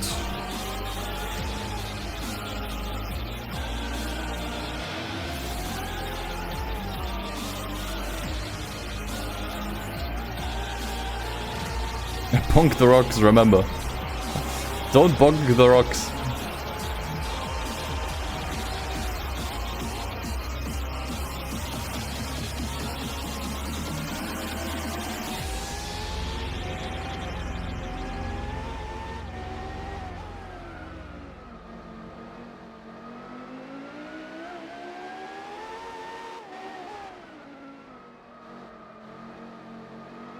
Okay. Alright. Mm-hmm.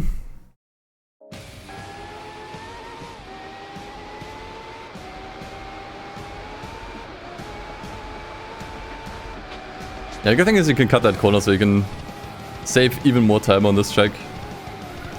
Whoa! What was that, dude?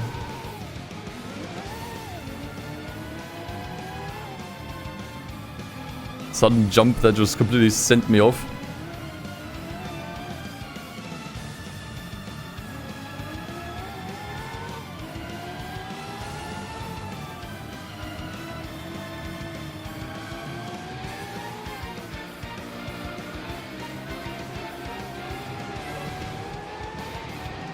Yeah, I think on the previous race we also got a little bit unlucky because I think the R8 was not actually blocked off by any of the opponents. Like, he managed to pass them all extremely easily.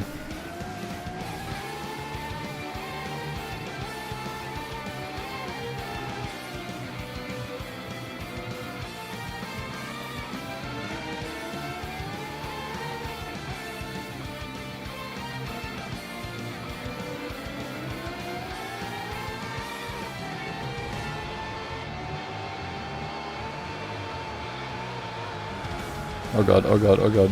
Calm down, calm down.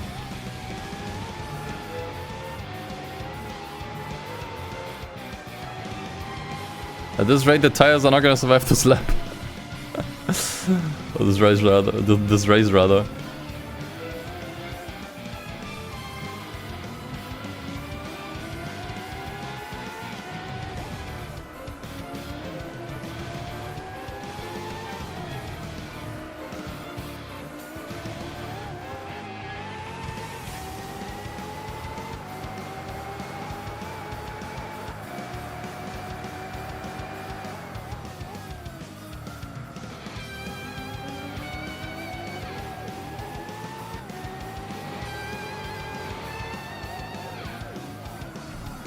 Dude, what am I doing? Yeah, this car's definitely a lot more slidey than some of the other LMP cars, that's for sure.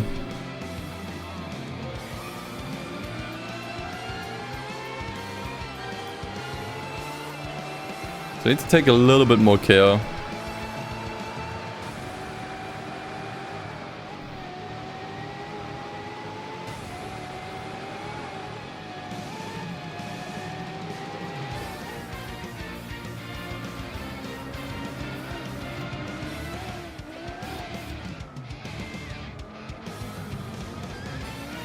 The R8 race car is making a pit stop. Can you believe it?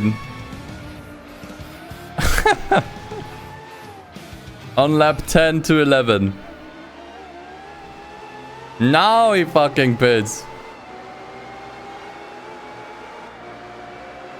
Wait, that might actually be great. That might be really good for us. If the other cars don't pit, he might not even be second anymore.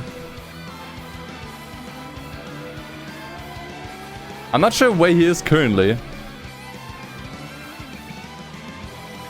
Wait, if I drive well enough, we could maybe reach him and grief him.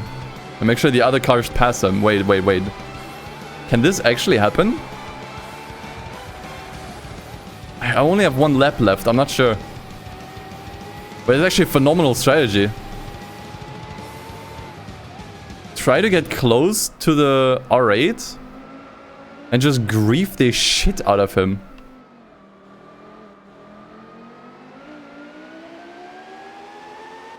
Until the other cars just pass. Like, they can pass me if I'm already like a lap ahead.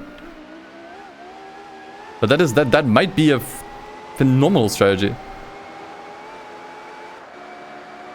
Okay, the Camaro's making a pit stop. If they're all making pit stops now, then this strategy does not work.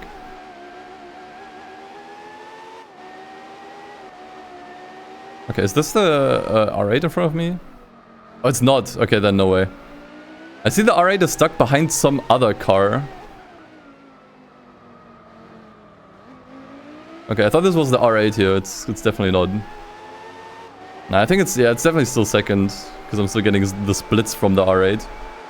But it might be something worth keeping in mind. Seeing if we can drive fast enough that we can kind of get close to the R8 again. And then grief it so hard it gets passed by all the other cars. And then drive the race to the end. And that way the R8 is like last. and gets no points. Let's keep that in mind. Like, at this point, it's more about revenge for the R8 than it is about strategies and winning. Which we're gonna be doing anyways, by the way. Don't even worry about that. Okay, we're skipping Hong Kong. We're currently tied with the R8. But we're gonna do the following. We're gonna start the race. And we're going to be ramming the R8 so hard that it gets stuck somewhere.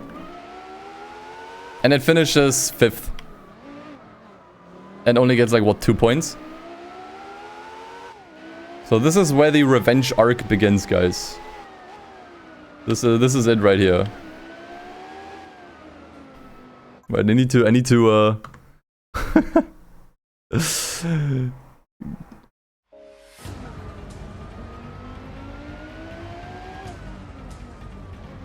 Alright, come here. You stupid R8 driver. Boom. Alright, more people pass. More people pass. We need everyone to pass him. Oh, actually I'm gonna make sure to block him. Oh, dude, don't get in my way, please. Perfect. No, dude, what the fuck was that domino effect? Okay, I'm just gonna be like a roadblock here. Oh, dude, I need to chaperone. Come on. Get back on your feet. Get back on your feet. Okay, I think that's it.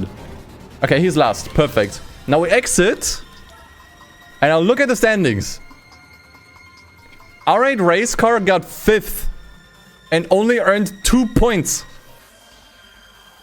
So that actually makes it tied with the Toyota 7. Oh, perfect. Alright, great job.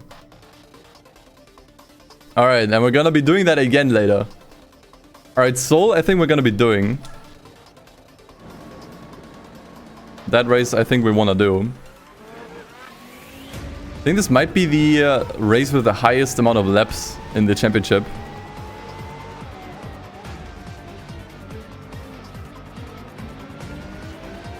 But the lap times are also pretty short, so it kind of balances out.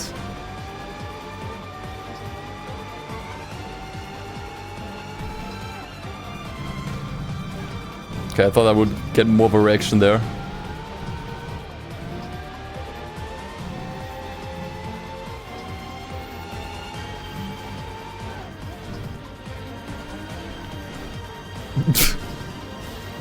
Okay, I tried, but I don't think it did much.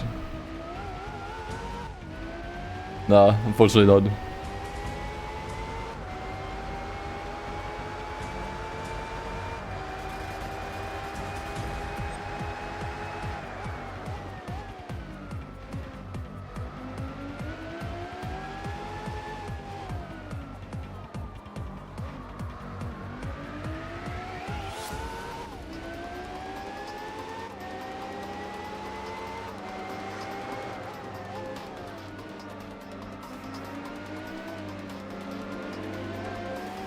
Alright, seems like he's actually somewhat able to keep up here.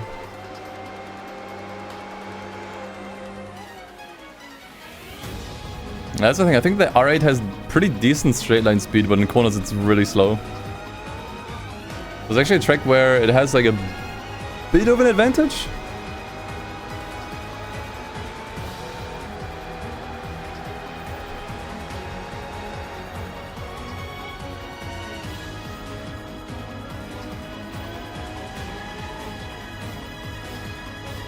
Shit.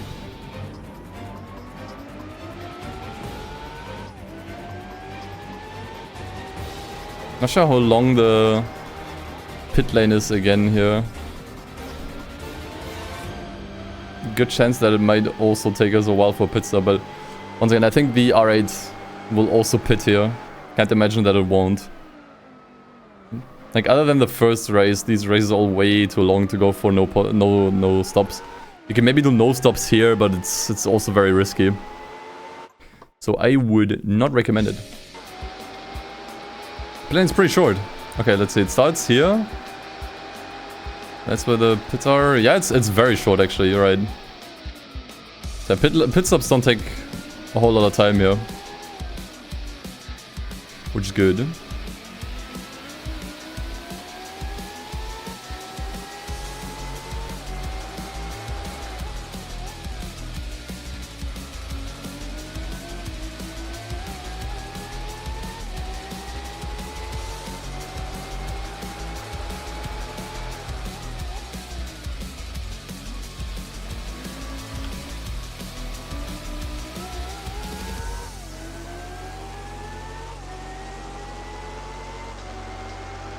Okay, so I think we wanna pit lap 9 into 10. Like I said, like it doesn't really make much sense to delay a pit stop here, since we use the same compound. So just pit at a halfway point each time. And I think maybe buying softs could have worked, doing like late pit stops, but meh. I think it's pointless optimization. Giving the R8 14, lap 14 to pit, okay. Anyone wanna make some bets or predictions? When the R8 pits?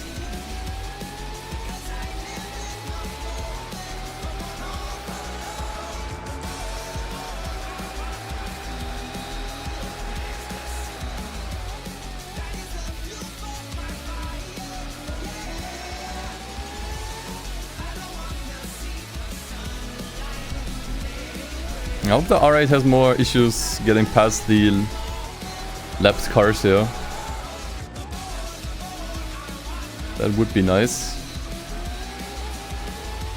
So we have a bit more buffer for our pit stop.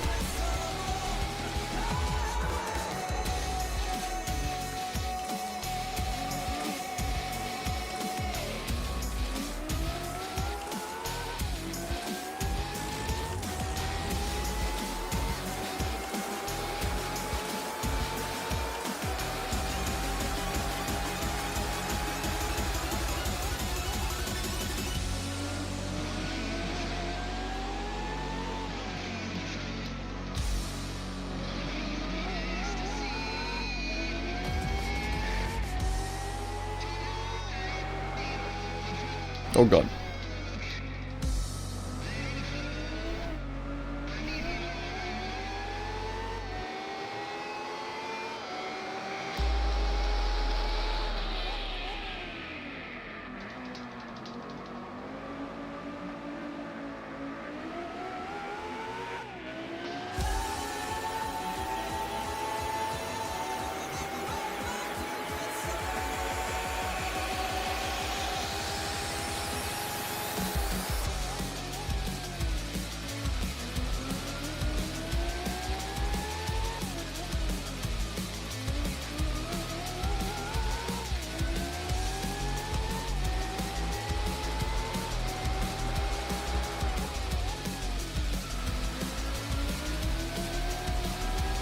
I think he actually got stuck a little bit.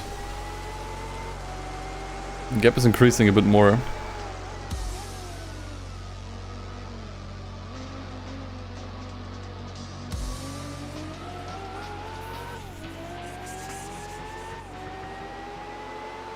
And they might also get stuck on the entire straight, that's true. We need to be really lucky for that. Need to be really, really lucky. Oops.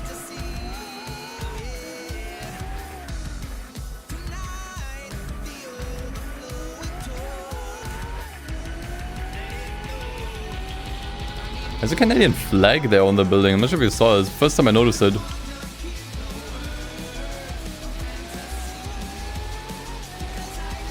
I'll try and point it out on the next lap.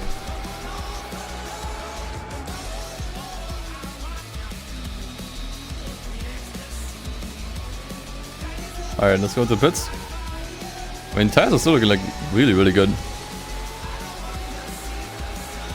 But hit it with full speed. Alright. I need to refill my water sometime. Stream so long I ran out of liquids.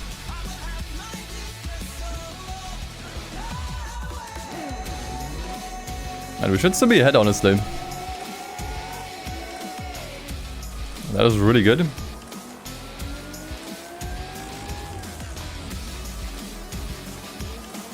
Yeah, look on the right side. There on the building. I'm not sure what that is. Could be the Canadian embassy, but I'm not sure.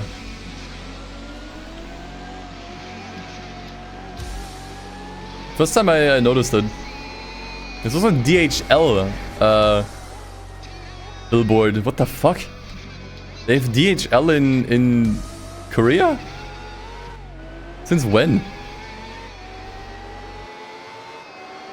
It's not modded, by the way. None of the textures are modded. It's like pure vanilla.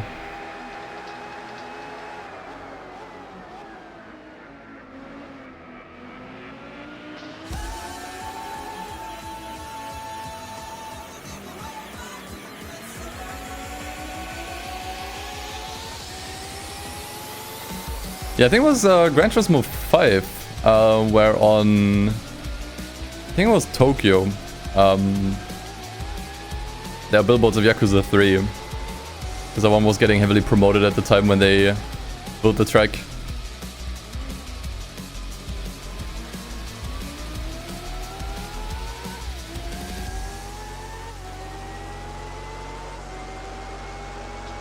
I think that billboard also showed up in an episode of Drake and Josh. Because it was the same place, I think. I actually might have been like in a movie, like a Drake and Josh movie, either way. Yeah, I still need to play the Kiwami 3 remake. I still haven't done that. I had like so many bad things about it. I was like, yeah, I'll wait for sale.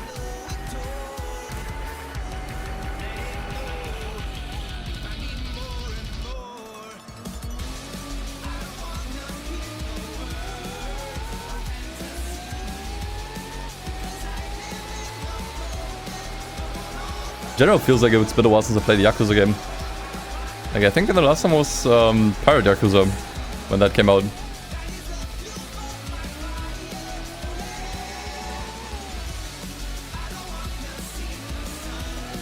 Because Undercover is one of the best soundtracks of all time. It's certainly the best thing about that game. I think we can all agree on that. It's like the one thing they didn't royally mess up was the soundtrack.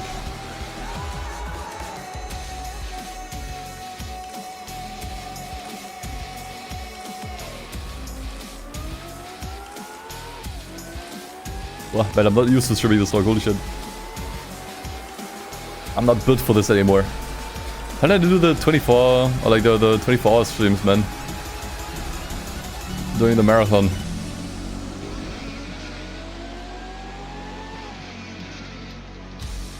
Probably loads of caffeine. And plenty of breaks. Yeah, the Pendulum songs are really good. Like, I would love to go on a Pendulum concert someday.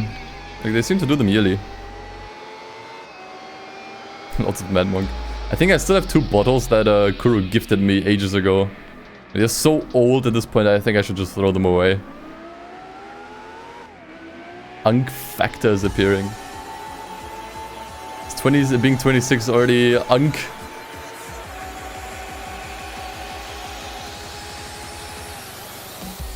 I guess to some people it might be.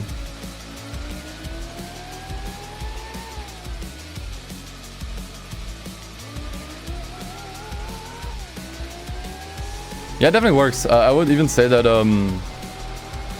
like out of everything I tried, Mad Monk gave me the most noticeable boost in energy.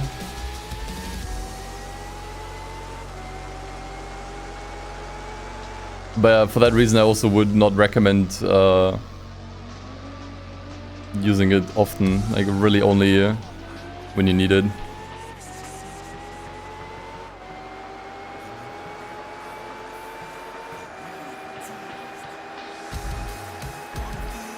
Let me try how much caffeine that has in comparison to like a regular energy drink or coffee. Yeah, it's pretty strong. Now, usually I don't really feel caffeine actively. Actually, that's not even true. Like, when I drink coffee, my hands slightly start to sweat slightly.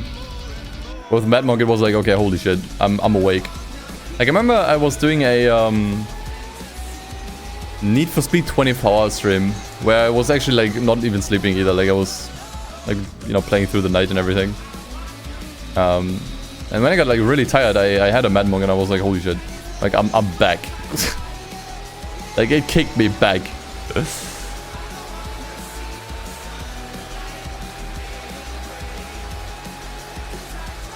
Which is also why I was kind of hesitant to take them more often. Like only really when I felt like I really needed one.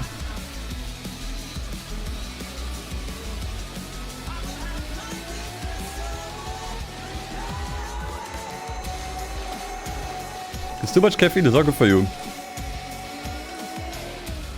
You will build up a resistance. It actually happened to my girlfriend at some point. Because when you take too much caffeine, eventually it will start making you sleepy. Like your body will build such a resistance that it actually has the opposite effect. You obviously don't want that.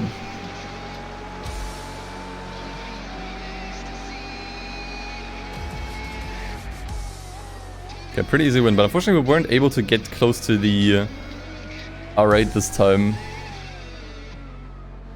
To grief it. Was just definitely very, very fast here.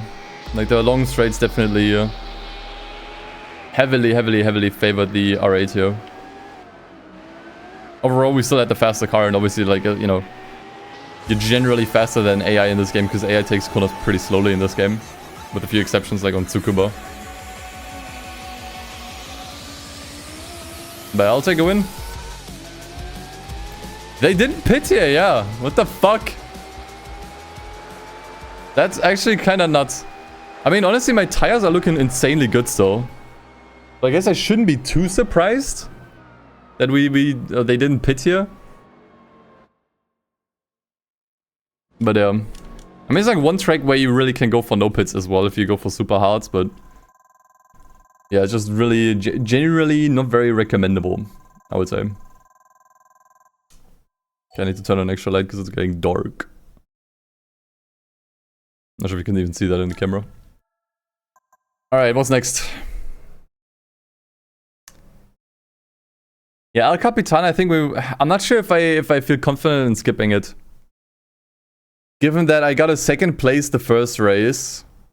This is race number 5, and we are pretty evenly matched with 2 other cars. I think it's too risky. I think at this point I'd rather do it. I think I would rather do the race and be on the safe side. So let's do it. Maybe once again, maybe we can grief the R8.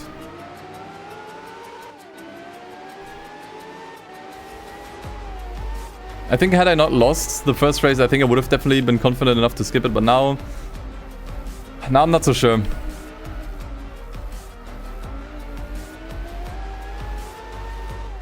Like going into a point deficit at the halfway point of the championship with still one more event I definitely want to skip, I'm not sure.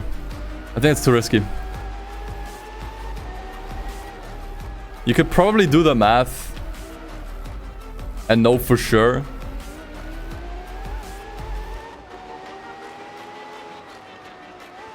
But unfortunately I'm bad at math, so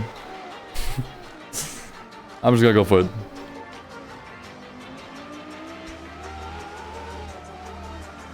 Never seen PGR challenges. On my channel or in general? I mean, for me it's mostly got to do with not having played the PGR games enough. Like, I gave PGR 3 a decent playthrough on stream, like way before like I popped off on YouTube. And then PGR 4 I played slightly, like only a little bit. PGR 1 and 2 I did not play at all really, other than just kind of like testing it.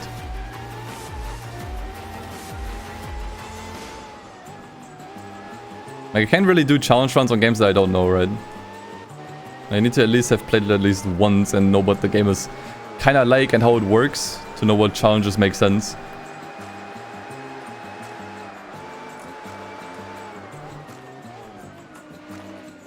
But I definitely want to get down the PGR rabbit hole a little bit more. And once again, Sunday streams I usually think I want to reserve for just checking out new games, like no gimmicks or challenges or whatever. So we can just kind of have like a chill stream on Sundays.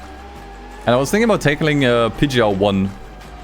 Because I think that seems to run somewhat fine on the Xbox emulator now. I gave it like a test run the other day and it seemed to run pretty well. I definitely improved a lot since the last time I tried it. So I would cautiously give it a try.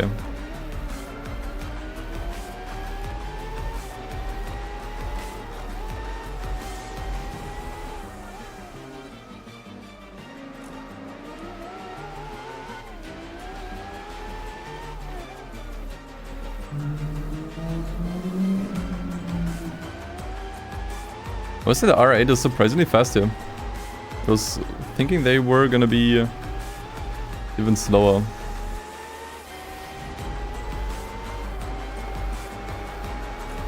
But let's see how this goes.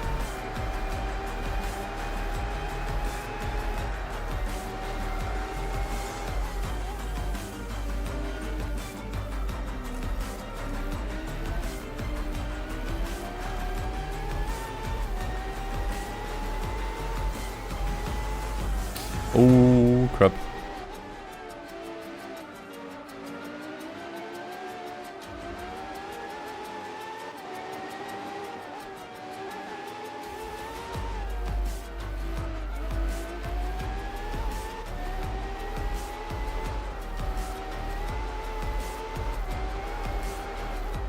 I would say this is a fun track though, for this particular event with these cars.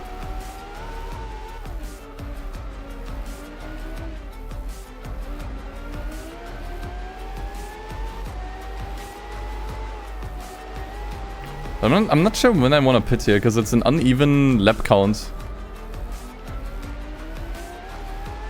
It's either 5 into 6 or 6 into 7. I think we can try going 6 into 7. Gives me the opportunity to build a bit more of a lead.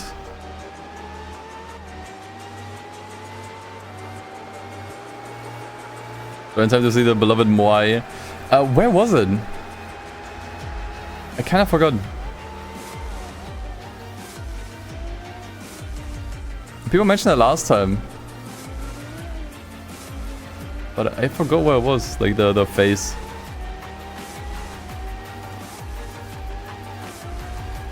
Oh, there it is, I think I see it.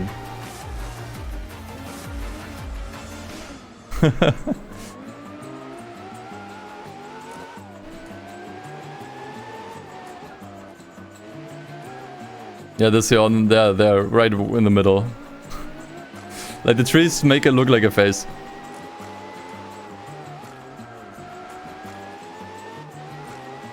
More specifically the you know, the emote that you see in the chat. I remember when you pointed this out to me for the first time, it took me ages to see it. I was like, what the fuck are you talking about? I don't see a damn thing here. I think I just kind of had to like close my eyes a little bit and just blur my vision a bit until I saw it.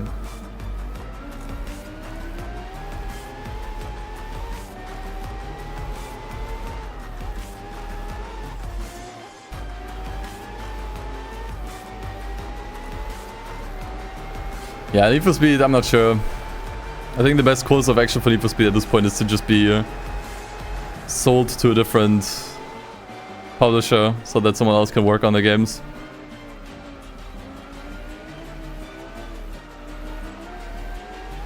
Not sure how that would go, because it really just depends where, you know, who buys it, but EA clearly has no interest in continuing the series, so it's probably better anywhere else.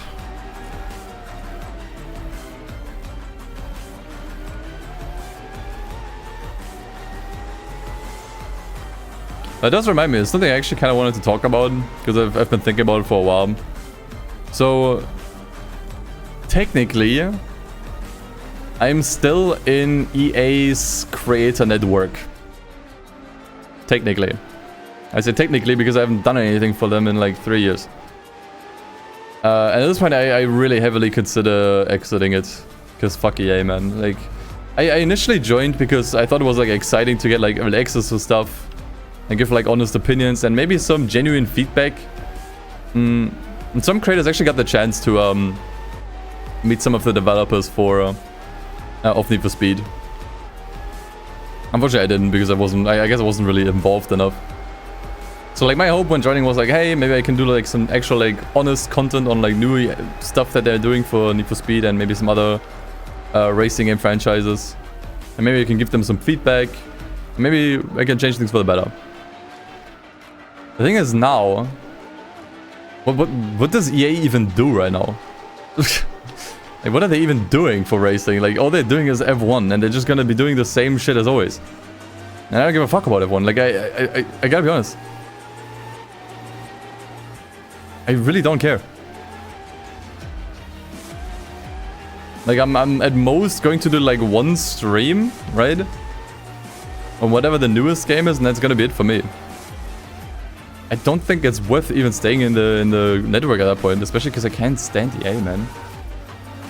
Like, I hate what they're doing. I hate that they got bought by Saudis.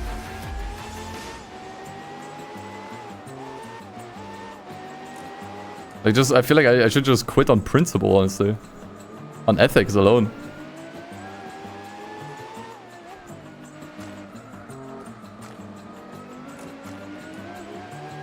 I mean, at the end of the day, it doesn't really make much of a difference. I can just ghost them. Like, it doesn't really matter. Like, you can stay partnered with something, but just not do anything for them. Or just ghost each other. It doesn't really make much of a difference. Like, it's really just a formality. Oh, we want to pit. Don't forget. Like, it's more of a formality at that point. Tyres actually got decently cooked there. So, yeah, I'm kind of debating. Staying, quitting. It doesn't really make much of a fucking difference anyways. We actually got passed by though, right? So we have to kind of step it up here.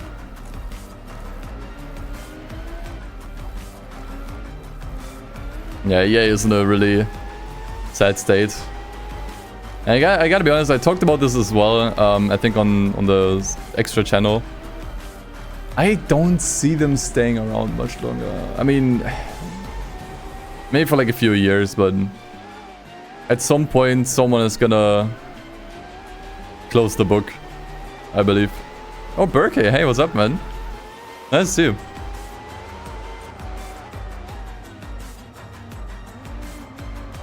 Because, I mean, if you just look at the history of, like, private equity, the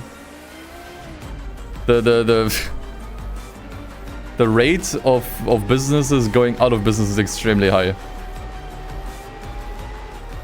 When, like, a publicly traded company gets bought up through private equity, like that mostly causes like the business to go under.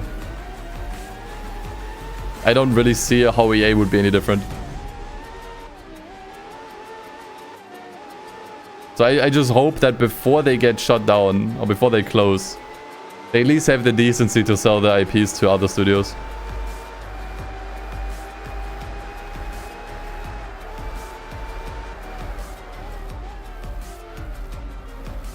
Because I think if they don't, I'm not sure how the law works on like trademark laws. Like, holy shit, it's such a mess.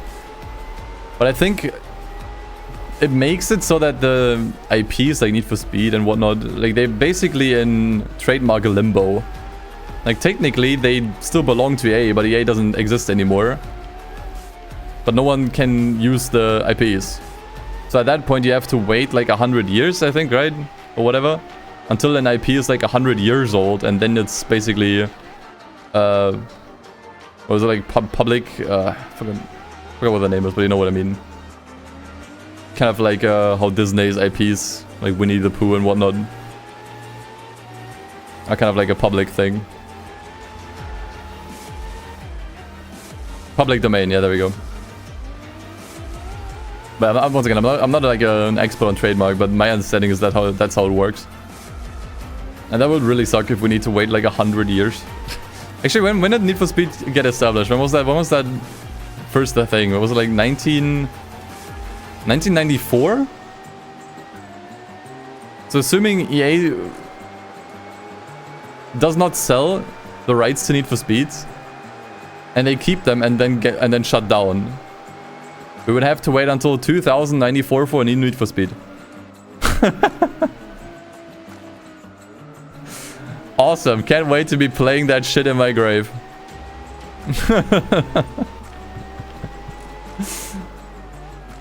Yeah, I also find it kind of hard to mourn the end of Need for Speed. I find it really difficult. Like my condolences are more for like the developers, right? Who at least tried to pour in some passion maybe and try to like get something going. But like the series itself, man, I don't care. I find it so hard to care.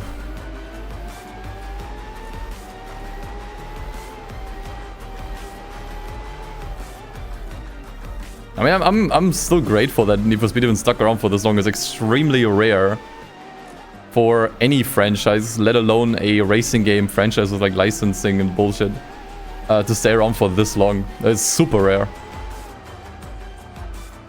A bit of a miracle that we had like almost 30 years of Need for Speed.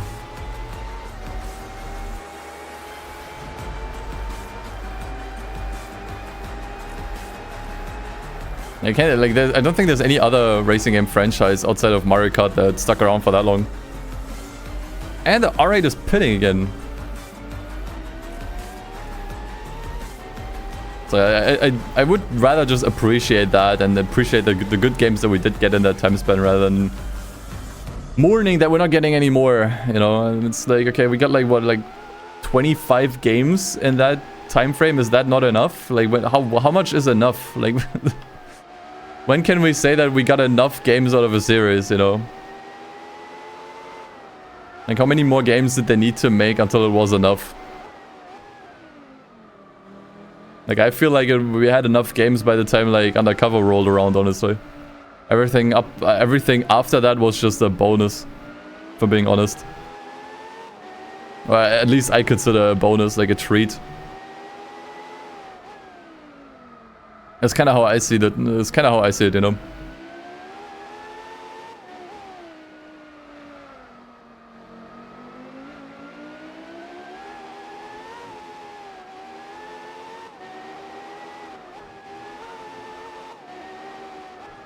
Oh god. Okay, but I think we managed to pass the tire check here. Yeah, this check really puts your tire life through its paces. And the tire strategy. And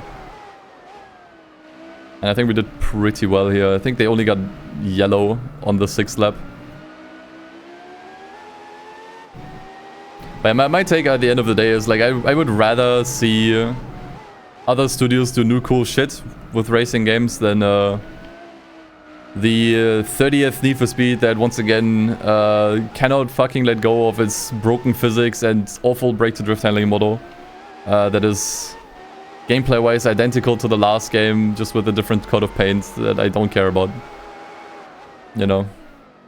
Like not EA, but like Need for Speed needed a complete refresh after Payback. Like I appreciate Heat. Yeah, honestly after Heat. Let's say after Heat. We really did not need Unbound. I'm gonna say that. We really did not need Unbound. It really was completely the wrong call. Using the base again that already didn't work, that was pushed to its limit with Heat, in my opinion. Where they had like one decent game with that base. I don't know, man. I could not bring myself to give a shit about a new Need for Speed, because I know it would be the same bullshit again. Alright. Finally done with that. Yeah, definitely Unbound was also a last-ditch effort at monetizing the series and getting like some winnings out of it, like with the post-launch support and everything. It had like its own battle pass and what have you. And at that point I was like, dude, I'm out. Like I don't need this anymore. I don't want this anymore.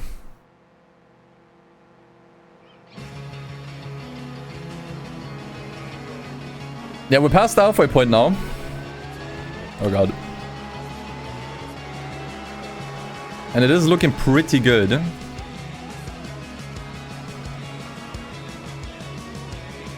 But we also still have the most challenging races ahead of us.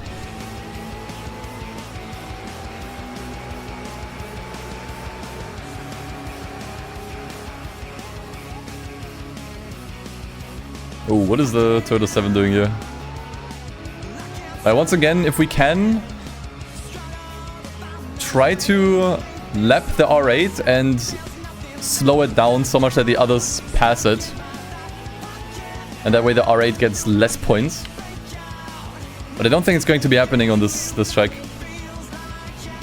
This track is too long, and I think the R8 is pretty strong here with the straight lines here.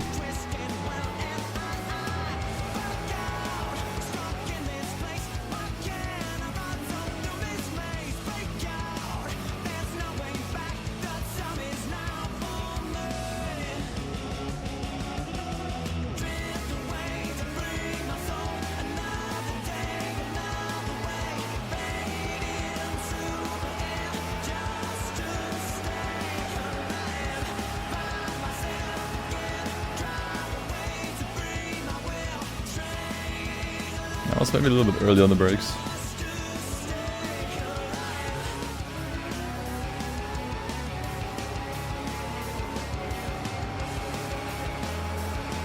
Yeah. And people point this out as well every time, that the track layout looks like an Uzi. I mean, what do we have by now? We have a track that looks like a seal. We have a track that looks like an Uzi. We have a track that looks vaguely like a toilet. I still feel like it only works with a lot of imagination. And then now we also found a track that looks like a chopped off, decapitated pig's head. Anything else? Actually, I think King Jack earlier said like Chamonix looks like Play-Doh.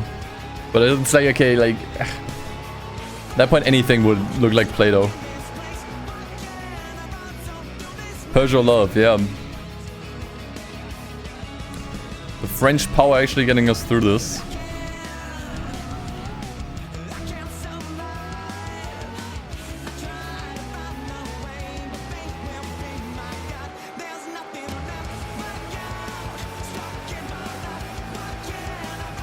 Oh yeah, Fuji looks like a Tommy gun. Yes, that's true. That's basically 5 tracks that look like something. I feel like if you do enough shrooms, you could probably interpret something everywhere. I would not recommend it though. Actually, what do you think is the best game to play while high? What makes for like a good high game? Let's limit it to racing games. I think if we just take like games in general, it's a little bit too hard to pick something. It's like best racing game to enjoy while high. Ah, sure.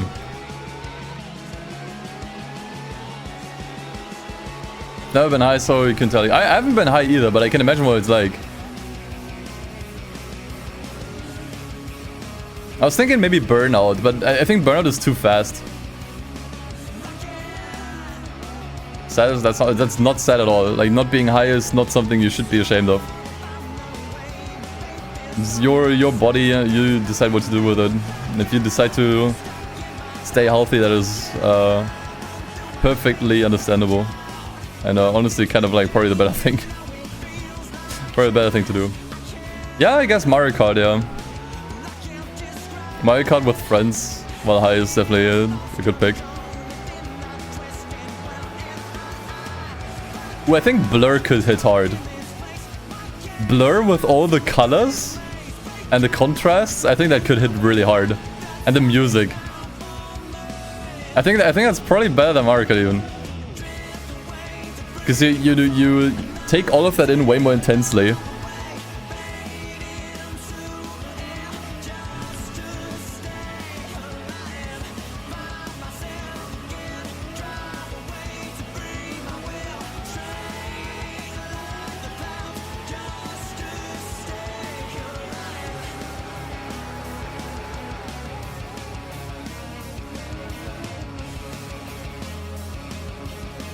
Well, I think another good game to enjoy while high is probably Underground 2. With the customization, that's very chill. And the music, I think that also hits pretty hard. Actually, if I had to put out a prediction, or like a guess, I would say that Underground 2 is probably the game that was most played while high. It just kind of has that vibe. Like that kind of game that stoners would love. It has fucking Snoop Dogg as the title track.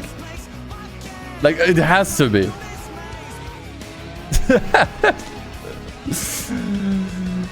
That has to be like the most, like the #1 game that was played while high.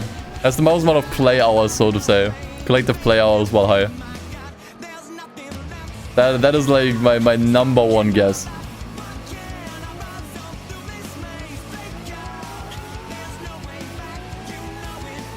Yeah, exactly. You gotta give free roaming Bayview and customizing cars. Like, man. Snoop Dogg playing. Like, definitely, man. And you also have like very trippy EDM in that game too. I think that can also hit pretty hard. When are we pitting actually? Next lap, yeah. Wasn't really paying too much attention to the laps here.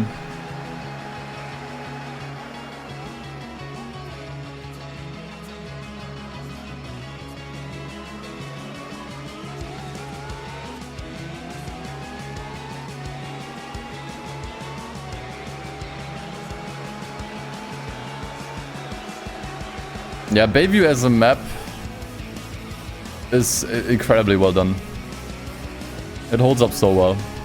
Like, honestly, I would even go as far to say... Would I go that far?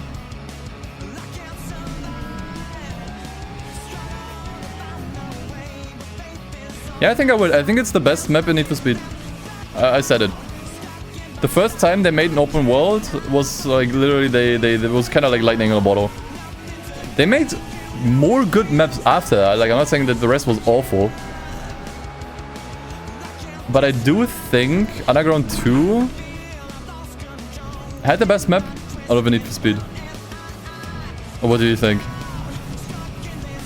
I was thinking Carbon, but Carbon at times isn't connected enough. It's extremely easy to drive in circles on that game. And Jackson Heights kind of sucks, but if you just take it as it is, not in the context of the game, it is actually nice because it provides very nice variety to the rest of the map, like the cities and everything, like the city and everything. Like what makes Underground 2's map kind of weak is the fact that you don't have fast travel, right? That's the problem. Like you're forced to engage with it all the time, which for the most part I would say is fine. But when you need to go from one end to another and there's no easy connections, because you know the map kind of like goes like this, it's very vertical. That can be a bit of a pain in the ass. Yeah, I mean Need for Speed World is kind of cheating, but it's a great contender, yeah. I mean, World just takes two maps and puts them together. I would say the connections between the two maps aren't really well done. It doesn't really feel very organic, or like there's only like a couple of tunnels that connect the two maps together. Like, that definitely could have been better. Apart from the rest of the game, you think Undercover's map is actually damn good. Really? I think that's very interesting. I think the problem I had with Undercover... The city is great. Like, the city is really, really nice. But all of the areas outside, I thought kind of sucked. Like, there's like a more like hills type area that is very bare. Very, very, very bare. There's very little vegetation. It looks really unfinished.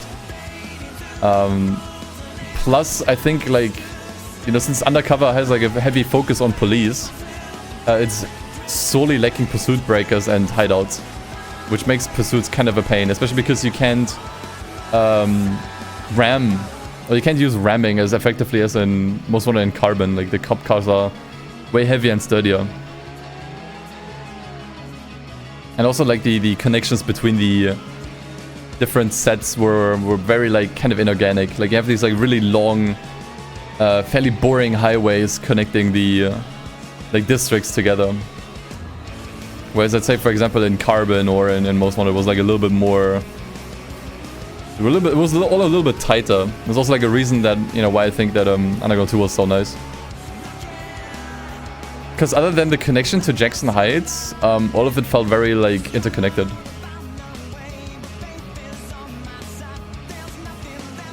So I'm not sure what other map I'd say deserves the cake. Transition between Underground 1 and 2 was a solid refinement. Yeah, for sure. Like when I replayed those games last year, the jump was actually, was it last year? No, it wasn't this year. I replayed them this year. It was really great. It was like, holy shit. Although in some respects, I still prefer Underground 1. Like, I think Underground 1 had much better pacing. Felt like a much tighter, like, experience playing through the game.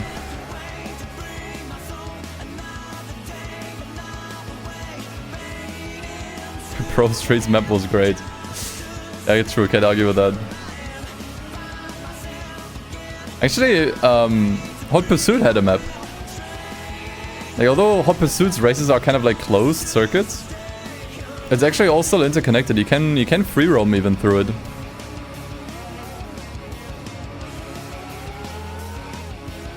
Ooh, actually, what I think a good map was, and yeah, you might actually disagree with me on that.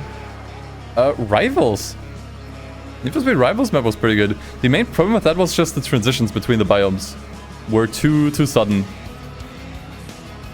But I thought it was a really good map other than that. Nice variety between all of the different districts. Decent size, the roads were good. Very nicely connected. Like, honestly, Rivals had a good map.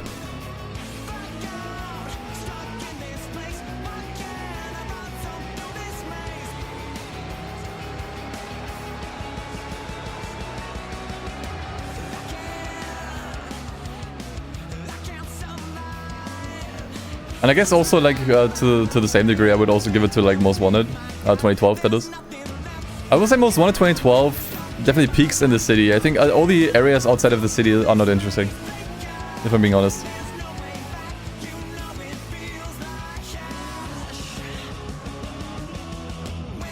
That is, like, the main point I would have there. But still, like, I would still give it to Underground 2. I think Baby was the best map they built.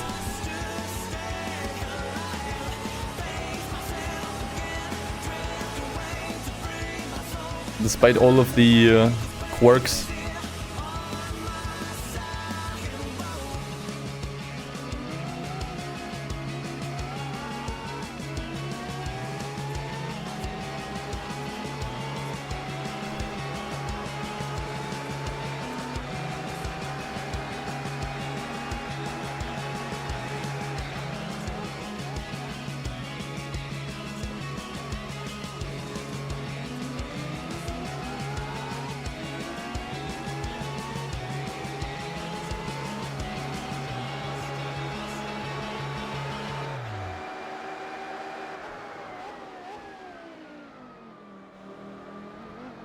Okay, where's the R8 right now, actually? 28 seconds, okay. Yeah, as I expected, we're probably not gonna be able to catch up to it. The track is too large, and the R8 is too fast here. But that's okay.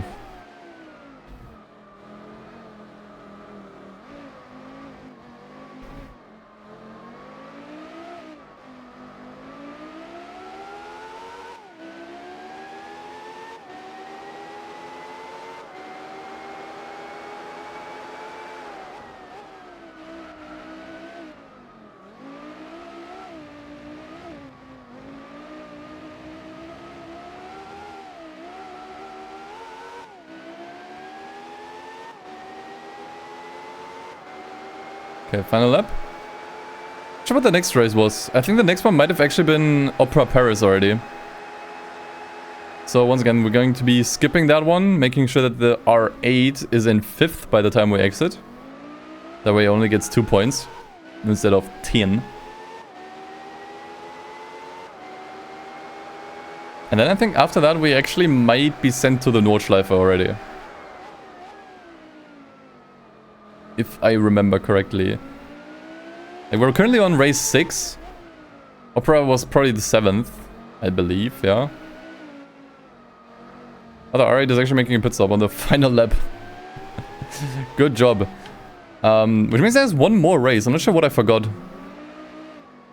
There's one track that I forgot about. Like we still have a race on Opera. We still have a race on the Nordschleife. We have one race on La Sarthe, the last one. Which one am I forgetting?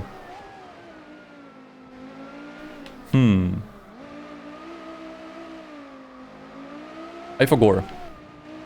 Either way, we're gonna find out.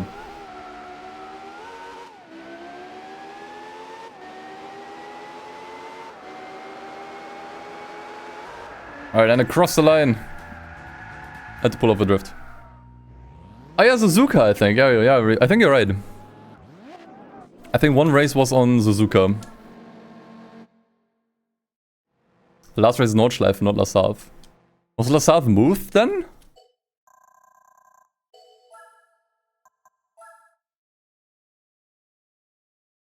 Okay, so this is Opera Paris. Once again, how many points does it have? Oh, after this, the R8 might actually... No, it's going to be once again tied with the Toyota 7. That's pretty funny. Expect to change La Sarthe. So is La Sarthe completely gone? I think that would kind of suck. I think La Sarthe was great for this. I mean, you're driving LMP cars, so it makes sense that you put them on the LMP track. The Nordschleife actually makes less sense. Actually, I mean, I guess LMP cars also drive on the Nordschleife. Okay, everyone passed us? Okay, perfect.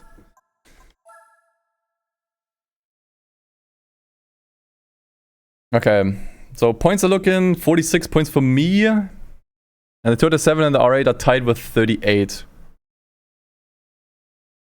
That means we could skip one more race. Right? If I do one more win, I get 10. Or the R8 gets 6. Gives us enough buffer to skip one more race.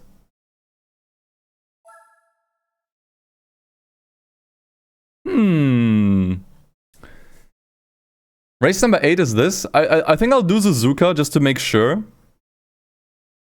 Then for race 9, I'll do the math. And maybe we can skip it. La Sarthe was changed to Deep Forest. Okay, so it's a Suzuka, Deep Forest, and then Nordschleife. Yeah, in that case, we'll try to skip Deep Forest. Kinda hurts, I like Deep Forest, but if I can save some time, I will. If I can save some time, why not? Actually, give me a different track. Give me this one.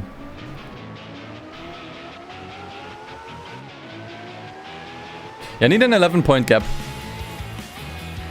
And even then, that's kind of risky. 12-point gap is kind of the minimum if we want to make double sure. Because I'm not sure what happens if you tie it. I'd rather not risk getting a tie.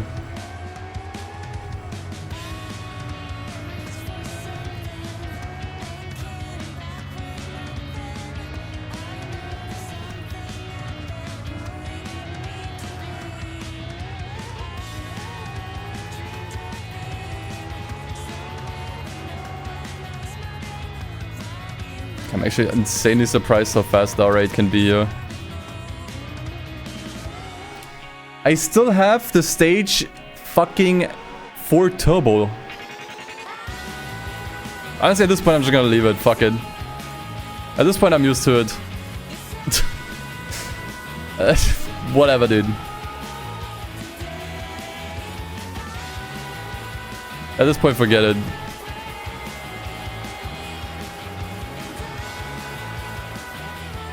Forgot to switch back to the stage 3 turbo.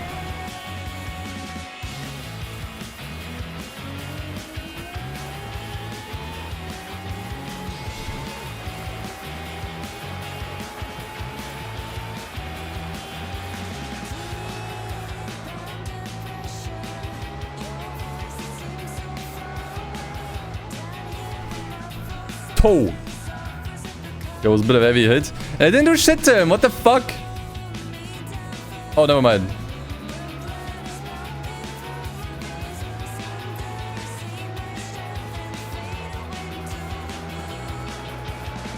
Actually insane how fast the R8 is, honestly. I really didn't expect that. I feel like it got a buff here in this mod.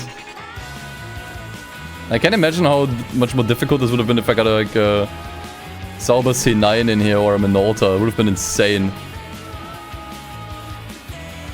I feel like we kind of really needed this layout here, like this, or this lineup, I mean. Okay, I gotta be honest, the car is not gripping enough here. Yeah, the R8 is actually out gripping me, and it's gone. I guess that's one way to win it.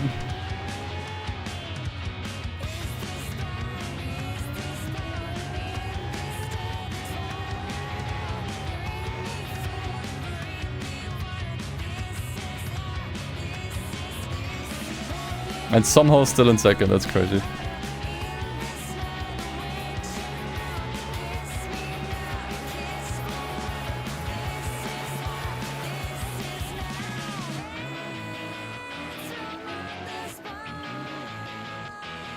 I gotta say, something feels off about this race.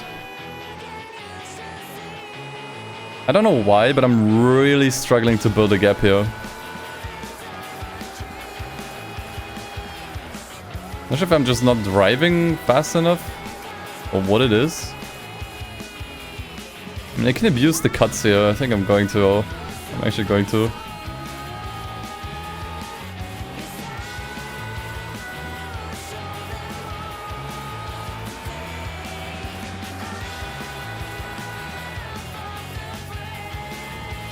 I don't trust this race.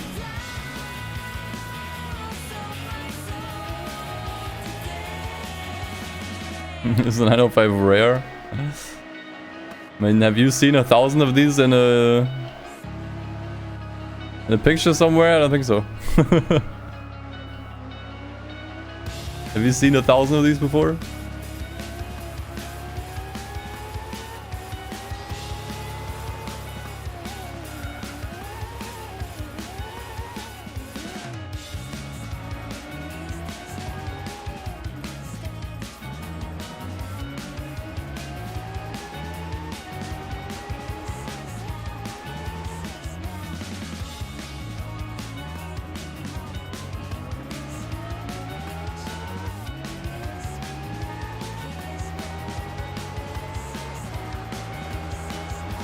Okay, I'm gonna be honest. If the R8 does not pit here, we might be kinda cooked. Because I cannot build a gap. I don't know what it is. The R8 seems insanely fast here. If it doesn't pit, we are not going to win this.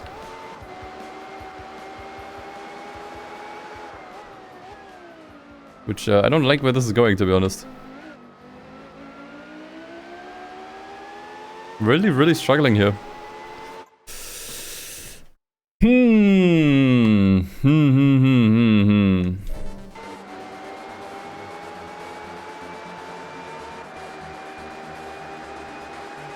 We could try not going for pit stop ourselves, yeah. I mean, it's only 9 laps, but I went off track a couple times. And it's a long boy. If I had to bet, or if I had to guess, I would say the R8 is not going to pit here. Which that is going to be a big problem. If it does not pit here, it will win. Assuming that I pit.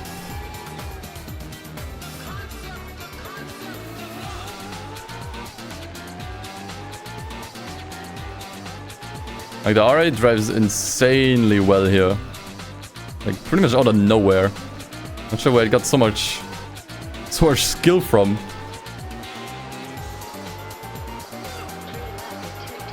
But I'm not sure if I can do no pit stops here, guys.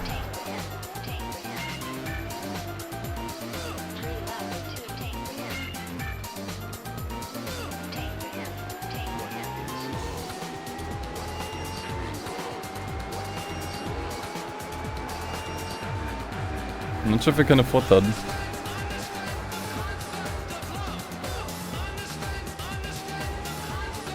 Oh shit, man. Yeah, this just keeps getting worse.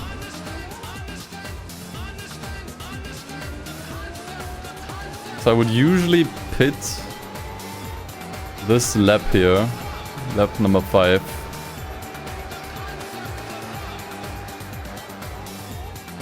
Okay, here's the thing. Since I'm not going to be building a gap anyways, I'm just gonna chill. I'm gonna reduce the pace a bit. Stay off the fucking gravel, dude. I can't drive. I can't drive this track. I'm too incompetent. I'm gonna try to preserve the tires. If we can take them all the way, good. If we can't, it doesn't matter anyways.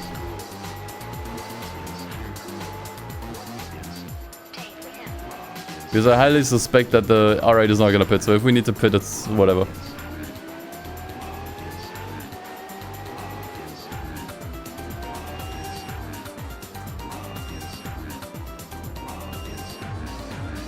Yeah, I'm gonna try slower pace and no pits. This feels very much like a Tokyo situation.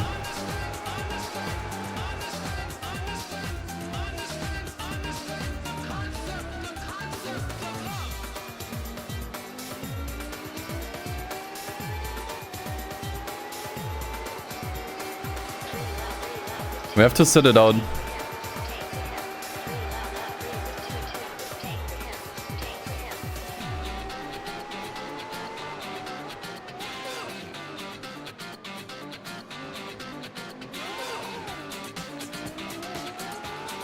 They're already turning yellow. I can't do no pits here.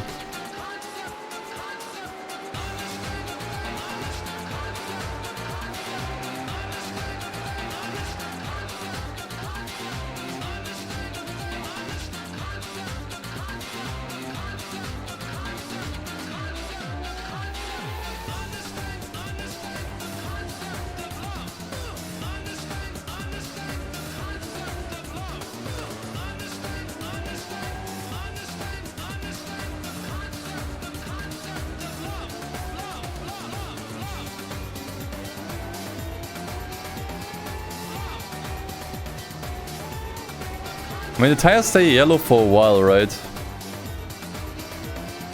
Before they turn orange. And you still have decent grip on yellow. Man, I don't like this, dude.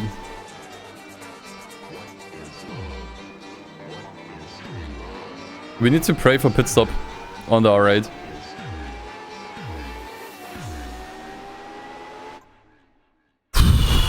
Okay, this is I don't like where this is going.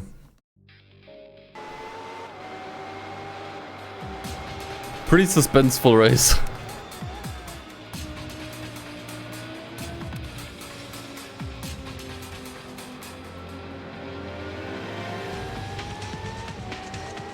I'm not sure if I can do this, man. The thing is, I think you could have done no pits had I not made all of these mistakes. I think we went off way too many times.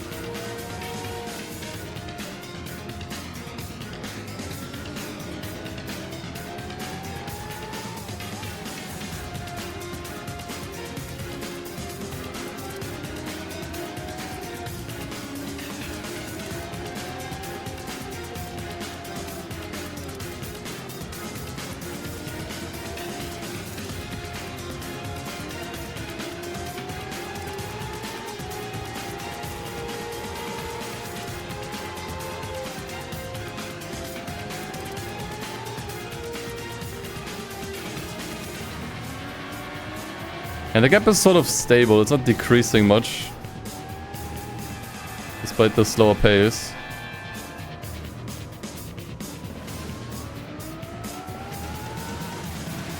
So that's good at least.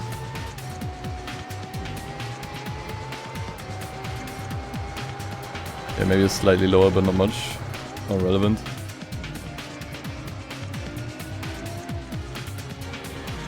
Still in the green.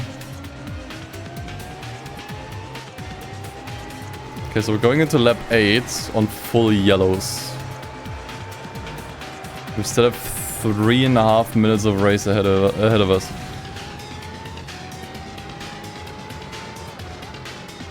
I don't like this, guys.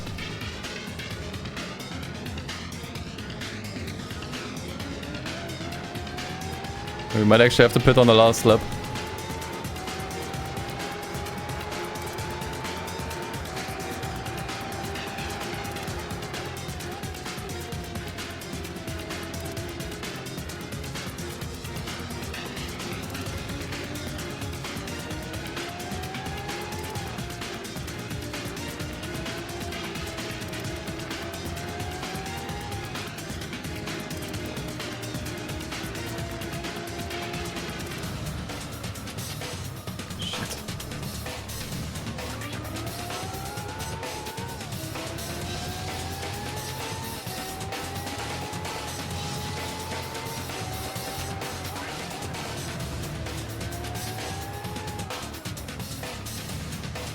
Please stay yellow. Like, I'm praying for these tires to stay yellow.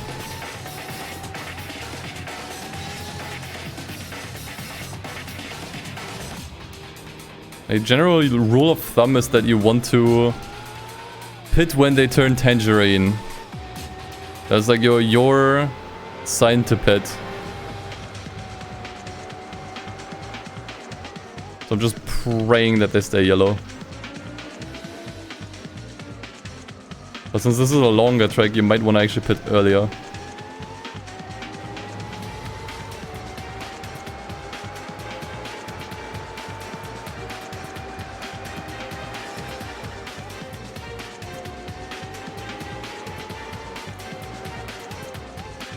I mean, it's looking good.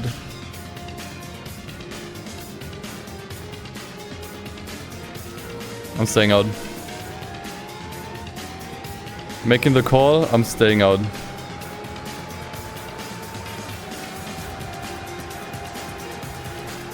I do not want to repeat the mistake from Tokyo.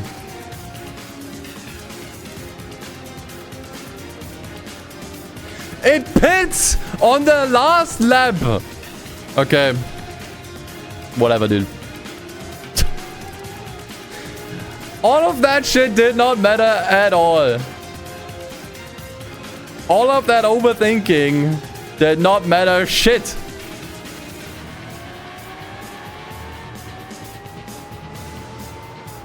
The Audi R8 is being managed by Ferrari.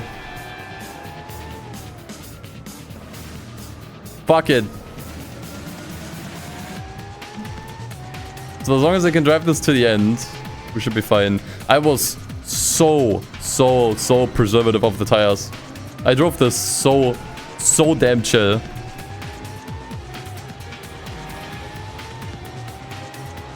And I think we're good. Like, they're still pretty yellow. I think they're just now starting to turn tangerine.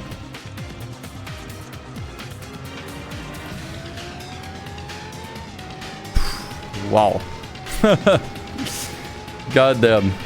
So we could have pitted after all on lap 6 and it would have been just fine. But you know what? We didn't. And we did it for the environment. Yeah.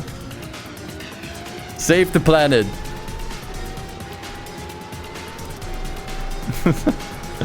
Okay, GG's. Well played.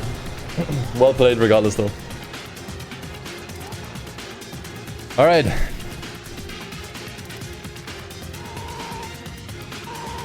Yeah, I'm not sure if I want to even remove the stage 4 turbo at this point. I think I'm just going to leave it in. I think I will leave it in. I got used to it. And tire wear doesn't seem to be that heavily affected. It's pretty much about what I expected. Okay. Let us do the math. So we can do this. We can skip this. We're 12 points ahead. That was like the minimum point gap that we needed. Right? Because if we make sure that the Audi gets 5th and I get last, the Audi will get 2 points, putting it at 46. I will get 1, which puts me at 57. The Toyota 7 gets 41. Toyota 7 gets 51, sorry. We'll be at 51. So I'll be at 57. Toyota 7 at 51. And the Audi R8 at 48 will be the standings after this. So as long as I win the Nordschleife after this, we're good. As long as I win on the Nordschleife, all's fine. I think we can even be second on the Nordschleife. Like we can, the Audi R8 can beat me. But I think if I'm third, I will lose. But I think that's not gonna happen. Is that correct, chat? Make sure. My math is so terrible. I want to make sure it's not off. Did I math correctly? Is the math thing? Maybe do this one, skip Nord. I would like to do Nord because it's cinema. It's more cinema. But just want to get like clarification from at least one other person that the math is mathing. Right? Like the standings after this will probably be Toyota 7 in first. Or at least we have to assume that. So that will be at 51. Audi R8 will be 5th, gets 2 points, will be at 46. I will get 1 point, 57. 5th place gets 2 points. Last place gets 1, 5th place gets 2. First place gets 10. The rest doesn't really matter.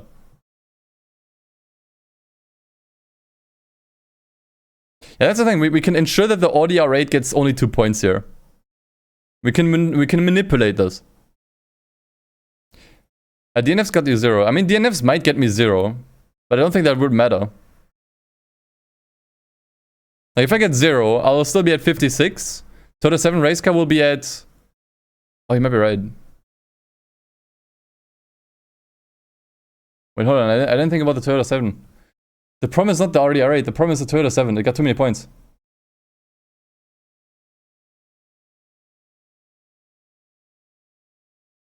How many points does 3rd place get? How many points does 3rd place get?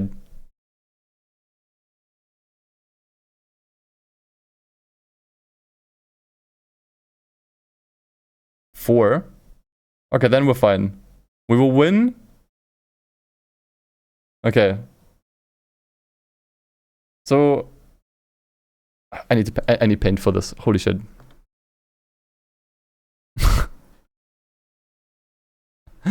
We're painting with this.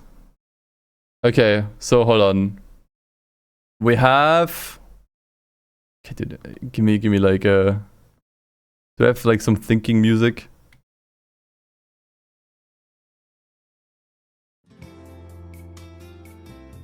Let's do this the following way. Wait, no, not here. Let's put the cars down first. So 905, this is me. Then the R8. And then, what's the other one? The Toyota 7. Let's just write it as T7.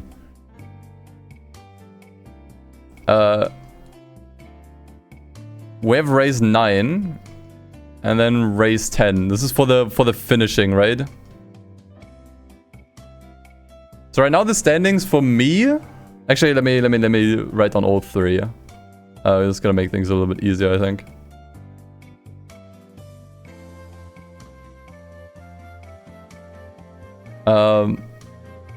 So race 8, race 9, and race 10. This is for like the finishers, right?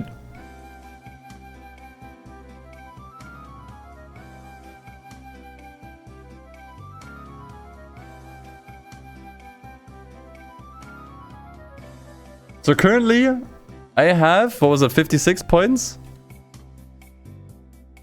The R8, how much does the R8 have? 44? And Toyota 7 has 41.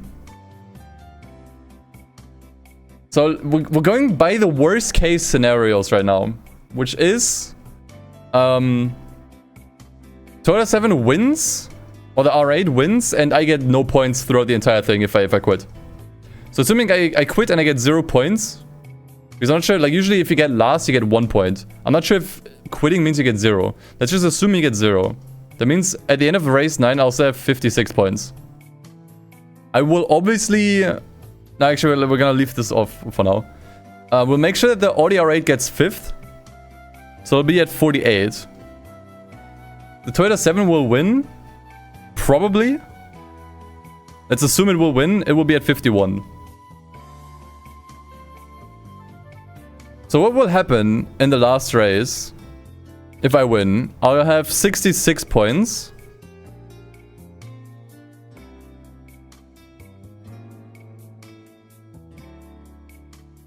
Let's say the Toyota 7 gets 3rd. For 3rd, you get 4 points, you said. 55. And this one gets 6 points. Oh, sorry. Needs to be a 6. 65? Was it?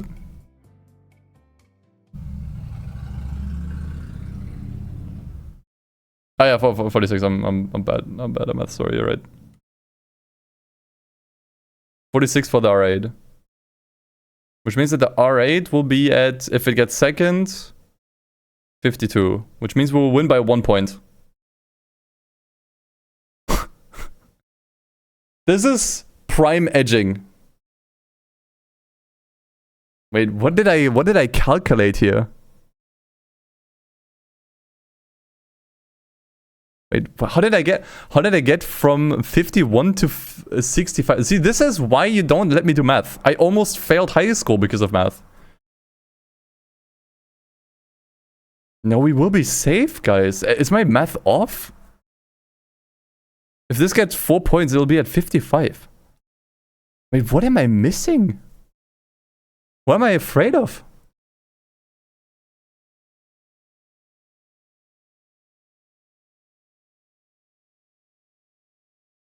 We will win this easily.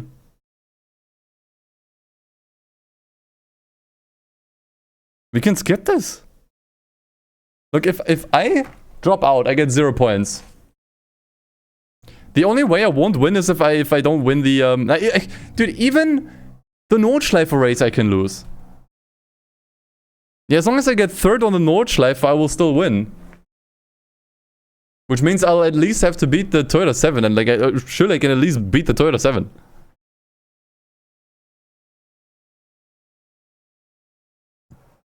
We can skip this. My call is we're skipping this. We have a 12-point lead. In every universe, that is enough to skip a race. We just have to make sure that the Toyota... Actually, we can Wait, I'm an idiot. We can manipulate this even further. We can make sure that the R8 is in last. Oh, sorry, in 5th. And then we can make sure that the Toyota 7 is in 4th.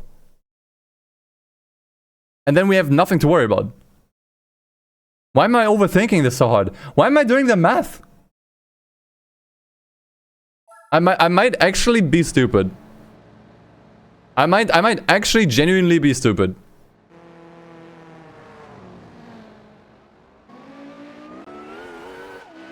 We can manipulate this so hard.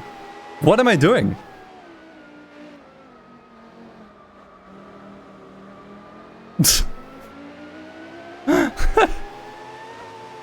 I am a master manipulator.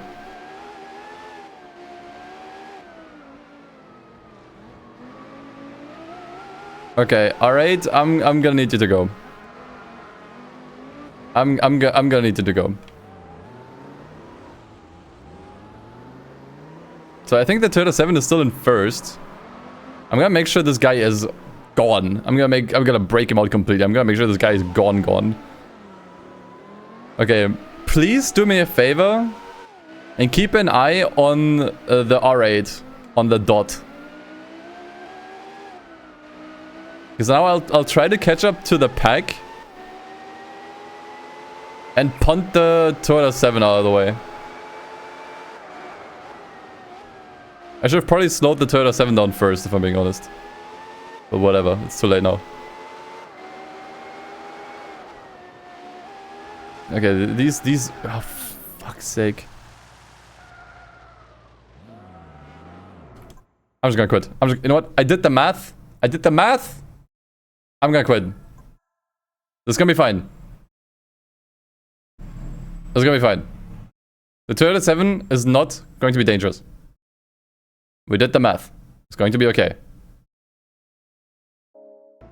Oops.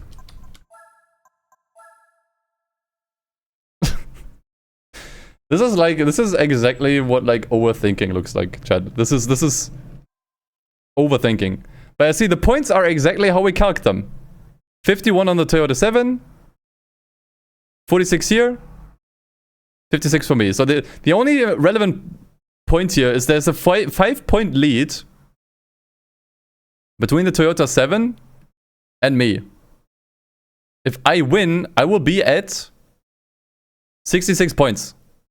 Even if the Toyota 7 somehow gets second and gets 6 points, that will still be nowhere near close to me.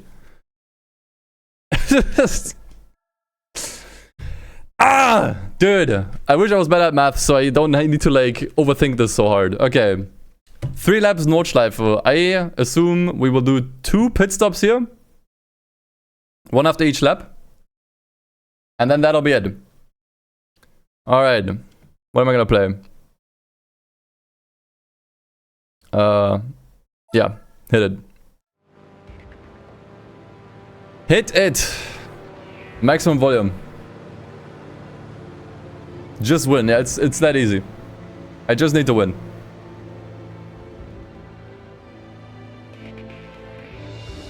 Yeah, the AI will definitely pit. For sure. Would be bizarre if the AI does not pit here. I don't think they will pit after every lap like I do, though. Like, I will pit twice as much as the AI, essentially.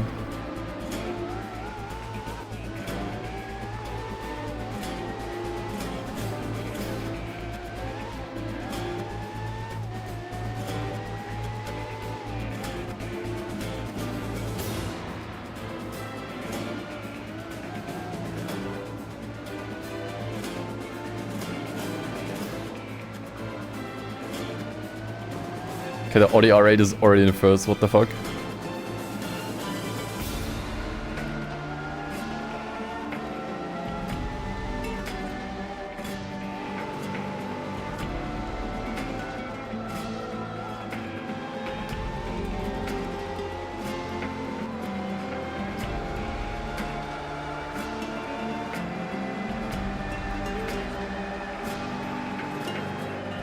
Okay, we're catching up hard on these straights. Actually very good.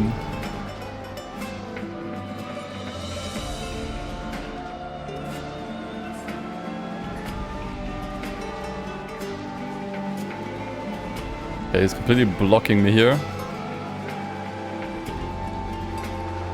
You know what? It's time for murder. And I killed myself with this. Oh, fucking Christ.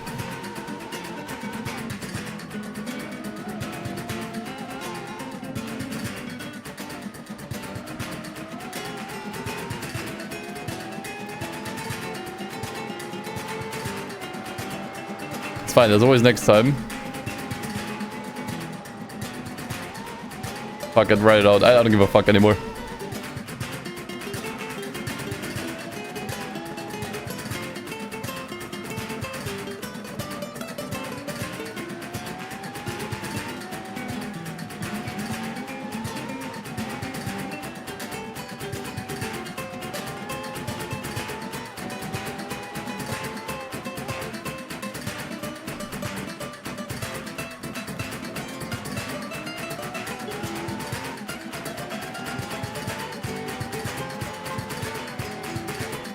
Okay, go for the overtake now.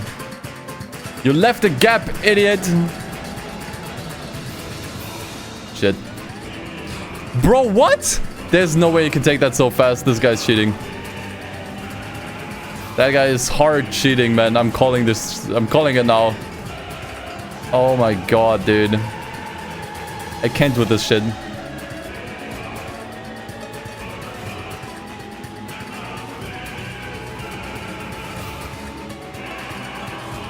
Alright, there we go. Beautiful. What a beautiful overtake. And now hit it and don't crash, man.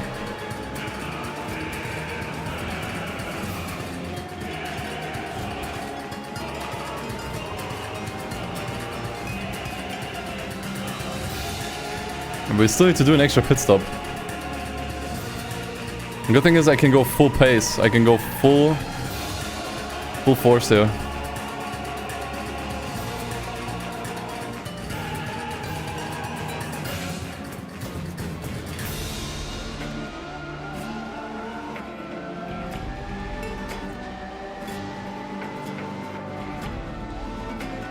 No need to hold back.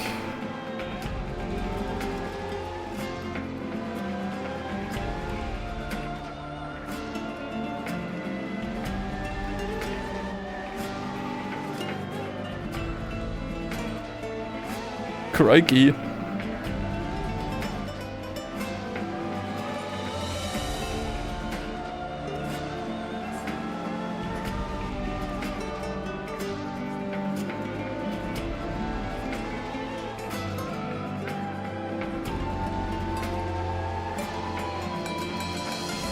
Is he still behind me? Whoa, what the fuck?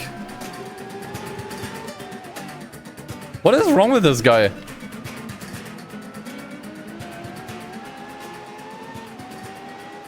You have got to be fucking kidding. How are you so fast? That is the fastest audio rate I've ever seen in my entire life. That does not seem real.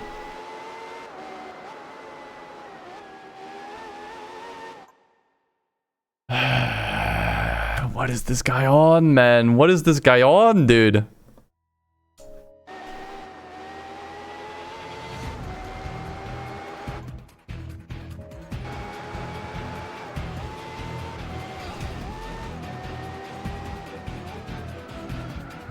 Fuck. He's gonna pass now, isn't he? Motherfucker, man! How are you so fast?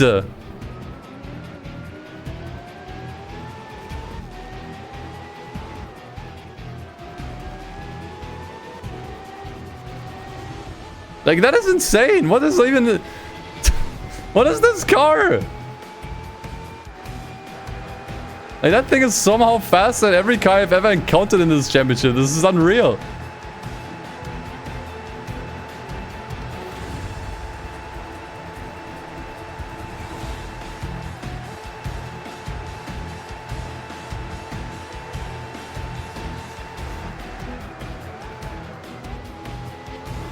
Okay, the problem is we need to pit, but we don't have a gap. Shit, man. I hate where this is going, man.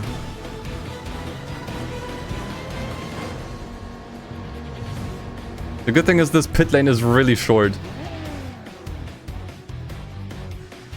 I hope he's gonna be struggling with tires. But knowing this fuck-ass game, it doesn't matter. Like, AI pace does not slow down regardless of tire wear.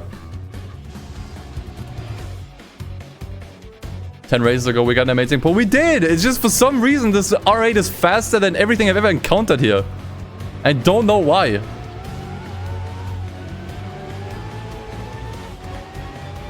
Now you could swap that car out with a Sauber and I wouldn't even be able to tell.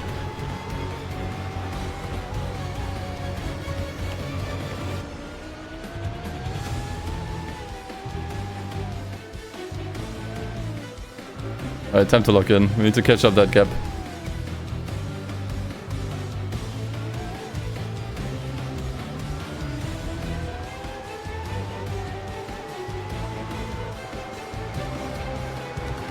It's 18 seconds.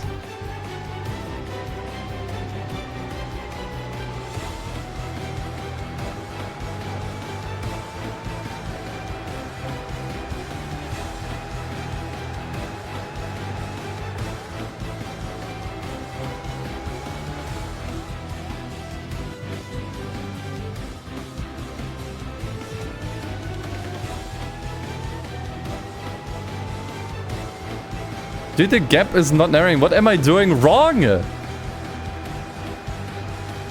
Like this is a tuned 905 with max upgrades. What else am I supposed to do? This car should even be better than the R8. I don't fucking get it.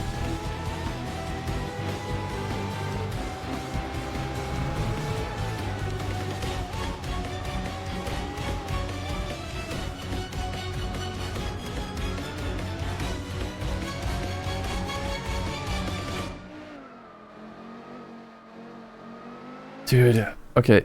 Hit me with the heaviest song you have on the fucking soundboard, dude.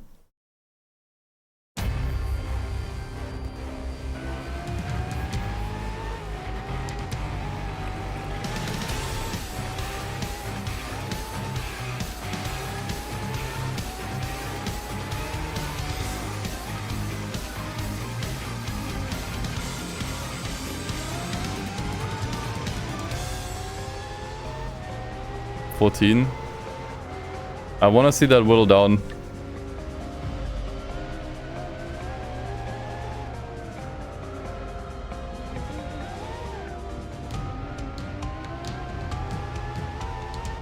I need to play the best Gran Turismo of my goddamn life.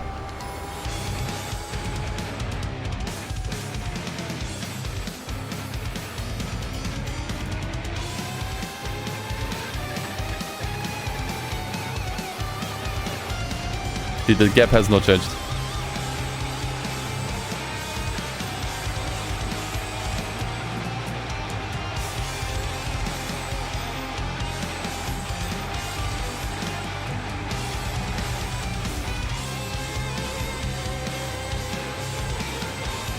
$11?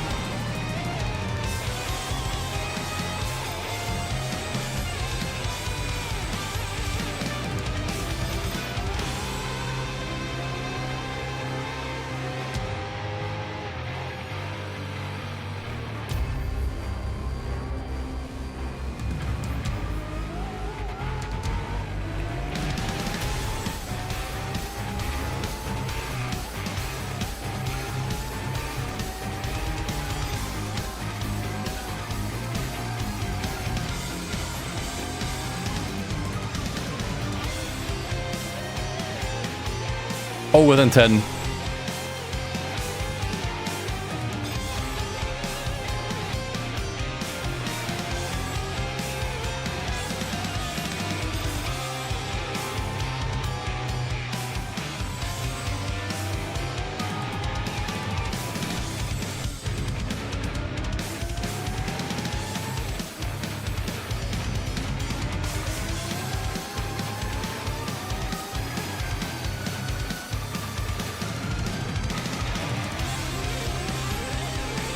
Shit, dude.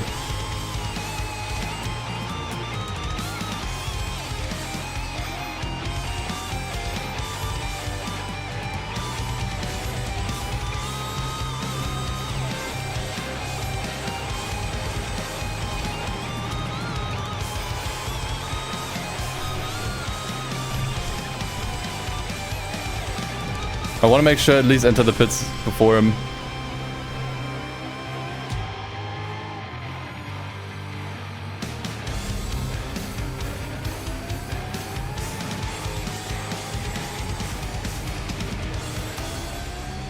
Alright, I want to see some gains on this straight here.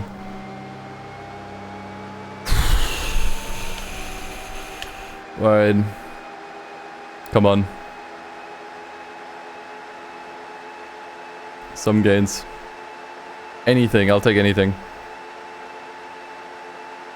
No pit, we need to pit. If we don't pit, the tires are gonna be cooked at the end. 5.7 is not bad. I'll fucking take it. I saw him. He's pitting. And so am I. Come on. Come on. We just passed him in the pit lane. We passed him in the pit lane. Okay. He's probably gonna exit before us. Yeah, I think there he went. Wait, where is he? Alright. Come on. Final lap. We have to hit it. We have to get him.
I'm gonna use the grass. Fuck you!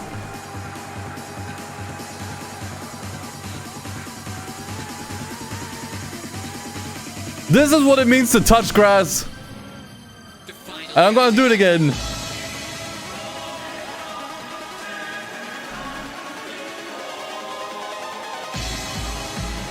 Okay, now I just need to keep him behind me.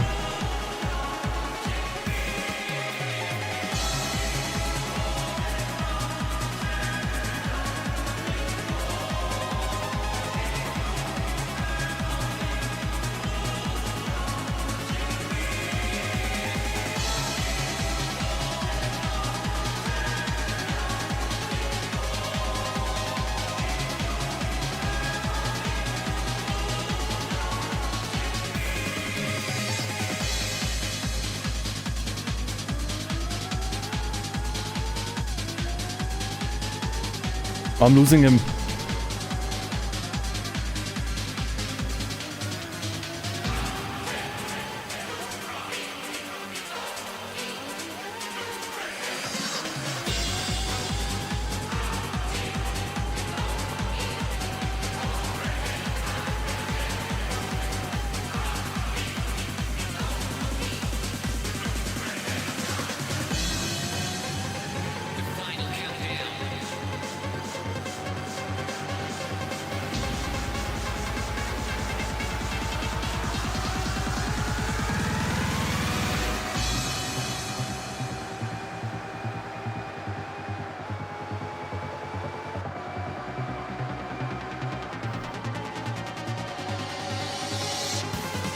Okay, we're doing well, we're doing well.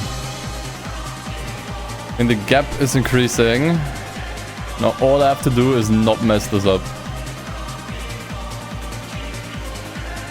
If I can manage to not mess this up, we win this.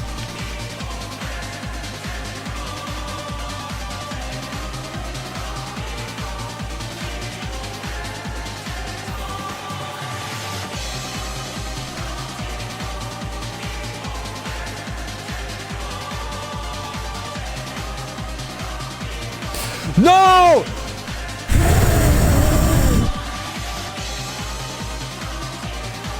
Oh my god.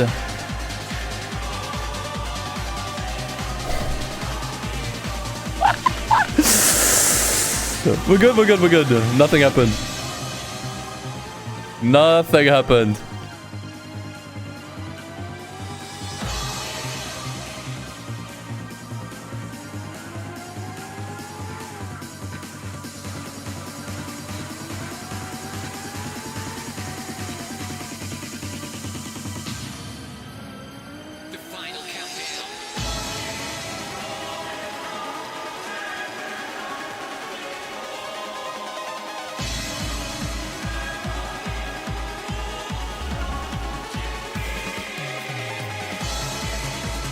Uh-oh. Oh!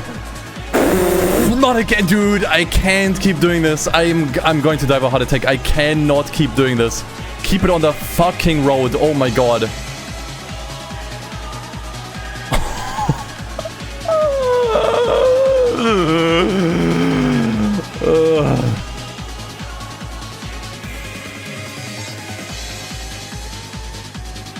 Stop it, dude.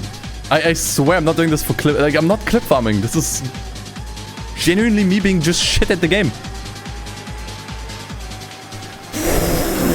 Okay. I think we're good. Okay, we're gonna get a bit more distance here on the straight. As long as I cannot bin it on the last couple turns. We got this shit.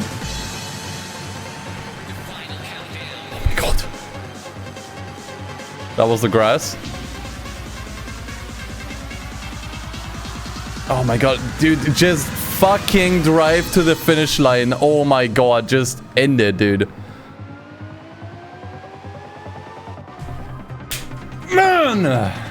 Why was that such a struggle? Why? Oh! Why did I make that such a struggle? Oh my god! This should have been the easiest GT1 championship I've ever done. It was one of the most intense ones. What the fuck? Oh, we did it. But we pulled through. Now look at the point standings. I did the calcs. Look at that, 66 points. The Toyota 7! Wait! Oh my god, the Toyota 7 beat the R8! Oh no! Now that right there, guys, that is sweet revenge. It doesn't even get the second place finish. It gets the third. It gets the bronze medal. The one that no one wants. Oh, what a beautiful run this was. And we still have one more prize cup from this. Which obviously doesn't matter because this is the end. But man, GG's, guys. GG's, we did it. We beat Gran Turismo 4 using only rare cars. Depending on the definition of rare, it really depends what we... Dude, I drove like shit this race. I'm blaming the stage 4 turbo. It was not me. Car was uncontrollable. I gotta say, this was a lot of fun. It made me really appreciate a lot more cars that I wouldn't have really driven otherwise. And we also learned a bunch. We learned a bunch about certain cars. Got a bunch of facts. I think that's always fun if you learn something new. It's like the best thing that can happen with a challenge run, you learn something new. And even then, I think outside of that was really enjoyable. Obviously, randomizer luck once again pretty much made this entire run happen in the first place. I think without my insane luck, I don't think this would have went as smoothly as it did. Because we didn't need to do any extra events. We only did the required ones. But I'll take it. I will take it. Can we see what happened to the R8? Did it bin it somewhere? You think the R8 binned it somewhere? I think I can save the replay, can't I?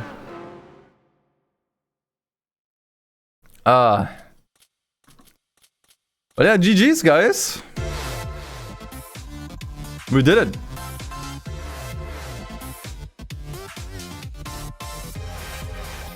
Overall first in GT World Championship as well. And we can save the replay here and we can analyze it.